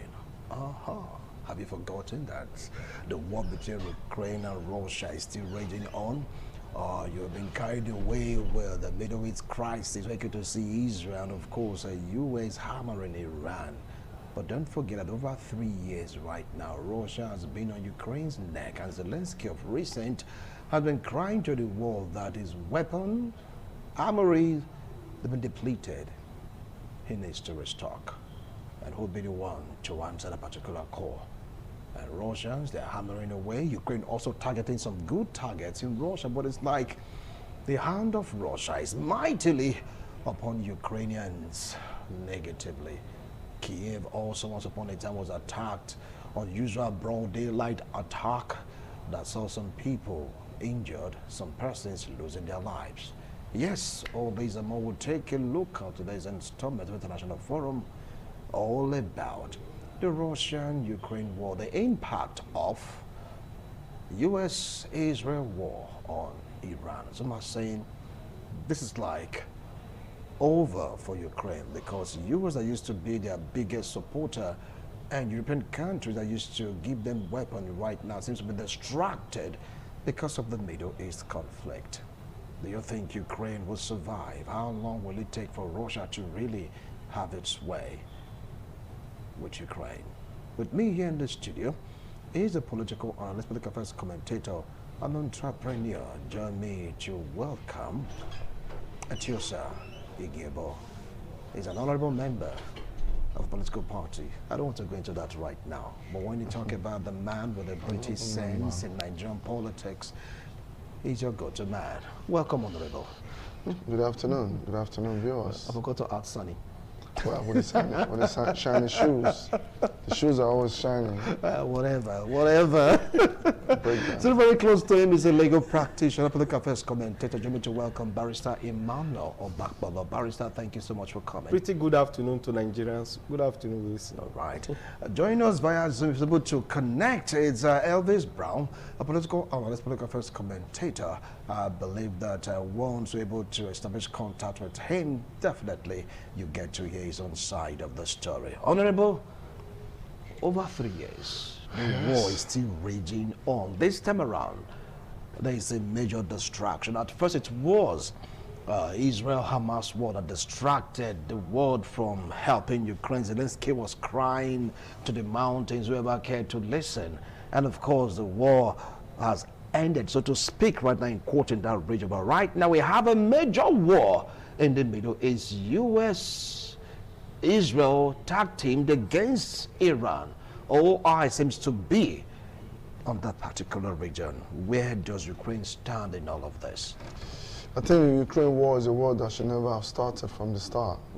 I've maintained a particular channel from when this conversation started that the president of Ukraine, Zelensky, was making a dire mistake. Because if you don't produce ammunition and you're fighting against a superpower like Russia, who has endless capacity and more higher technology in terms of both air, through the amphibious way, or maybe through the ground troops, with the right equipment, you would have been shooting yourself on the foot. And nobody envisaged that there would be an Iranian, Israel, and the U.S. conflict almost 4 years down the line when the Ukraine war first started. But all of a sudden, we call it originating summons. Things that comes up during the legal processes and what you didn't think about will just come up and it becomes a major factor in the case. So I think that is what is working seriously against Ukraine. And I know that quietly, Russia is quietly digging deep and cleaning them out and obviously trying to achieve its military objectives through military means. I feel for the Ukrainians, I feel for the people, I necessarily don't feel for the president. If the president is out and is captured and they can find peace, fine and good. But the way it is now, Ukraine, a beautiful country that shouldn't have gone into war in the first place, was dragged into war because somebody felt he needed to work with the previous power bloc that was in the US, who the Trump administration is very much against. Nobody knew Trump would come up for the second time and withdrew his tactical support for Ukraine. How could he be relying on weapons and take on a major superpower like Russia. A lot of people on this platform has argued that the Ukraine war was self-defense and whatnot. I don't do things or say things based on sentiments or emotions. I look at facts.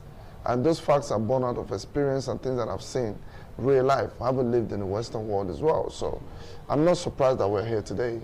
And the Ukrainians are crying and the Russians is having a free day. They will have their way, while Ukraine will have their say. I don't think in the future, next time, any Ukrainian as a country going forward with these lessons will ever dare to start up a war with Russia again. The Russian war should have been a superpower versus a superpower. You know, remember when Bush was to go to Georgia to face a missile defense to the east? They saw what happened. So talking about joining NATO, today they are not on NATO. They were never able to join NATO and they will never join NATO. Their country has been destroyed. Loads and thousands of people have been killed on both sides. But either way, Russians have more population than Ukraine. Business engagement has literally become a trouble within that region. The waterways has been taken over by the Russian submarines and the military and the naval assets. So what purpose was the war for? For them to take on the border so much bigger than them. All right. That was very ill thought, and I'm sorry for. I feel bad for them anyway. All right, Barrister, some are saying that I'm feeling so much sorry for Ukraine. They feel this great swell of pity because it stands right now.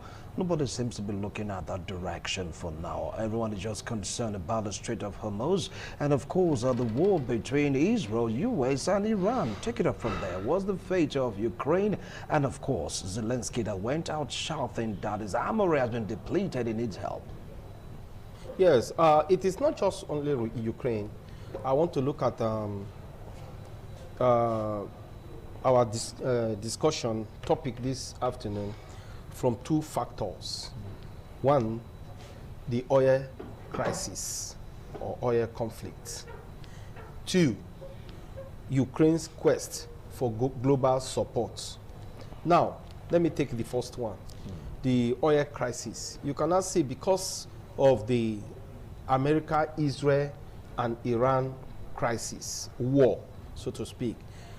There is a global shortage of oil, and energy has become a really factor that every state just now is trying to see how they can regulate whatever they have, manage, then also sustain all that they have just now.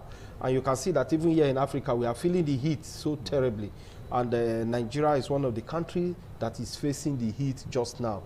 And if you go further, you begin to see that energy has become an issue internationally. And the reason given is the America, Israel, and Iran war.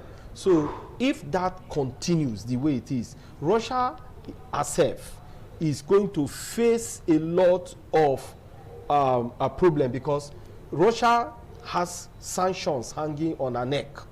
And now, with this energy shortage, she's also feeling the heat from that angle.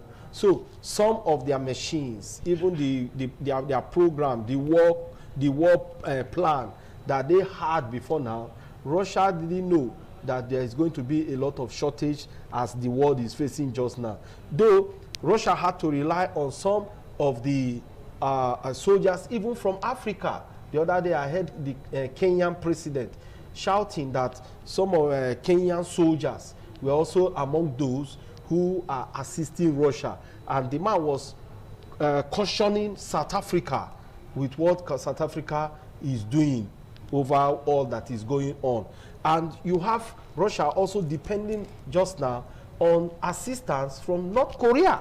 North Korean soldiers have been fingered to also assist Russia in the prosecution of the war against Ukraine. So give it or take it, plus or minus, you will discover that both countries have a lot to go through while this war lasts. Then on the side of Ukraine though faced much heat or much more heat than Russia, because Ukraine has depended on global assistance, global support to prosecute the war. In the prosecution of the war just now, because Ukraine is bleeding and it has gotten so much heat, Ukraine needs global support. But just now, there's a change of button. Focus now is on America, Israel, and Iran war. So since the whole attention that Ukraine once upon a time sought for and needed just now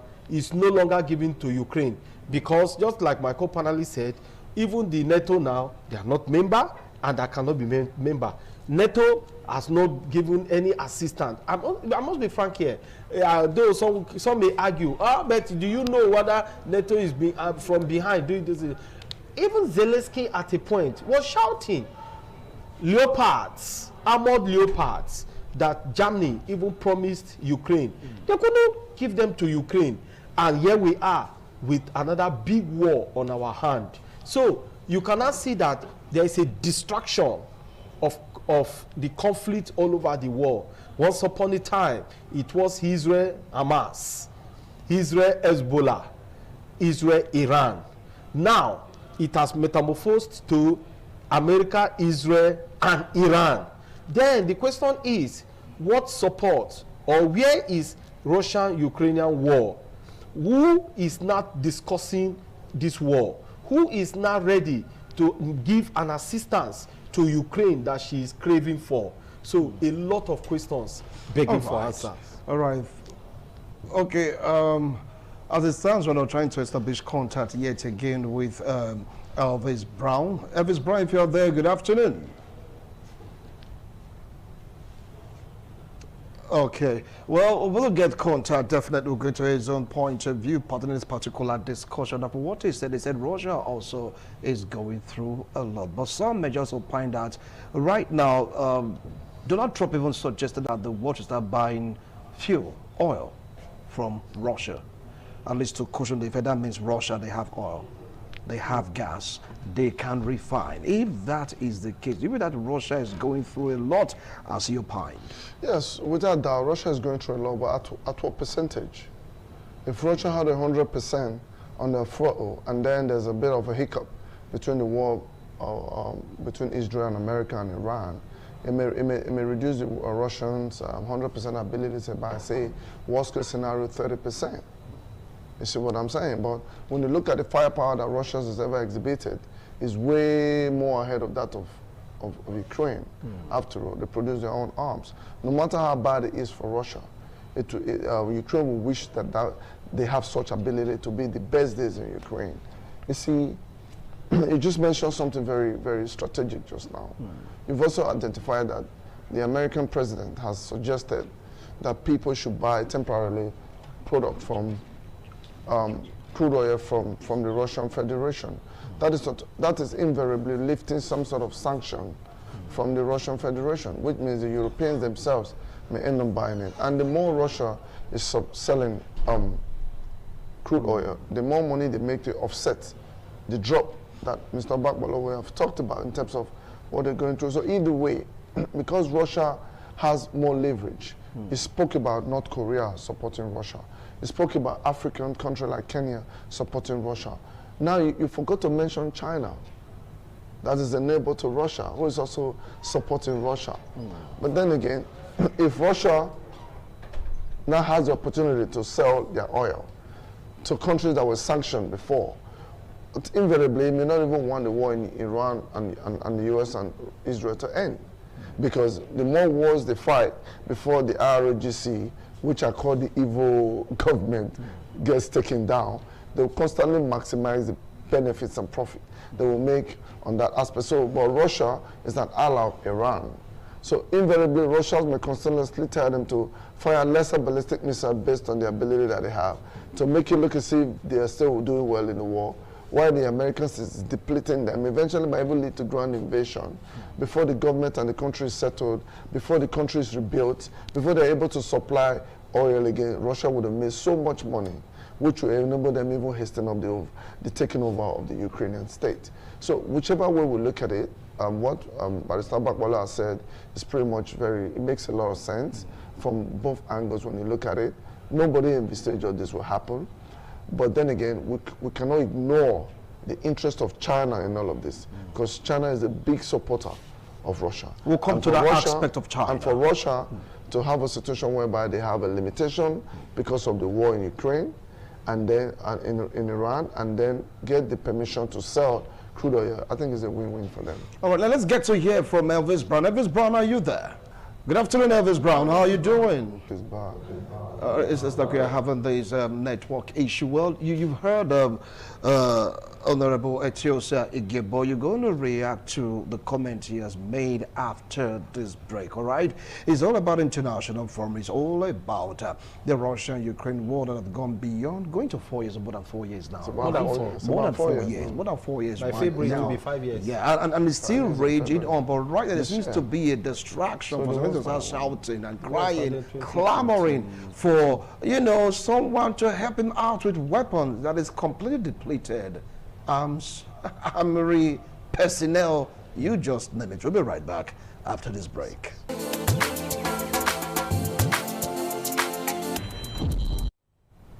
Thank you so much for staying tuned. If you just joined us, this is International Forum. Right now, let's get straight to where Elvis Brown is standing by. Elvis, what do you have to say about all this? Zelensky clamoring, crying for help, saying his armor has been depleted, even in personnel also he needs help. Do you think that with the ongoing war in the Middle East, do you feel that there is a chance, if any, for Ukraine? Can you please unmute yourself? But some are saying, well, the reason on the ground, knowing fully well that Ukrainians right now, take it or leave it, personnel depleted, armory depleted, is almost calling for an end to the war. Do you see them joining the tower? Yeah, I think I would like to disagree with Abakbala at that point, that the war may not come to an end anytime soon. You may be surprised that the war may come to an end faster than we think. Because if you can do the maths and say if Russia, the superpower, has lost roughly about 1.2 million, I don't know where you got your statistics from. I'm very certain you must have gotten that from a reliable source. And then you multiply that by 4. You are looking at about close to 5 million of Ukrainians haven't gone. These are human beings. These are men, these are fathers, these are young people who has lived in a country that was the country's future. They've all been drafted in to be slaughtered like sheep. And you think that that war will continue with that venom? I don't think so. I strongly believe that in no distance time, with the attention shifted away from Ukraine, I don't personally think that they stand any better chance.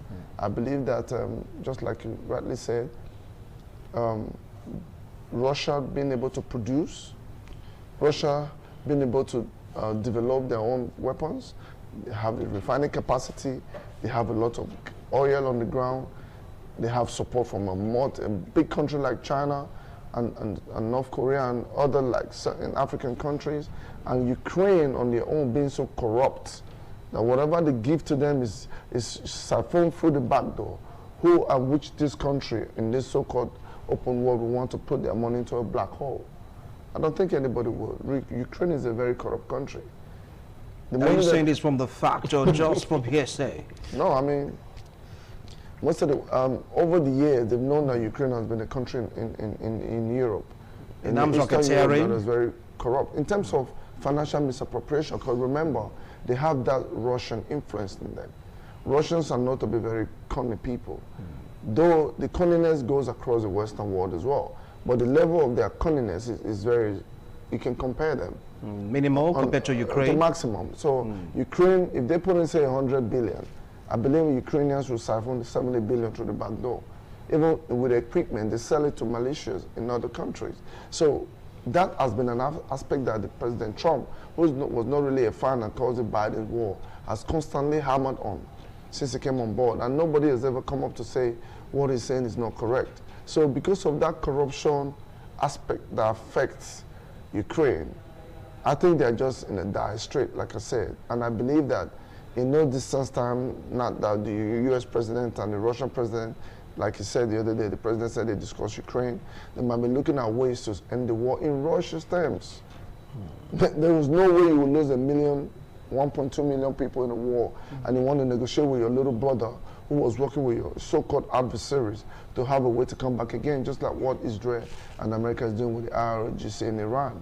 because they will make sure that the regime ends and finds that it is better to sacrifice now than never. So if Ukraine, through one particular person or a narcissist, like they call them, though they have their own calling and what they call them as well, can dare to go into a war with a big brother, haven't forgotten about the mixed agreement that's to do with the Russians being allowed to speak Russian while they are in the Ukrainian territory.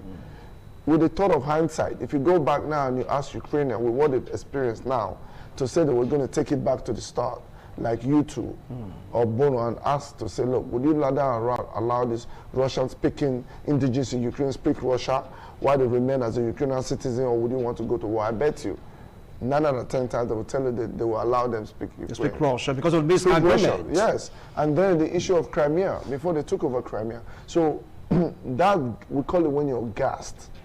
When you push to the position whereby it's almost like a journey with no return, and you have this belief that paying the ultimate sacrifice will liberate whatever ideology you have, which are usually theology. All right, now you just hold on, don't want to go for it. We'll come back and continue the point you are making. You get to hear glory to Ukraine. Do you feel that whenever Ukrainians want to respond, are they going to still be saying glory to Ukraine, or Russians definitely have gotten the Donbass region, which has been their aim, saying, call it out from that particular place, declare independence, Ukraine disarm, telling you to go home, you're not going to join NATO, meet up to these demands.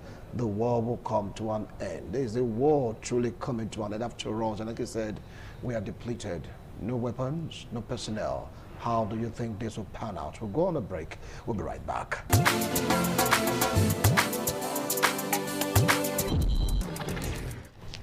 Thank you so much for staying tuned. If you just joined us, this is International Forum, reaching you live from Benin City, Edo State, South Nigeria. We're taking a look at the Russia-Ukraine war, the impact of the U.S.-Israel war on Iran.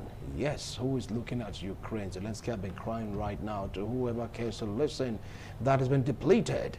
His armories, his personnel, he has nowhere to go, trying to call in for help. But you know, UK right now sent 1 or 2 things to aid Qatar for their air defenses, allow US to use their air base and all that, all because of this war. Others are contemplating joining to go and protect the Strait of Hormuz. That means they don't have enough weapons to spare. So, what is the fate of Ukraine? You were making a point, but went on that break. Please continue the point you're making. So, what I was trying to say is that most of these extremists and the idea of going into war are based on mythology. Is a theology sort of thing. Theology. They think about it either through religious interface or their historic arrangements. Because I mean, they say all things shall pass away. What they call reforms is like as the world grows and things changes, you should change with it and bring in new methodology or constitutional rights that protect different modern day ideology. Because not the cars it gets in the 80s, those are not the cars you drive in the 21st century. So my own position is that I think it was very wrong for Zelensky to take on this war the way he did. And I believe that now that he has learned a lesson, I don't think he may, the people that has passed on, the fallen soldiers will be happy how this conflict may end with Russia having their way. Because remember, when Russia was fighting the war with Ukraine during Biden's time, he kept making threats to Europe that anybody that gets involved with Ukraine in a certain way is a potential target. They believe that they are supporting this war. He constantly pounded on that information until Trump came on board and found reasons to say, well, this war should not have started, and Russia retracted from that all of a sudden. And they're now focused on doing what they need to do to have their aims or whatever settled in. So for me, I would like to hope and pray that they sit on a round table, Zelensky should go, and Russia and Ukraine, like their brotherly nations, can look at ways they can work together again. Because remember, the gas pipeline from Russia through Ukraine to Europe, Ukraine was making a lot of royalties from that supply of gas pipeline. They were making a lot of money. They had some control over it. So if you have a potential and a beautiful country to grow, why choose the path of war if you are not an extremist? Russia could be an extremist because they have power, they are bullies. But then again, you that is coming up, who is doing deals with the same country, And then Russia loses his way of having a particular president who is dragged into power, and he took over by the American involvement through uprising. And all of a sudden, the war starts. And these same people who were in charge of American government at the time, as they are legal head with Joe Biden, with Trump. What do you think is going to happen going forward? So the cry for more weapons, to me, is just going to be a cry, with nothing to come. The cry in futility. In futility. And I believe with that, he probably will realize sooner or later to sit on the round table and get this matter resolved so that the war in Ukraine can be a thing of the past, because it has affected grains, so many things that they export that has become so expensive. These wars create a lot of problems for Africa and other parts of Europe. All right, now let's take a look at the condition given by Russia to Ukraine for the war to end. All the land gotten by Russian troops, Ukraine did not. Remember that Zelensky said it's going to get back all the land, including Crimea, that Russia took for them. Russia said, no way for this war to end. You must let us have control of this land, the Donbass region, Donetsk region, all of the eastern part of Ukraine, Luhansk, you just name it, and Crimea, you do not touch it. Disband your military, don't join NATO, go home. Do you see Zelensky swallowing this bitter pill? I do not think he will, because if those conditions are met by Zelensky, then the sovereignty of Ukraine is gone. Ukraine will no longer be a sovereign state. That's not true. Because no longer be a sovereign state. Yes. How? You disband the military and go home. How can you disband your military? Those are the frontline enemies. How do you disband your military? He said those are the ones prosecuting the war, fighting. He said, let them go home. That's what he said. Look, every state wants to protect our territory. And the sovereignty of a state is being able to protect your territory. Once you are not able to protect your territory, you lose your sovereignty. So I see it from that angle. So I think it's a tough one. It's a tough decision to be taken by Zelensky. And Zelensky alone cannot take that decision. Mind you, there is what is called the politics of war. Politics of war? Yes. This war that is 70% political.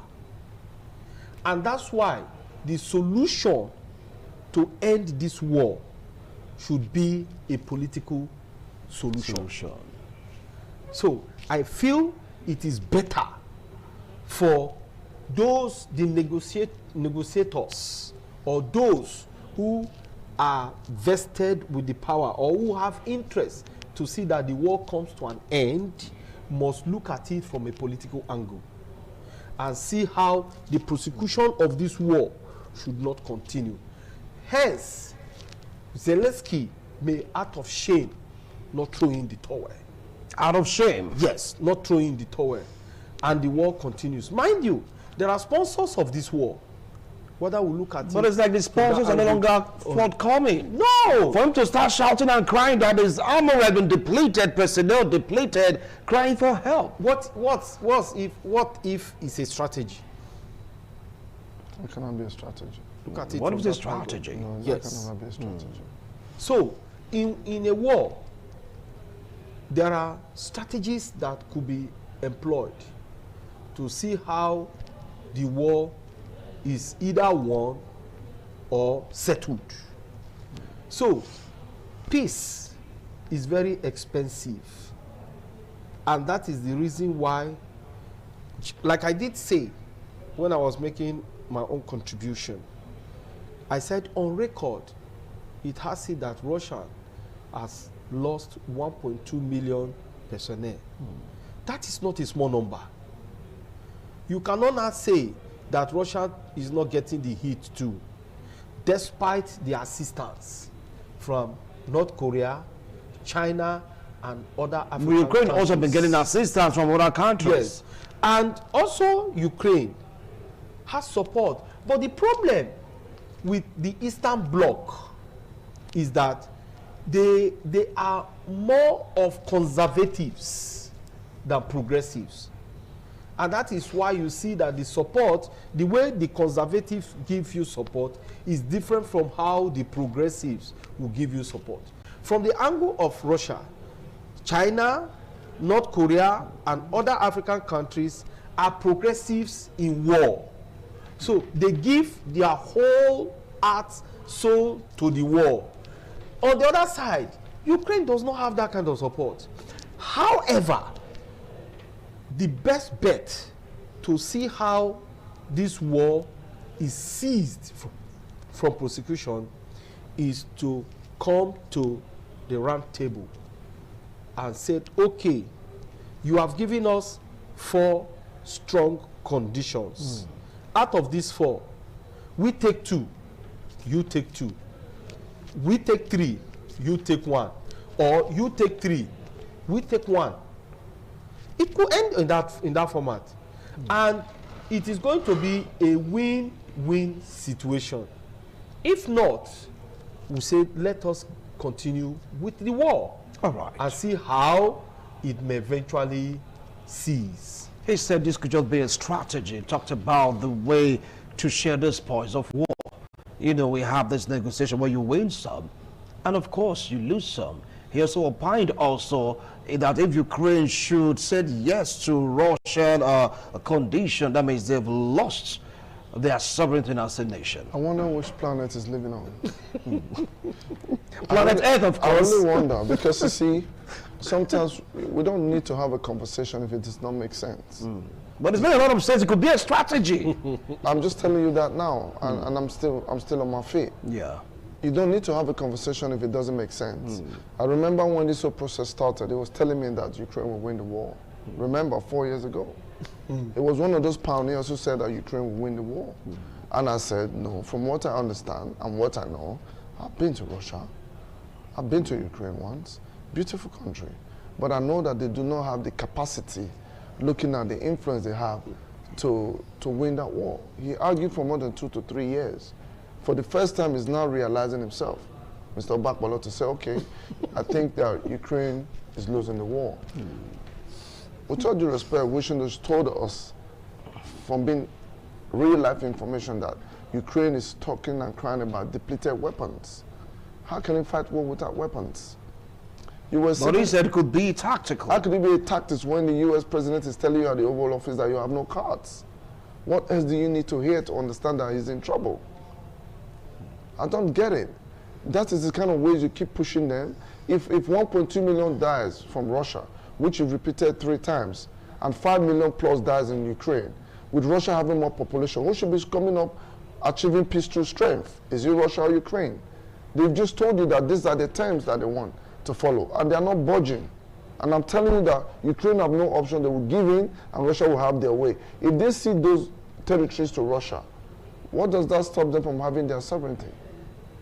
It doesn't stop them from having a sovereignty. It just means that certain area, because the Russian president made it very clear, any area that we've taken with the blood of a Russian army will never go back to Ukraine. You want Ukraine to deplete maybe 30, 40, 50, 60%. Maybe eventually 5 million people dies in Russia army, and 15 million dies in Ukraine army, and you sit on the round table and demand what you want? Come on, this is a basic logic. That is why if we have to have a conversation, let's have a proper conversation. It's not just saying it and people are listening, and it's like we want to speak from the both sides of our mouth. I just challenged you that it's 4 years now. Next February will make it 5 years. For more than 3 years, you argued on this platform that Ukraine will win the war. And I told you they will lose the war. You are a witness to that. And I can tell you today, eventualities happens. You know, like in the court, they say originating somewhere. Nobody thought about the war in Iran and Israel and America will play down. Nobody thought that the government that backed, the cash cow that backed the Ukraine war, which was the Biden's government, will be thrown out of power. These are the what-if situations, things you don't know might happen. But today, the reality now is that Russia is taking territory that Ukraine can never get back from them. And the more they take it, the more they bring in more defense system, bring in more personnel. They are securing whatever wins they have. And they're going after these people, even if they are committing and losing people, because you just made it clearer, which is the fact that these people are conservatives. They have a mindset based on theology. Whether you are a Muslim, whether you're a Christian, whether you are an Orthodox, or whatever, they believe that when you die, there's some kind of sacrifice not too big enough to pay. That is how the Russians are. And I told you, It's not only Russia, Russians. but I'm just telling you, I said the Russians, who is the grandparents of the Soviets, because the Ukrainians are also Soviet Union. And these are brotherly nations that are separated through Western interface. A smart president can never go to war with Russia, knowing fully well that they don't have the capacity to produce their own arms. They are relying on borrowed arms, and they are corrupt. And their men and women is being killed and slaughtered, like 3 to 1. And you tell me that they can achieve peace through strength. No, they're weak. The more they go, the weaker they become. And Russia will have their way, and Ukraine will have their say.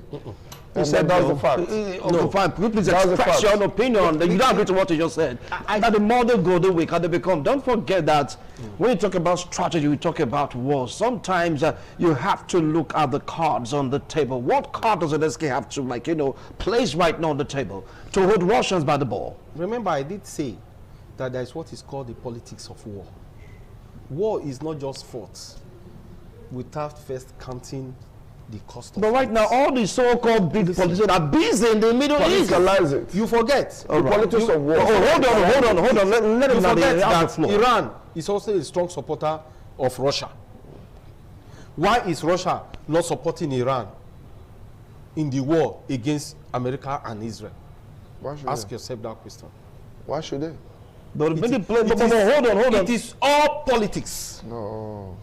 It is all politics. They have war. And that is the reason. So hold on. And that is the reason why I think America, Israel engaged in that war.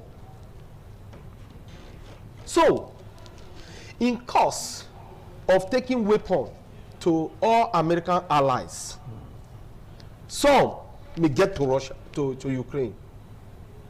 You never can tell. That's why I told you that all this that you are hearing Zelensky saying, Zelensky is shouting, oh, we are depleted. We run out of weaponry. We don't have anything to prosecute the war. Why is he not throwing in the towel? Because it's done. Let me tell you. Because it's a strategy. Anyway. For 2 years now, Zelensky is shouting no weapon. Yet, he keeps prosecuting the war. It's a strategy. No, they are losing more territories by the day, bro. In the politics of war, the loser pretends to be a loser in the eyes of the watchers of the war. Meanwhile, it's a strategy to reduce the strength of the super enemy. So I see it more from that angle. I am not saying that Ukraine has the strength to match that of Russia. I'm not saying that. But I still see it that it's a strategy wherein both parties may end up coming to the round table and see how they could resolve it. All right. In the reconciliation of conflicts, it is a win-win system. 50-50. You don't take 100. It's not given. And that's why I said, from the 4 conditions Russia has listed, it could end up, you Russia, take 2. Give 2 to Ukraine. Or you Russia, take 3. Give 1 to Ukraine. Or you Ukraine, take 3. Give 1 to Russia. It could be like that. After many deaths recorded. Yes. It cannot just all the 4 conditions, you have it. All right. Thank you so much, Barrister Emmanuel Obopoloba. As it stands right now, in summary, the Russians troops, they've gotten more lands. They've gained more grounds. In terms of weaponry, artillery, even to the extent that they've left behind, night attack. They're now going at the Ukrainians daytime. And the Ukrainians, according to reports, they are falling back. To cap it all up this afternoon, what advice, briefly because our time is up, do you have for the Russians and Ukrainians? I'll come to you, Barrister. Well, what I need to say quickly, I'm not surprised for a brother 3 to 4 years ago who said that Ukraine will win. And I've just told to him that Ukraine is losing and they will lose from 4 years ago. He couldn't challenge that and came up with so-called political strategy. A political strategy from a weakling or somebody who's pretty much depleted. So, I mean, for me, like I just said, I'm not supposed to use that language for Zelensky because he's the president of a country. He's not a smart guy. He has somehow coming from being a comedian to kill his people because he thought war was a game for the kids or a child's play. You're talking about advanced weaponry system, and you're talking about situations that it is hard to imagine. Just take the Nigerian Civil War as a case study. Even today, to this day, we know no matter how brotherly we look, is the Easterners having their way in terms of governance? All right. Presidency. It's still difficult for them. Thank you so much. Thank you so much. Briefly, your advice. Briefly, our time is up. Because stands right now, they're advancing, they're occupying, they are securing more territories. That's the report. Peace is expensive. I think that Zelensky should toe the line of peace. However, he should be wise in taking his decision so that he should not sell out Ukraine in totality. Thank you. Labour Party man, I was fighting a peace. Here you go again. International Forum, not local politics. No, you've heard both of them. Really, as it stands right now, Russia seems to be having their way because of the distraction occasioned by the Middle East war. How far do you think Zelensky and Ukraine can shout glory to Ukraine because of what is going on even right now? Weapons, personnel depleted. Is it going to be a walk in the park for Russia this time around? Ours is to report back to you so I get to know what is going on internationally. Gentlemen, thank you so much for your wonderful analysis. Russia is still selling we'll do it oil. Again next week Tuesday. God willing. Bye for now.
Omonoba Nedu Ukwakolopolo, Ewai II, Oba of Benin, stepped out majestically with loud crowd to perform the Sultan rites of his late mother, Queen Mother Ioba Omoni Ikoyeme, Ioba Ewai II, who departed this world 49 years ago.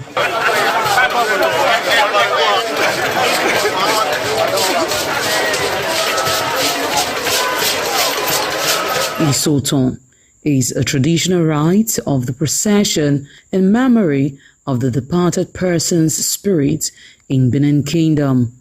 It is usually heralded by public display of the departed person's influence during their sojourn on earth. The display of a human effigy symbolizing the departed royal matriarch was preceded by the Oba of Benin, who led the procession from his palace to the Immortan Shrine at King Square in Benin City, where he offered prayers for the repose of the soul of the Queen Mother, Ioba Ewai II.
Thereafter, the priest assigned to the Immortan Shrine offered Oba Ewai II items for Isoton on behalf of his family.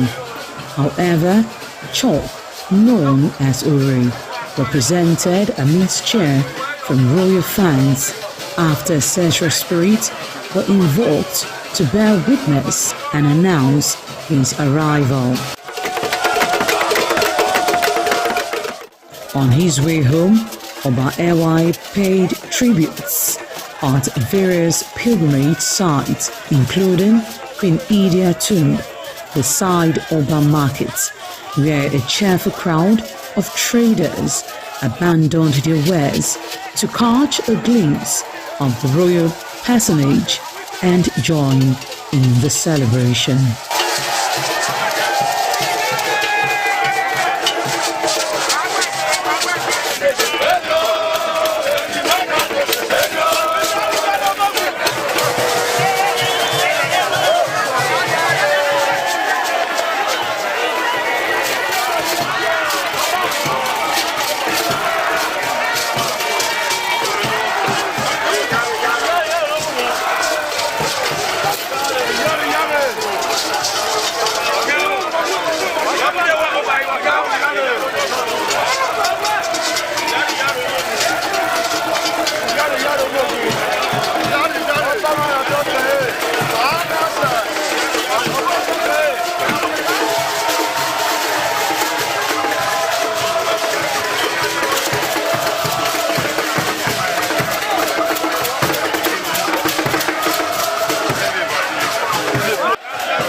ITV, certainly the best.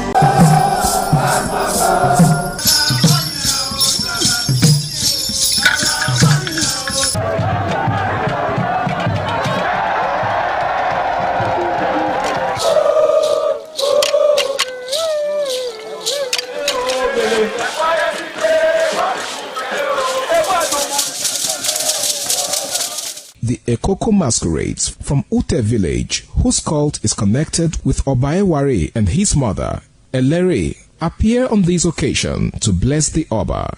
Ekoko is a ritual masquerade that dances to please the guests and the Oba.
ITV, certainly the best. ITV, certainly the best.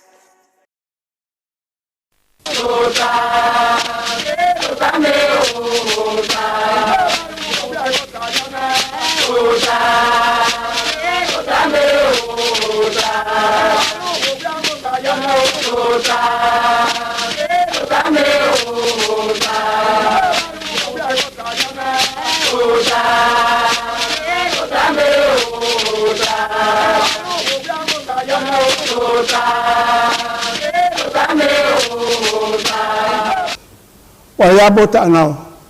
Ugi bota we say anyone wa be enu po ogbon na. Osalobo Olawo no ge uyi no ro e ma no ma no salobo ajile lupe 2026 ni mayena. No sabo na mo lobo ma. Ore 2025 no lele wa ri na we gbe yan ladia.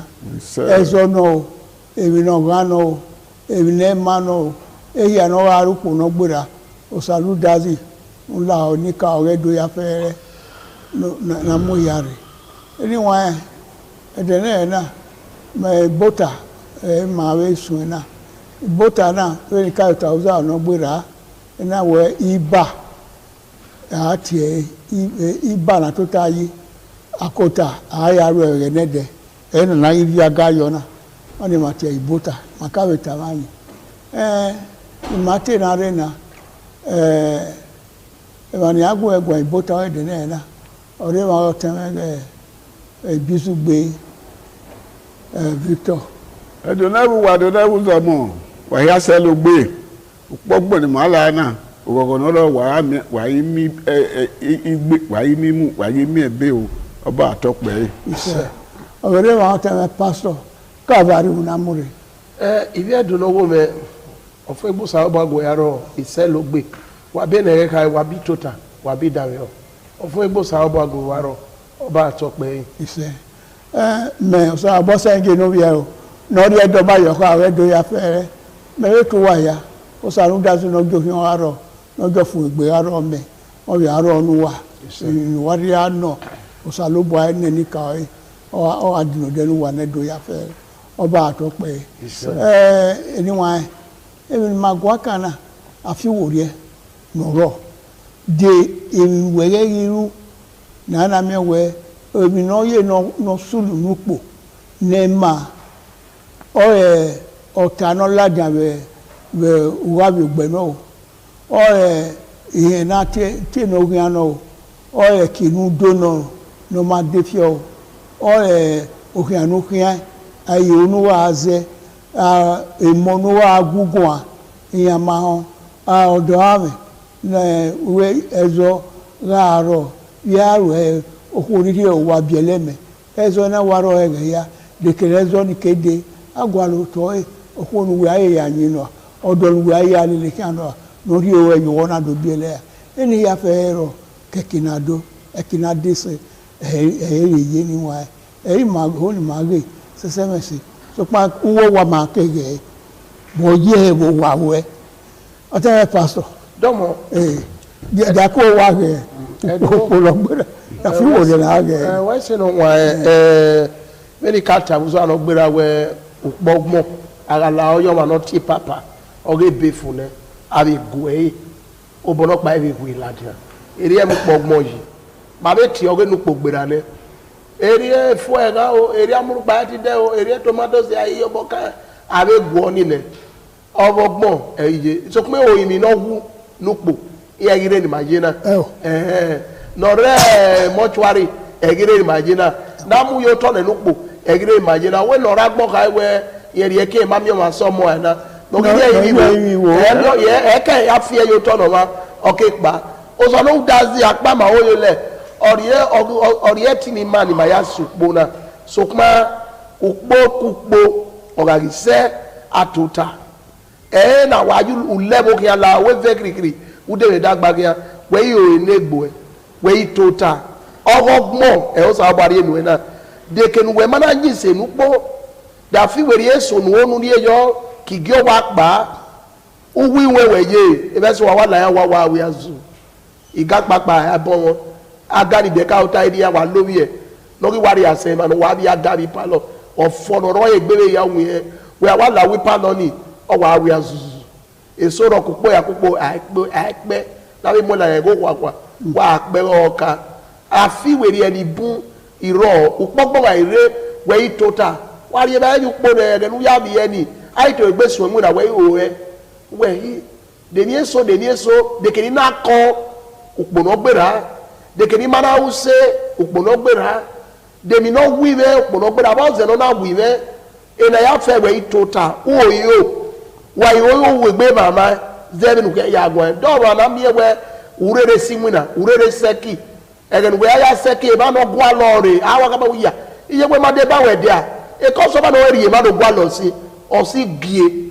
ya te debi igo ni wiwe le gide de ri oga anu nu po we fi obo were odoro no wa ezeze za wa we erezo ara bi obo kaje iyezo we la popo na we fi yin be were ado anu we aye de ye ni ya ope na ko ro wa ogiri ya o ma de ye eri soro odo fi lo were oga yeri o afu ene soro no gui ohwo afiagbe yo ware unda afiagbo sa no wa egwezo o wa na gwigbe afiagbe se ti areba we fi were we da bi omo na ene na niye aga ti ami o wa sameme ami o wa idioma to bo evi po yoto oyo iye de dozo bo la koni oile bae ogbe tu we ya yo bo ya yo we opo na we fi were na afiagbo sa ba make na gwa lo so wa oba atope ise eni wa he no tai afi wore makana boya fi wore he o yonu no gbera e o ya gwa lo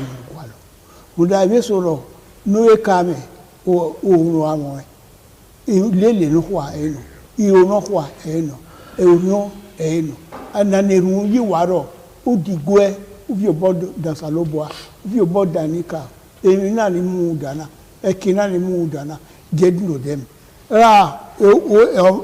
money ni risi ibi mani risi mani me mo risi e soro na de ko he won wa uneru ya wa do bo he won o de no la kan odo o ma de pa o wa o ma se wa ga he won saba na gi ru e mo we saba no gi ara ma e mo we unda o mo do pa legbo ya mu da o fe mu da owu mu da ya odo so do ni odo arodo mi no do gwa lo mami na ne ru yi o wa no o se na boyi o se na zese yi iwa bi tawe do ni wa unda wa ni Jesus yaka no Jesus se na yo na le ru yi be yo afi wo ri odo are e ma gun ma ya e do we no nezo ezo ko so no isunu ezo no de no ko ba we politician de awo to se ke o ri polose uwe ni aro enegbian ori polose ya politician we do ma ite de ma we me da ti ma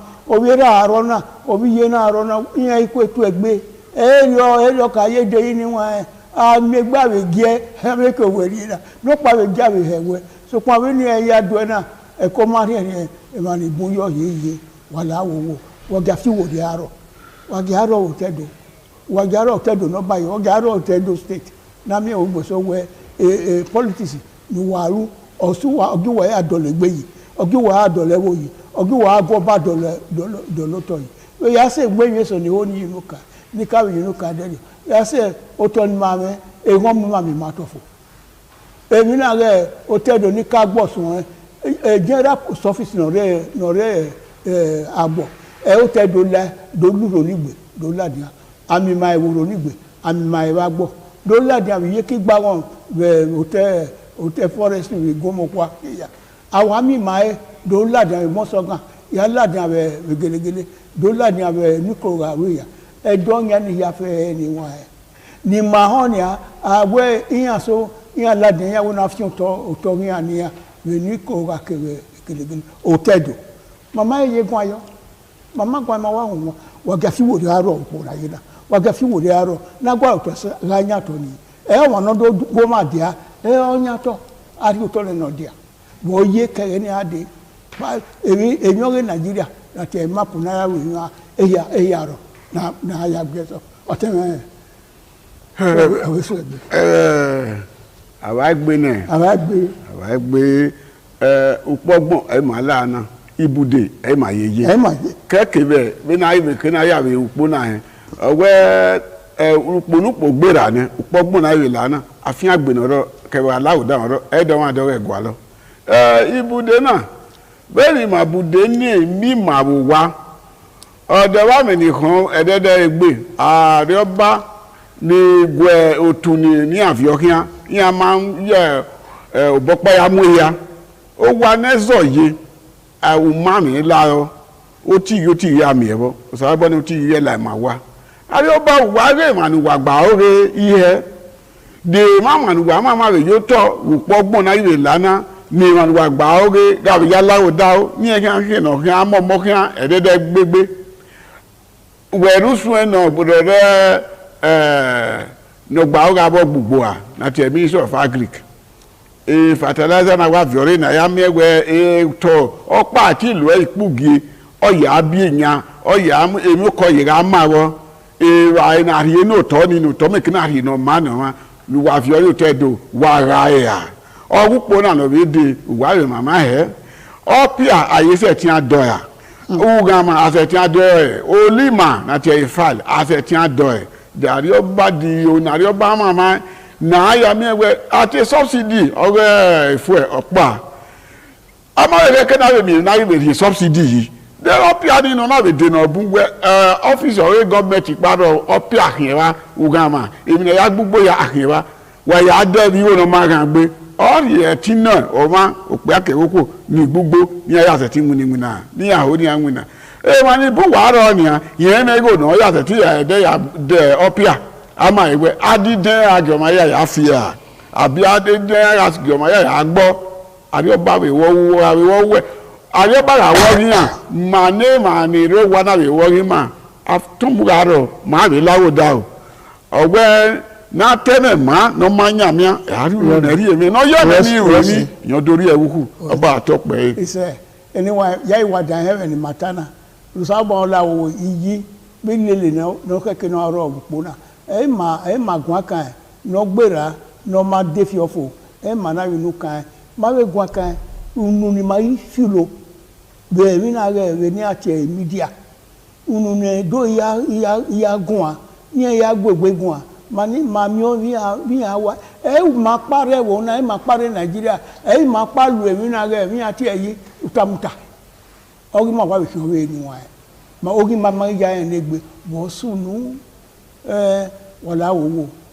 wà gbẹ́nẹ̀ ìwọ wà gbẹ́nẹ̀ ìwọ kúndà ọ́nìnà ọ̀ìwà síọ́kàn ní màá nẹ́ dọ̀nyà ọ̀ìwà síọ́kàn èyí ẹni kéré ní wọ́n máa mẹ́tò gbogbo wa òwárí ẹ̀ wá wíyà kẹwàá yàrá fi gbé yàrá wíyà ọ̀nà mara wọ́n dé ayàgbé ẹ̀ wíyà ọ̀tẹ́rẹ́ pásítọ̀ kẹ́ dọ́mọ̀rọ̀ wà tó pẹ́ ọ̀wé mi ka sunu ẹ̀ wọ́ bẹ́ẹ̀ ọ̀yẹ́ kwẹ̀rẹ̀kwẹ̀rẹ̀ ka so bọ́kẹ́dọ̀ ọ̀kìyàn bẹ́ẹ̀ wa mewe nosuru nani ya oto sege bo ligue bo da that politics or ligue nunda e ma dani revo oto sege bo vio ya wina abi zaguda aba gbera gbiri e ma daga mie wa mo ya ulela ya lo baze we ga mo pa mo ma dani ni ya una mbwe e police mwe yete gbe awe vaba ya yi utamuta tie ne gbo manis omaneno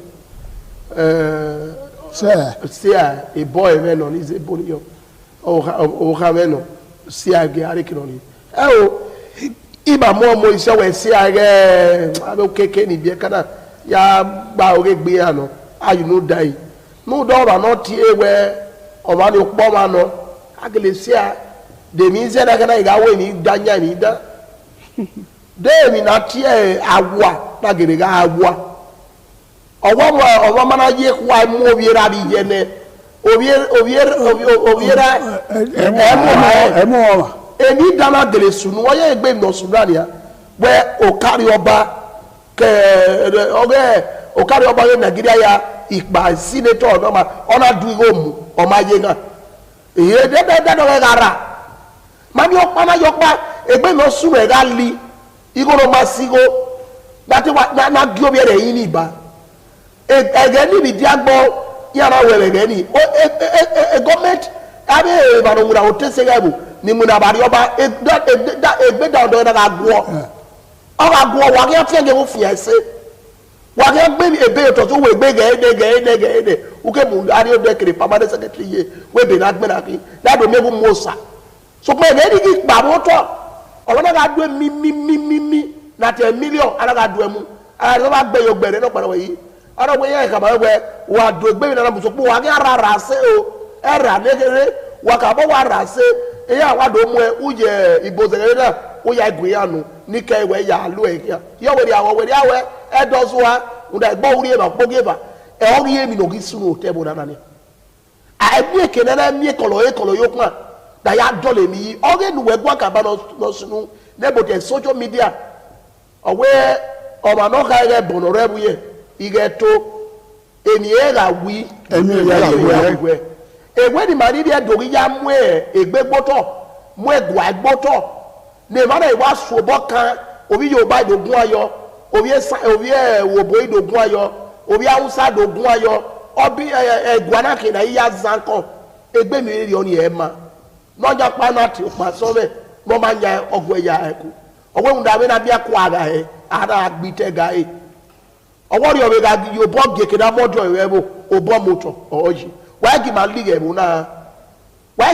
muna ane kere na suno ya segbe owi yaji eri ono abe paso no abe gbe na paso no fi aba no samo owo ba meze ado ayi pin abo pani aya agi agbo ya fe keno boy wa ke bo ma wa ayi pin abo pa agi agbo ya nu dawe unyine ogeke no gi sunu webu ni ma la o we gwa kai moto baba we otone ema ni lega mami maikia we mi o we do paro ya sini osege wa pa bare ni ero so po wa segbi mi ma ado sikan supe ado mu egbe ladian ara feel nu giegbe ti ma me ma ni gwa fi esi be bona ti ma me ma ni gwa admin na be bona so pa igbina ni bi do we na ya gwo be ra bi ye kan no na ya kwikia ye gbon we na regwe we ere lama o e managbe o wa managbe magwo regbe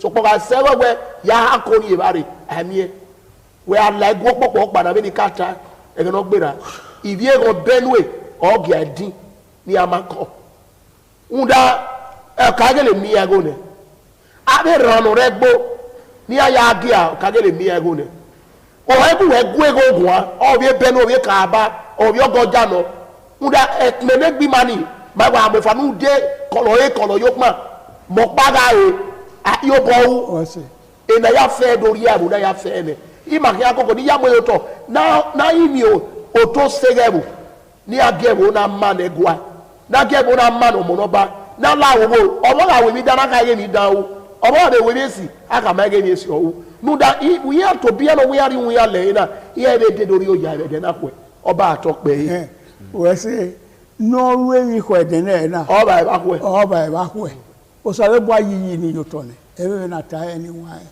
o da o wa di ma ni bun wo hian e ru da we vivie ru yo ka kin e no de ka do ne o esaje me o ye ni wa ke do na zeke ya we obi edo ipa gbe o yi o finu je do o finu ẹyin oriri ọba gbòrìrì o ọba gbòrìrì o ọba gbòrìrì e má ta ẹnu èmi ni ẹ ta tó sẹ èmi lórí ẹrù náà nà má tó sẹ òun dá ẹ̀ẹ́dẹ̀ná wá rẹ ẹ̀ẹ́dẹ̀dọ̀ sùn ní wọn ẹ ọ̀pẹ ọ̀kẹ́dọ̀ á sùn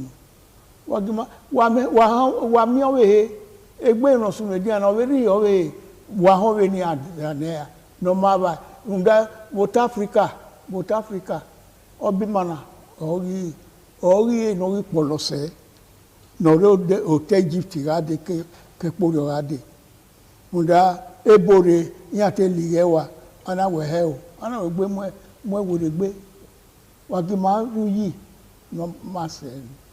Deo èmi so ma ko dore no matter any evo. O me na be dole ye. O me nye na be na ye to bi e ge. Saloba ola wo. Wa emi no kiani o wa gi mani bu o hion. Bene ibi maso ya. Ya gun a. Adobo mi we emi ne no sunu anawe okin ave se kwa ave se ba we mi no sunu ge no je ave dole yi wala wo bota re den na ni wa opogbon ni ma mu he na ma na gwa ka no sunu gbera be enupo na mi we adole yi ya se gbezo ya se gba be politician we no te ka tasin iya to biya a politician we be do what obuwa ti tienu wa ti weru wa gbe wala o wa gadole abu wa re ne de wa ta mari yo aribu mari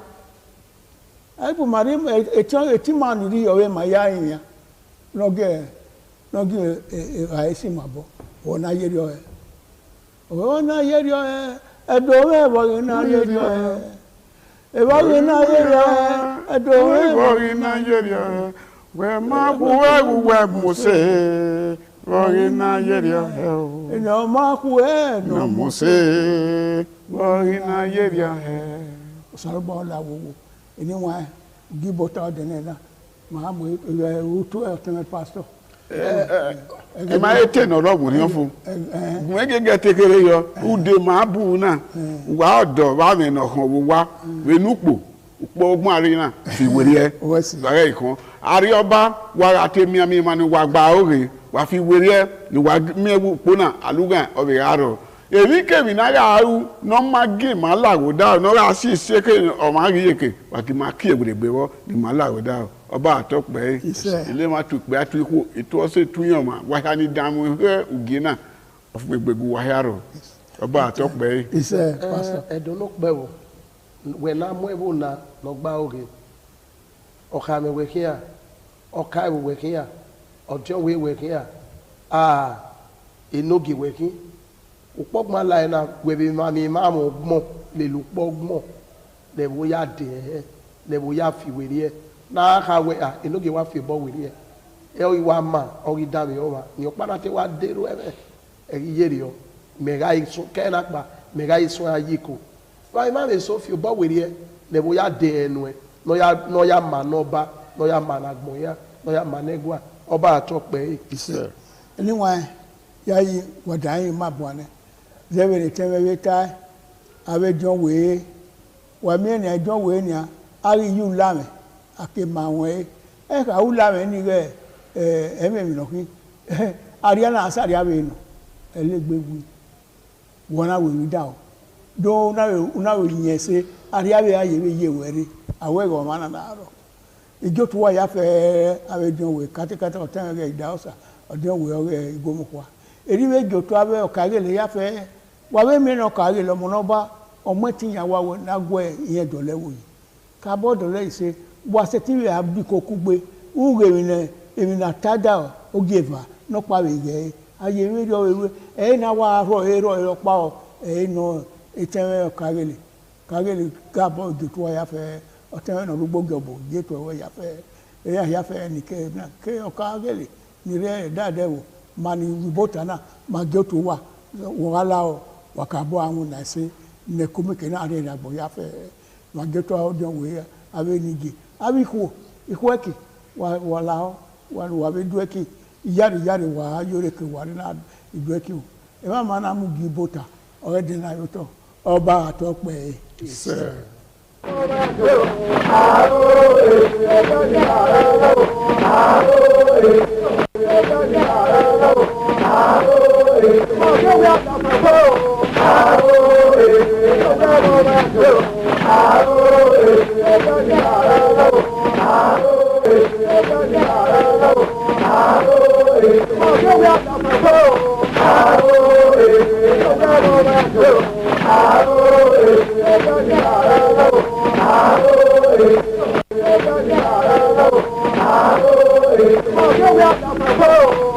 Oh,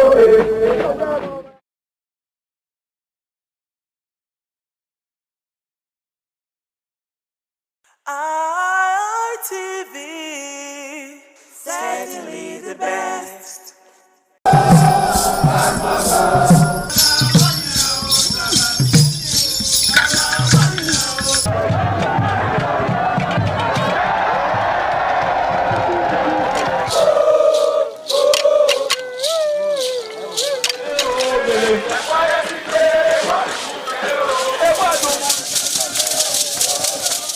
The Ugewe is the final ceremony of the series of festivals. It is one of peace and lightheartedness, following the more solemn of the ritual year. Ugewe is the festival of the Ewe leaves, a symbol of good luck and joy. It is the most popular of all that heralds the dawn of a Benin New Year, new vow, newness of life and freshness of life, and a new hope for the future. In the evening, the Ewe leaves are presented to the Oba of Benin in grand style in a colorful ceremony. The Ihogbe society, amidst singing and dancing, bring the sacred leaves that symbolize good luck, blessings, peace, and prosperity. Each of the senior members of the Ihogbe proceeds to give the sacred leaves directly to the Oba of Benin, and others put theirs at his feet.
ITV, certainly the best.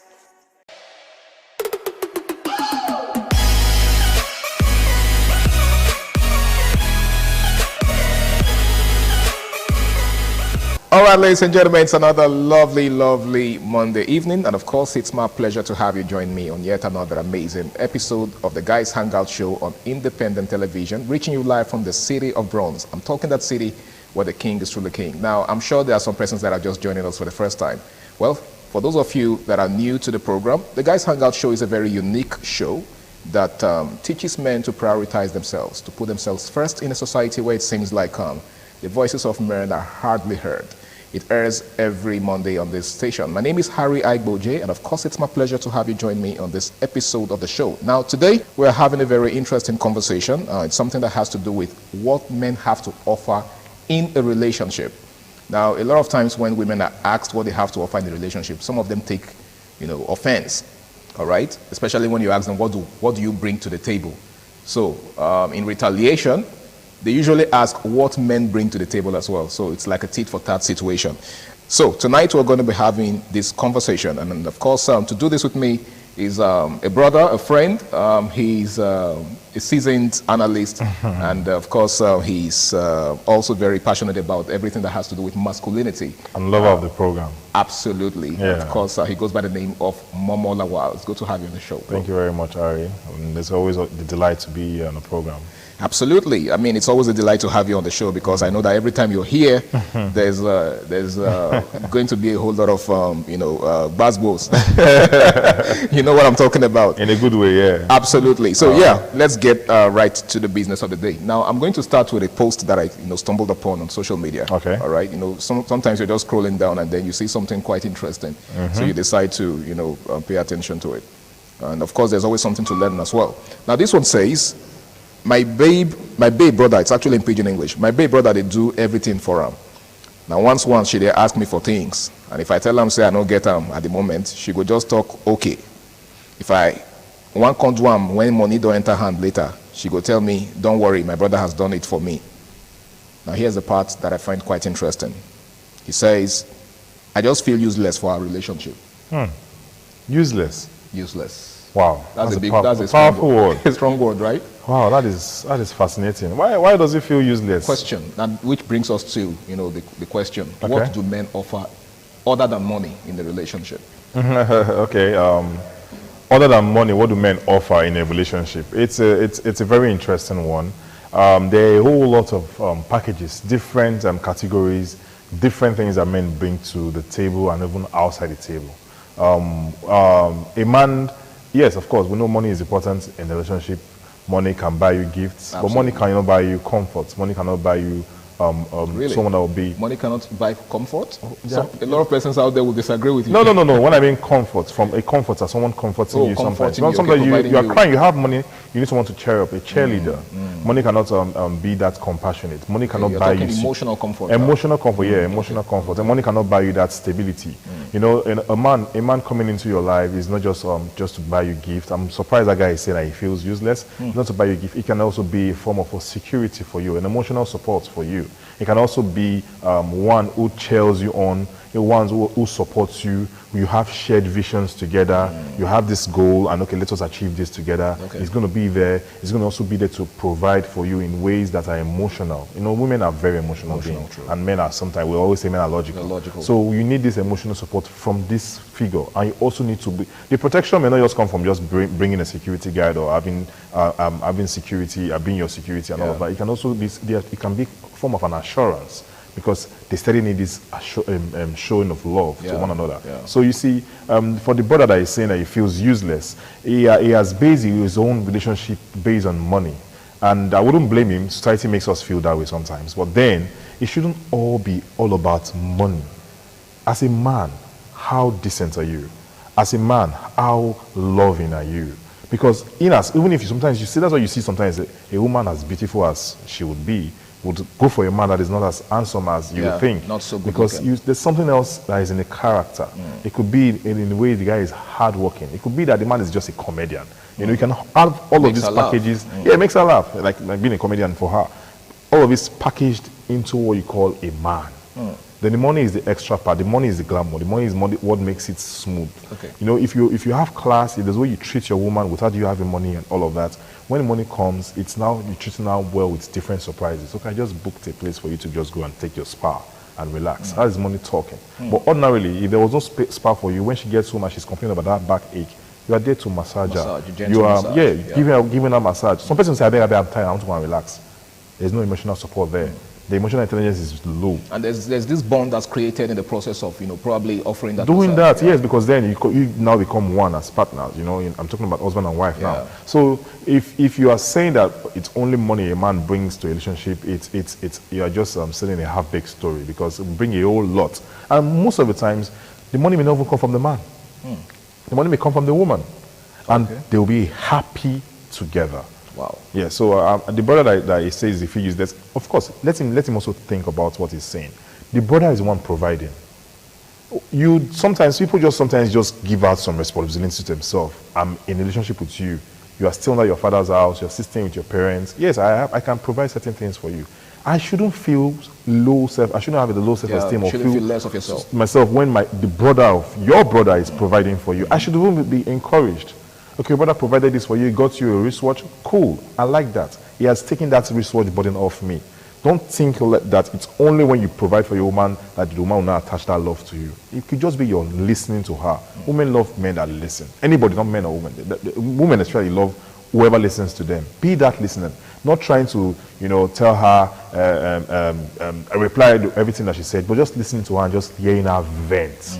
Money can't buy that. We don't have people that go and tell you, come and rent me for if you want to vent. I will just sit down if you vent to me and you pay me. Maybe very soon we'll do. We'll have that. But then it's not that. It's not. That's why I say money cannot buy everything. It doesn't even sound realistic. But let's examine how this mentality came about in the first place. Okay. How did we get to the point where men feel so responsible for women's financial needs, to the point where even when the woman is not demanding, you're already feeling like you ought to provide. Yes, you ought to provide. How because did we get there? As a man, generally, we're providers. Just the way women are, they help to build. They're builders. So a man can also be a builder and also be a provider at the same time. One can be everything. So it's and if you look at the society we're in right now, the way money is in society, if you don't have money, it seems as if you're less a man. Because so it's a societal construct. It could also be home training. It could also be from the house. It could also be your mindset. It could also be psychological. It could also be the movies you watch or the people, your friends, the kind of friends you keep. So, you then now start feeling, okay, I need to do certain things. Okay, but ordinarily, if you are maybe you are with a woman, and yes, if you like something, you take care of the thing. But if you do not have the money to take care of that thing that you like, it is okay to just provide elsewhere in different ways, rather than saying that I always have tied to be the money. In society now, you see a guy driving so and so kind of a vehicle, approaching a lady that is working with his girl, and the lady may be feeling okay, even if he doesn't want to fall for the first time or second time. Eventually, may just dive in and say, okay, this is comfort for me. Maybe I will manage his insult, I'll manage his brutality, I'll manage the way he shouts at me. This guy doesn't shout at me, but after all, he gives me money. So they now have this Stockholm syndrome that they're now positioning themselves to a way that they now feel that for that I'm using that money to settle myself for the displeasure I'm getting from this man, which is not something a woman should do to herself. You should have comfort. Yes, money may not be there, but you should be patient. You try and make your own money too. And let's we're preaching equality. Let's see how that works. Let's practice what we preach. Yeah, let's practice what we preach. But then it's not all about it. Shouldn't be all about money. Money, of course, makes it smooth. Money makes it sweet. Money is the icing in the cake. You can have a chocolate cake without no icing and still enjoy the cake. Eventually, you get tired. You want to have icing. You can eat eba with ogbolo without having any meat inside the food, and you still enjoy the eba ogbolo. It fills your stomach. The protein just gives you that extra pleasure. Yeah, so that's why I feel money is. That's why I see money is. Of course, there should be mende in the soup, but it should not be as total dry as that. Absolutely. Yeah. Amazing. Now let's beam our searchlight on the women themselves. Right? Okay. I try as much as I can not to make this They'll about come for the you. gender, but you see, we have to be very sincere and realistic in our approach to these issues. Now, Okay. how many women, can comfortably, overlook the inability of their men to provide and probably try to fill up the gap? You just made mention of the need for both parties, to be financially relevant in the relationship. Yeah. But in most cases, especially in this part of the world, we see a situation where, a lot of women don't even pull their weight. They don't even feel like, they should be financially relevant in the relationship.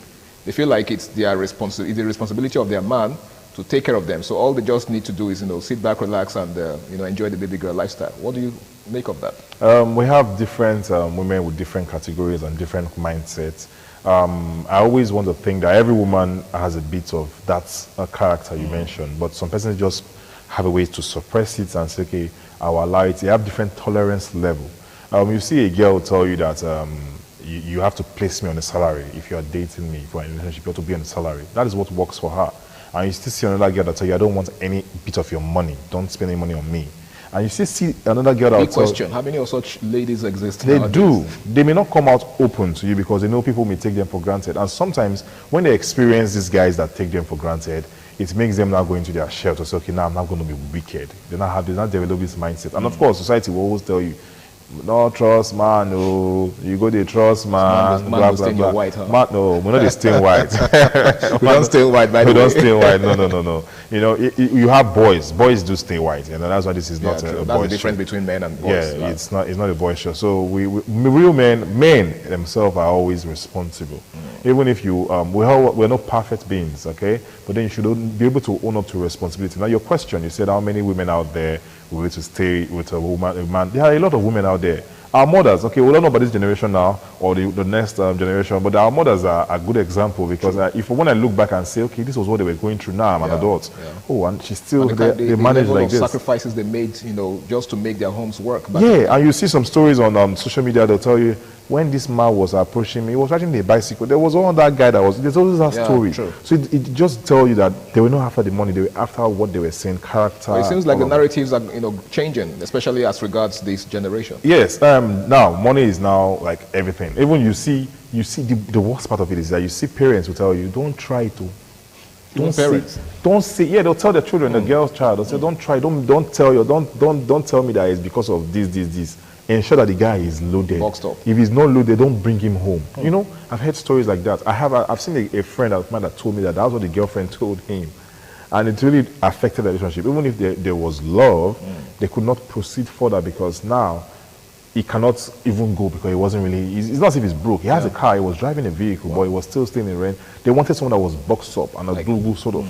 So this therefore pushed the girl out there to say, okay, you're not my kind of person and I want to please my parents and I want to really get out of the street. I want to really get married. Some persons now fall into different categories of, eloping with their partners. Some of them will now be miserable, having to go and, look for what is not there. Now, we are removing love from the picture.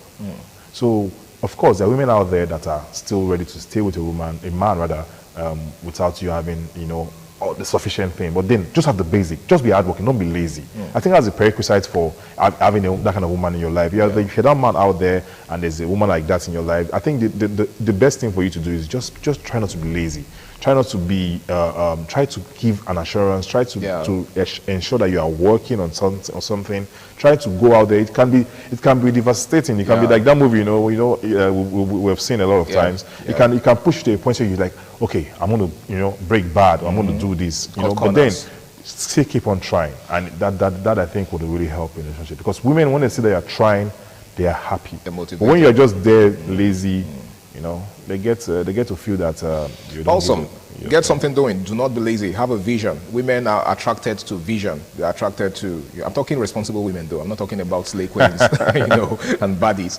In case you're just joining us, it is the Guys Hangout show on independent television, and tonight we're discussing what men bring to the table, what men have to offer in a relationship other than money. Now, Momo, another question I would like to ask. Is something you made mention of, in your train of thought a while ago. Okay. You talked about other things that a man can offer, other than money. Now, in what ways do you think a man can provide emotional support, to his partner? One of the biggest emotional support that a man can provide is being there, listening. Just listen to them. There's something I learned recently. Women remember a lot. They rarely forget. A woman that loves you, she rarely forgets what happened or what you told her or what's this. So they take record. Yeah, a lot. They are they are very, their memory is always there. But you will forget. You forget you said something about this. Especially details you might think are not even relevant. I'm telling you, that's not what you said. You said it was blue, and the blue it had a white stripe somewhere. It was blue. I thought it was green. No, it was blue. And this was why you said it was blue. Okay, you win. So be there for her, listen to her. Even when there's no money, even when she complains to you, she wants to get this thing for herself, she wants to get this skincare product or however, or there's a pressing need in the house, try your best. If it's something that you can, reach out to friends for help, be there. At least show a little bit of assurance to make her understand that you are there for her. Emotional support can also come from protect, conceal shame. Don't have to now start saying provide security for her. She may have some things that she would share with you. Don't go and start sharing with people out there.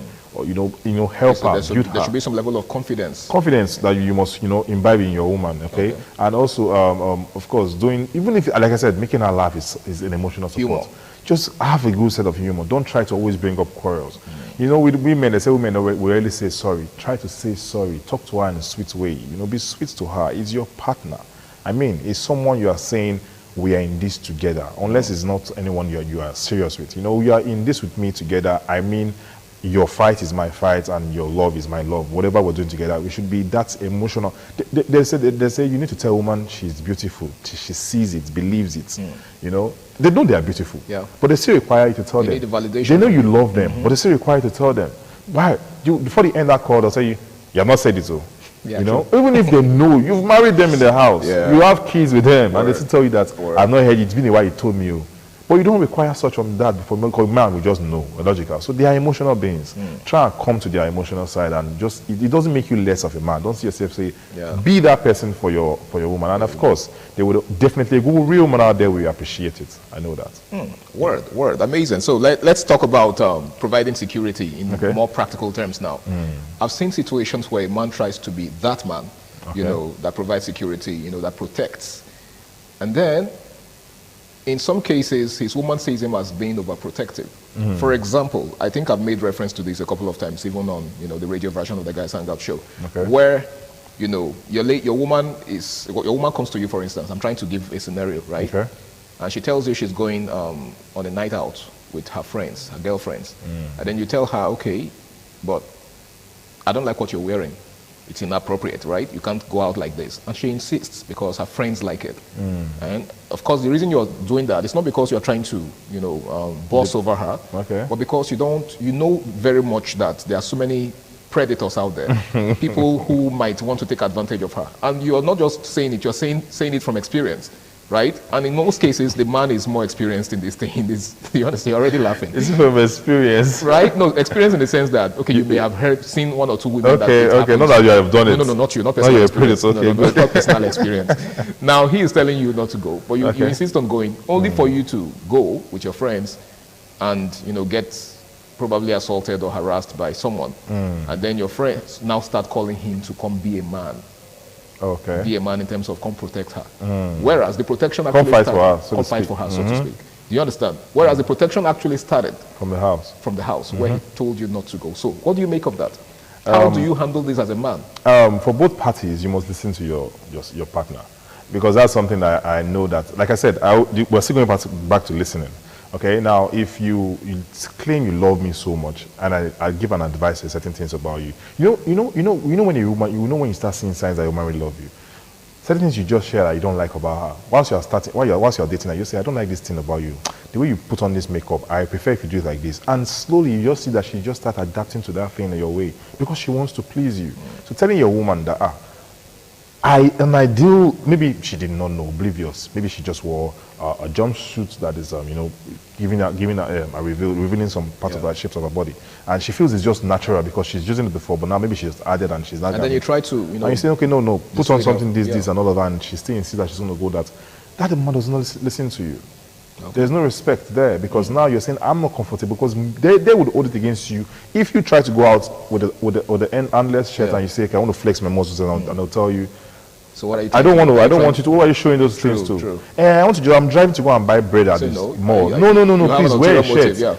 If you dare leave without wearing a shirt, it's quarrel for 1 week. That's single act. So if you say you're my woman and I tell you that I don't feel comfortable in this, and let's assume I like what you're wearing because some men can be very, you know what I mean. They can like their woman to just go out there and look sexy and all of that. So if you now do that, one of such men? Yeah, I am. Actually, I am. I like mama to always. I thought I should clarify. It's true. I am. So so if you now do that, if the person will not do that, and you now get into an assault outside whilst you're not there, of course you have to go be the man.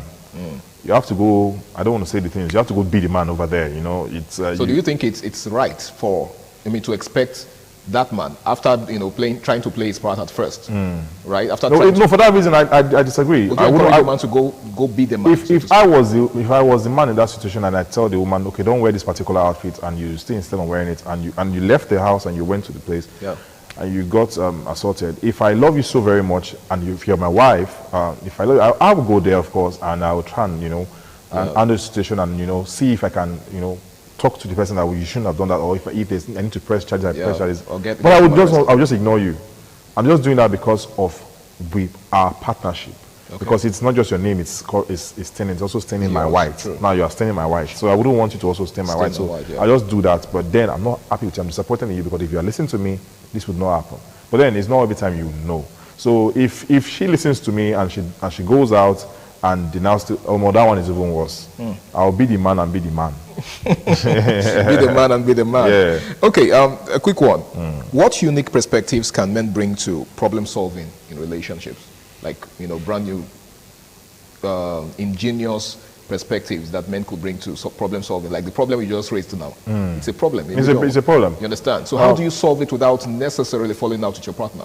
How do you solve the problem, like in terms of confronting someone? Yes, confronting. Let's say, just like in this last scenario I just painted. Okay. She flouted your rule. Okay. You told her not to wear it. She wore it, and then something went wrong. How do you bring it up? Because for some men, they wouldn't let it slide. I'm a talker.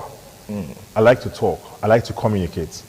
Okay, I like to talk about every single thing that you may think does not matter. Okay. Some persons now say you nag. No, I'm not nagging. That's talking. The problem. I mean, if every time a man tries to talk, they'll say you nag because they don't want to listen. Yes. When they want to listen to your talk, when sometimes you are saying some truth to them and it's getting to them, they'll tell you that you don't talk too much. You talk like a man. Calm down. Don't talk too much. Forget it. It's not that deep. Yeah. It's not that deep. But if it's your own case, it's deep. So if you want aura for aura, let's really practice it. I'm going to give you that attention. I'm going to listen to you, but then you should also listen to me too. So the best way to handle such a thing is to talk to the woman and say, okay, this is what I feel that happened so and so day or is happening that I'm not comfortable with, and I felt the need to also let you know. So what do you think about it? And you're not consigning me. No. That person is not your woman. That person is just passing phase with you. But anybody that would want to listen to you to tell you, okay, now I understand this. Okay, see, I'm going to try my best to see how I would work on this, and I'm going to try my best to see what I can do about this whole thing. That person wants to work with you. That person is a partner. So I think the best way to go around this is to talk to the person, try your best to understand what, maybe you may not be seeing from their own perspective. Switch sides and say, okay, maybe this is why she wants to wear this cloth or this outfit over there. So see it from my own perspective. Listen to understand, not listen to argue, and above all, just be a human being. Yeah, I think that helps me a lot. Be a human being. Thank you so much, Momo. Now, as we begin to wrap things up, because time is basically not our friend on this program. Always not our friend. In what ways do you think a man can build himself? Because you see, that's basically what this program is about. Okay. The Guys Hangout program is, aimed at making men better. Okay, so back to the question, back to the topic. What do men have to offer other than money in a relationship? Men who feel like this particular guy in our story, what do you think they can do to develop themselves, just so they can be more relevant, in life or in a relationship? Work on your self-esteem. That guy is suffering from low self-esteem, and he's having an inferiority complex issue also, because he's not equating himself, his love for his woman to the brotherly love. You can never match that. You can even have some persons even married. Whilst married, their brother still send them money. Are you not going to say, my wife, don't send her any money anymore? No, you don't do that. The father still sends her money. It's your money now. It's even lessening the the baggage for you. So work on your self-esteem. Try to be an hardworking man. Listen to your woman a lot, because sometimes we may not also see or understand what they are saying, but I don't know, they are different beings. And sometimes if men actually listen to their woman, it helps the relationship. It helps whatever you are having. Okay, because it's not everything you listen that they are emotional based, of course. It's not everything you take in from them, but listen to them and filter what you want to filter and make the decision as a man. Be proactive, be manly, be respectful. Try your best to give what you would want. Don't give what you don't want. Okay, and also accept what you feel that you would give to the other person. Okay, what I wouldn't do to you, I wouldn't expect you to do it to me also. Stand by that rule. Be trustworthy. Do not cheat on her. Try your best not to tell lies, because when you tell a lie, they would still catch you. Trust me, we're not good at this area. That's one area I know. Men can tell lies, but don't try and make that man tell a lie again. It would add salt. And if a woman is that attentive, it would catch on to that lie. All right, thank you so much, Momo. That was a very, very good way to end the show. What will I say? They preach. Yeah, I mean, the preaching is needed, because you see, a lot of guys actually do need a lot of preaching with the way things are going. Imagine the kind of mentality that the guy in this story has, for example. Yeah. Imagine thinking that you are useless just because you can't provide, financially. Well, it's very important that you develop yourself. Like he said, work on your self-esteem, and also, work on yourself intellectually. Emotionally speaking, you have to be, relevant in your relationship. For example, your woman is going through, some sort of emotional downturn. She expects you to, man up and provide that substance that she needs, at that moment. Else, your place in that relationship is just, it's as good as useless. All right. So as much as you can, try to be very, very relevant. Beyond money, be there for her when she needs you, and also be her protector. Okay, be her protector, protect her, provide security for her, and that way she would love you like never before. It's been the Guys Hangout Show on Independent Television, and I want to say a big thank you to Momo once again for being on the show. Thank you very much. All right, my name is Harry Aigboje, and until I come your way again, same time, same station next week, do the right thing, stay out of trouble, build your self-esteem, and bye for now. ITV, certainly the best.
ITV, certainly the best.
ITV, certainly the best.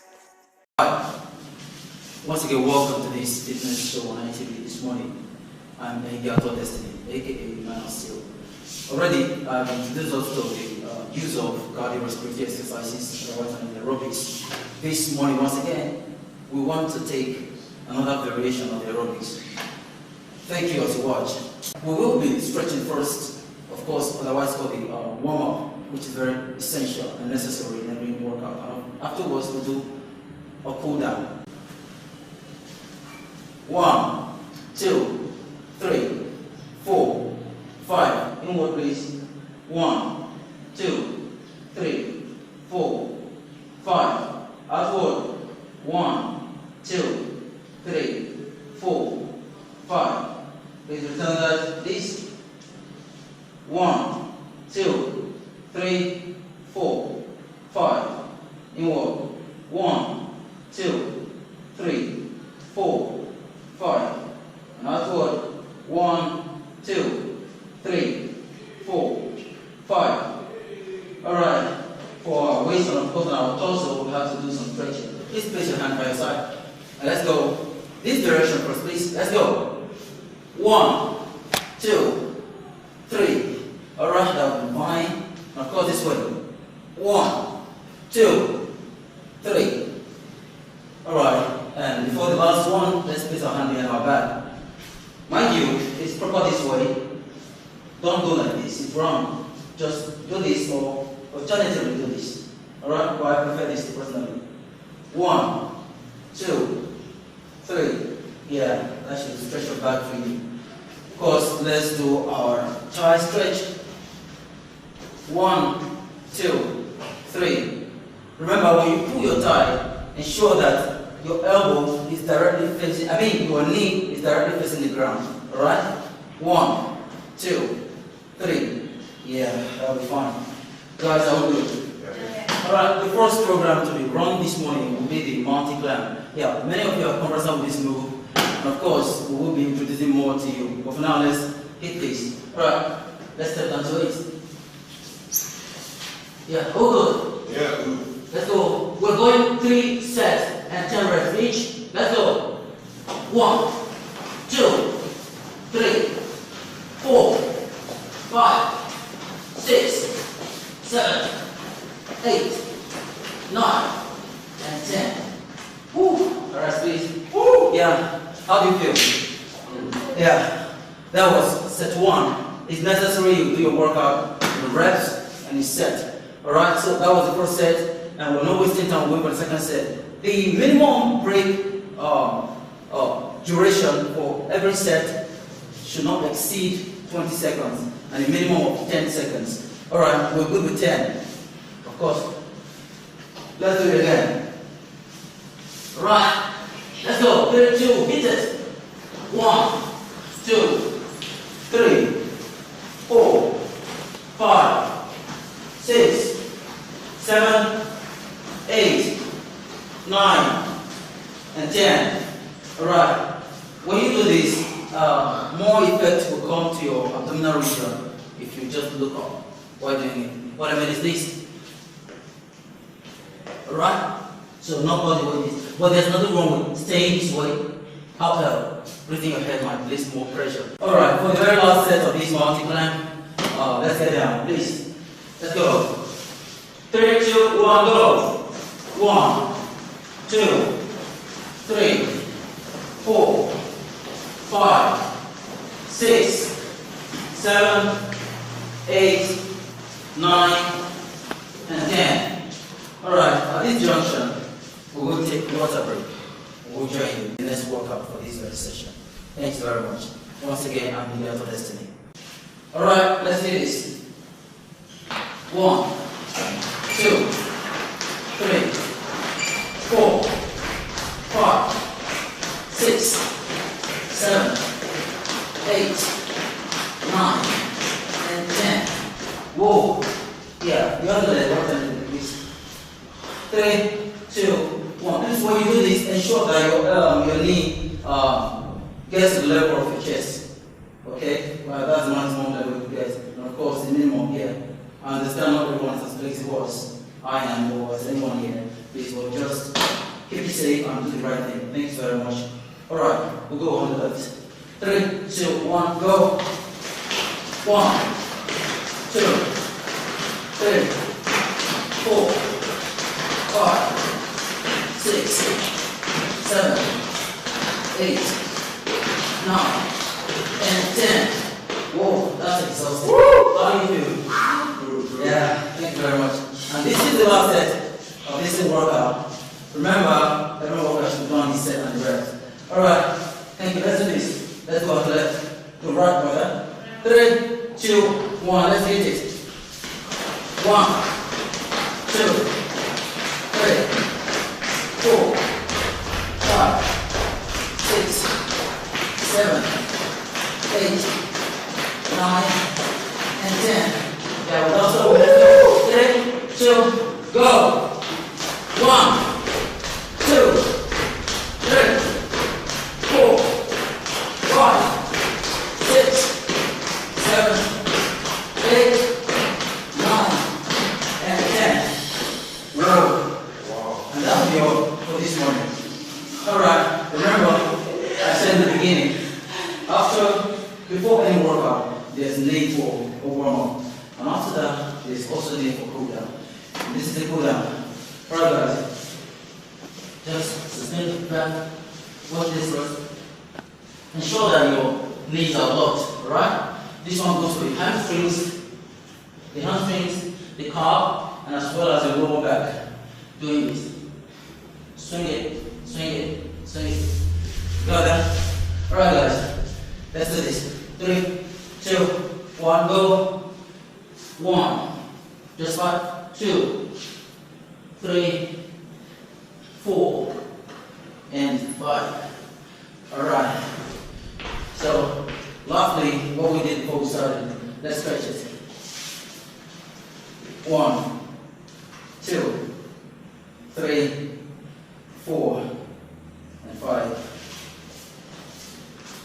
1, 2, 3, 4, and 5. So that's the last thing. Yeah. Please let's target our hamstrings. Do this. Just sit inside of it. Alright? Please do not stand on it. Keep that shape like this. And hold stand just this. Alright? Stand 1, 2. Yeah, this is a form of squat though. This is not the purpose of developing or building the hamstring muscle, just for stretching it. Yes, today you do not need to use weights to build your pectorals, your chest, and of course your biceps, your biceps and triceps. We have programs you can do at home and get what you want. You understand? So we'll be doing push-ups this morning, otherwise called push-ups. We'll do push-ups this morning. And of course, we have our ladies. There are variations for ladies. Please watch them very closely to get, if you're a lady out there, watch them closely to get what you have to do. And of course, our guys are here. Thanks very much. Let's hit it, guys. Are we ready? Are we good? Yeah. We're going to do the pyramid first, which is the closed wrench and push-up. Alright, let's go. 3, 2, 1. 1, 2, 3, 4, 5, 6, 7, 8, 9, and 10. Whoa, how does that feel? Yeah, that's the first set for this morning. And we'll be doing 3 sets of that. Meanwhile, the first one was close your hand in the pyramid shape. And that one goes for the tricep. For ladies that have sagging hand, you can do that actually, and it will help you. And of course, this time around we're doing mid-open, and finally we'll do wide range of it. So we're going there now. The mid-open. Let's go. 3, 2, go. 1, 2, 3, 4, 5, 6, 7, 8, 9, and 10. Alright, that's for the mid open. And someone wants to ask, why exactly are the ladies crossing their legs? Why they cross-legged for ladies? Now you understand that the guys have more defined muscles, and of course to bring more weight on the upper body, we go on what's called the toes, picking all the weight in the body to the upper body. But for ladies, they do not need much weight, just that So we break it down at the main level by crossing the leg. So the weight used starts from this very region. You understand? Alright, thank you for watching. Alright, for the last very set of these exercises, the wide range or the push-up, particularly intended to build the, the side of the chest. Do you understand? Alright, let's hit it. Okay, this is wide enough. At least double your shoulder width. Double your shoulder width is enough. 3, 2, 1, go. 1, 2, 3, 4, 5, 6, 7, 8, 9, and 10. How many of you noticed I cheated there? I actually did one. I did 2 and I called it 1. Yeah, just to lay more emphasis on that part. But today, thank you guys. Yeah, we're awesome. But today, we're done with this. Thanks very much for watching. Please be safe. In the morning sun, searching for a longer day. People feeling like the light has just come. We must never stop the way. Birds jumping and I hear my name, grasping into a life. Life is happy but it's so insane. We must merely make a start. Savannah, I'm coming home. Savannah. ITV, certainly the best.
ITV, certainly the best.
The Ekoko masquerades from Ute village, whose cult is connected with Obaeware and his mother, Elere, appear on this occasion to bless the Oba.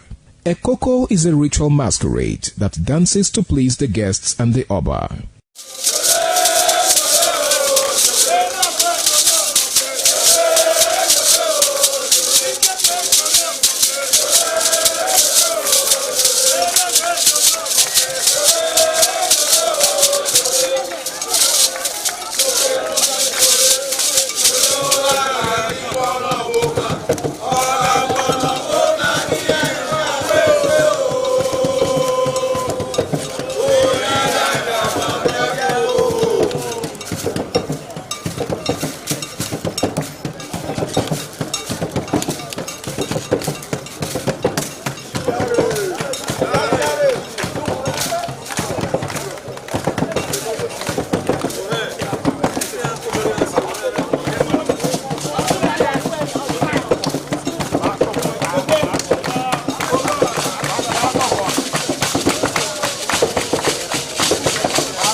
TV, certainly the best.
Some days, there comes the Ugemobo Festival, which the Oba celebrates outside the palace gate.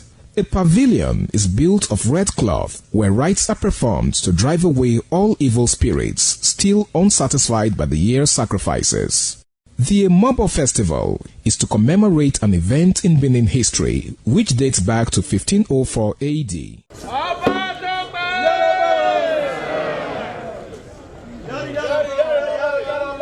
Yari yari, ọba àtọ́pẹ́. Yari yari, ọba àtọ́pẹ́. Yari yari,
The Oba of Benin added a colorful mood to the year's celebration as he walks round the city center amidst cheers.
Thank you.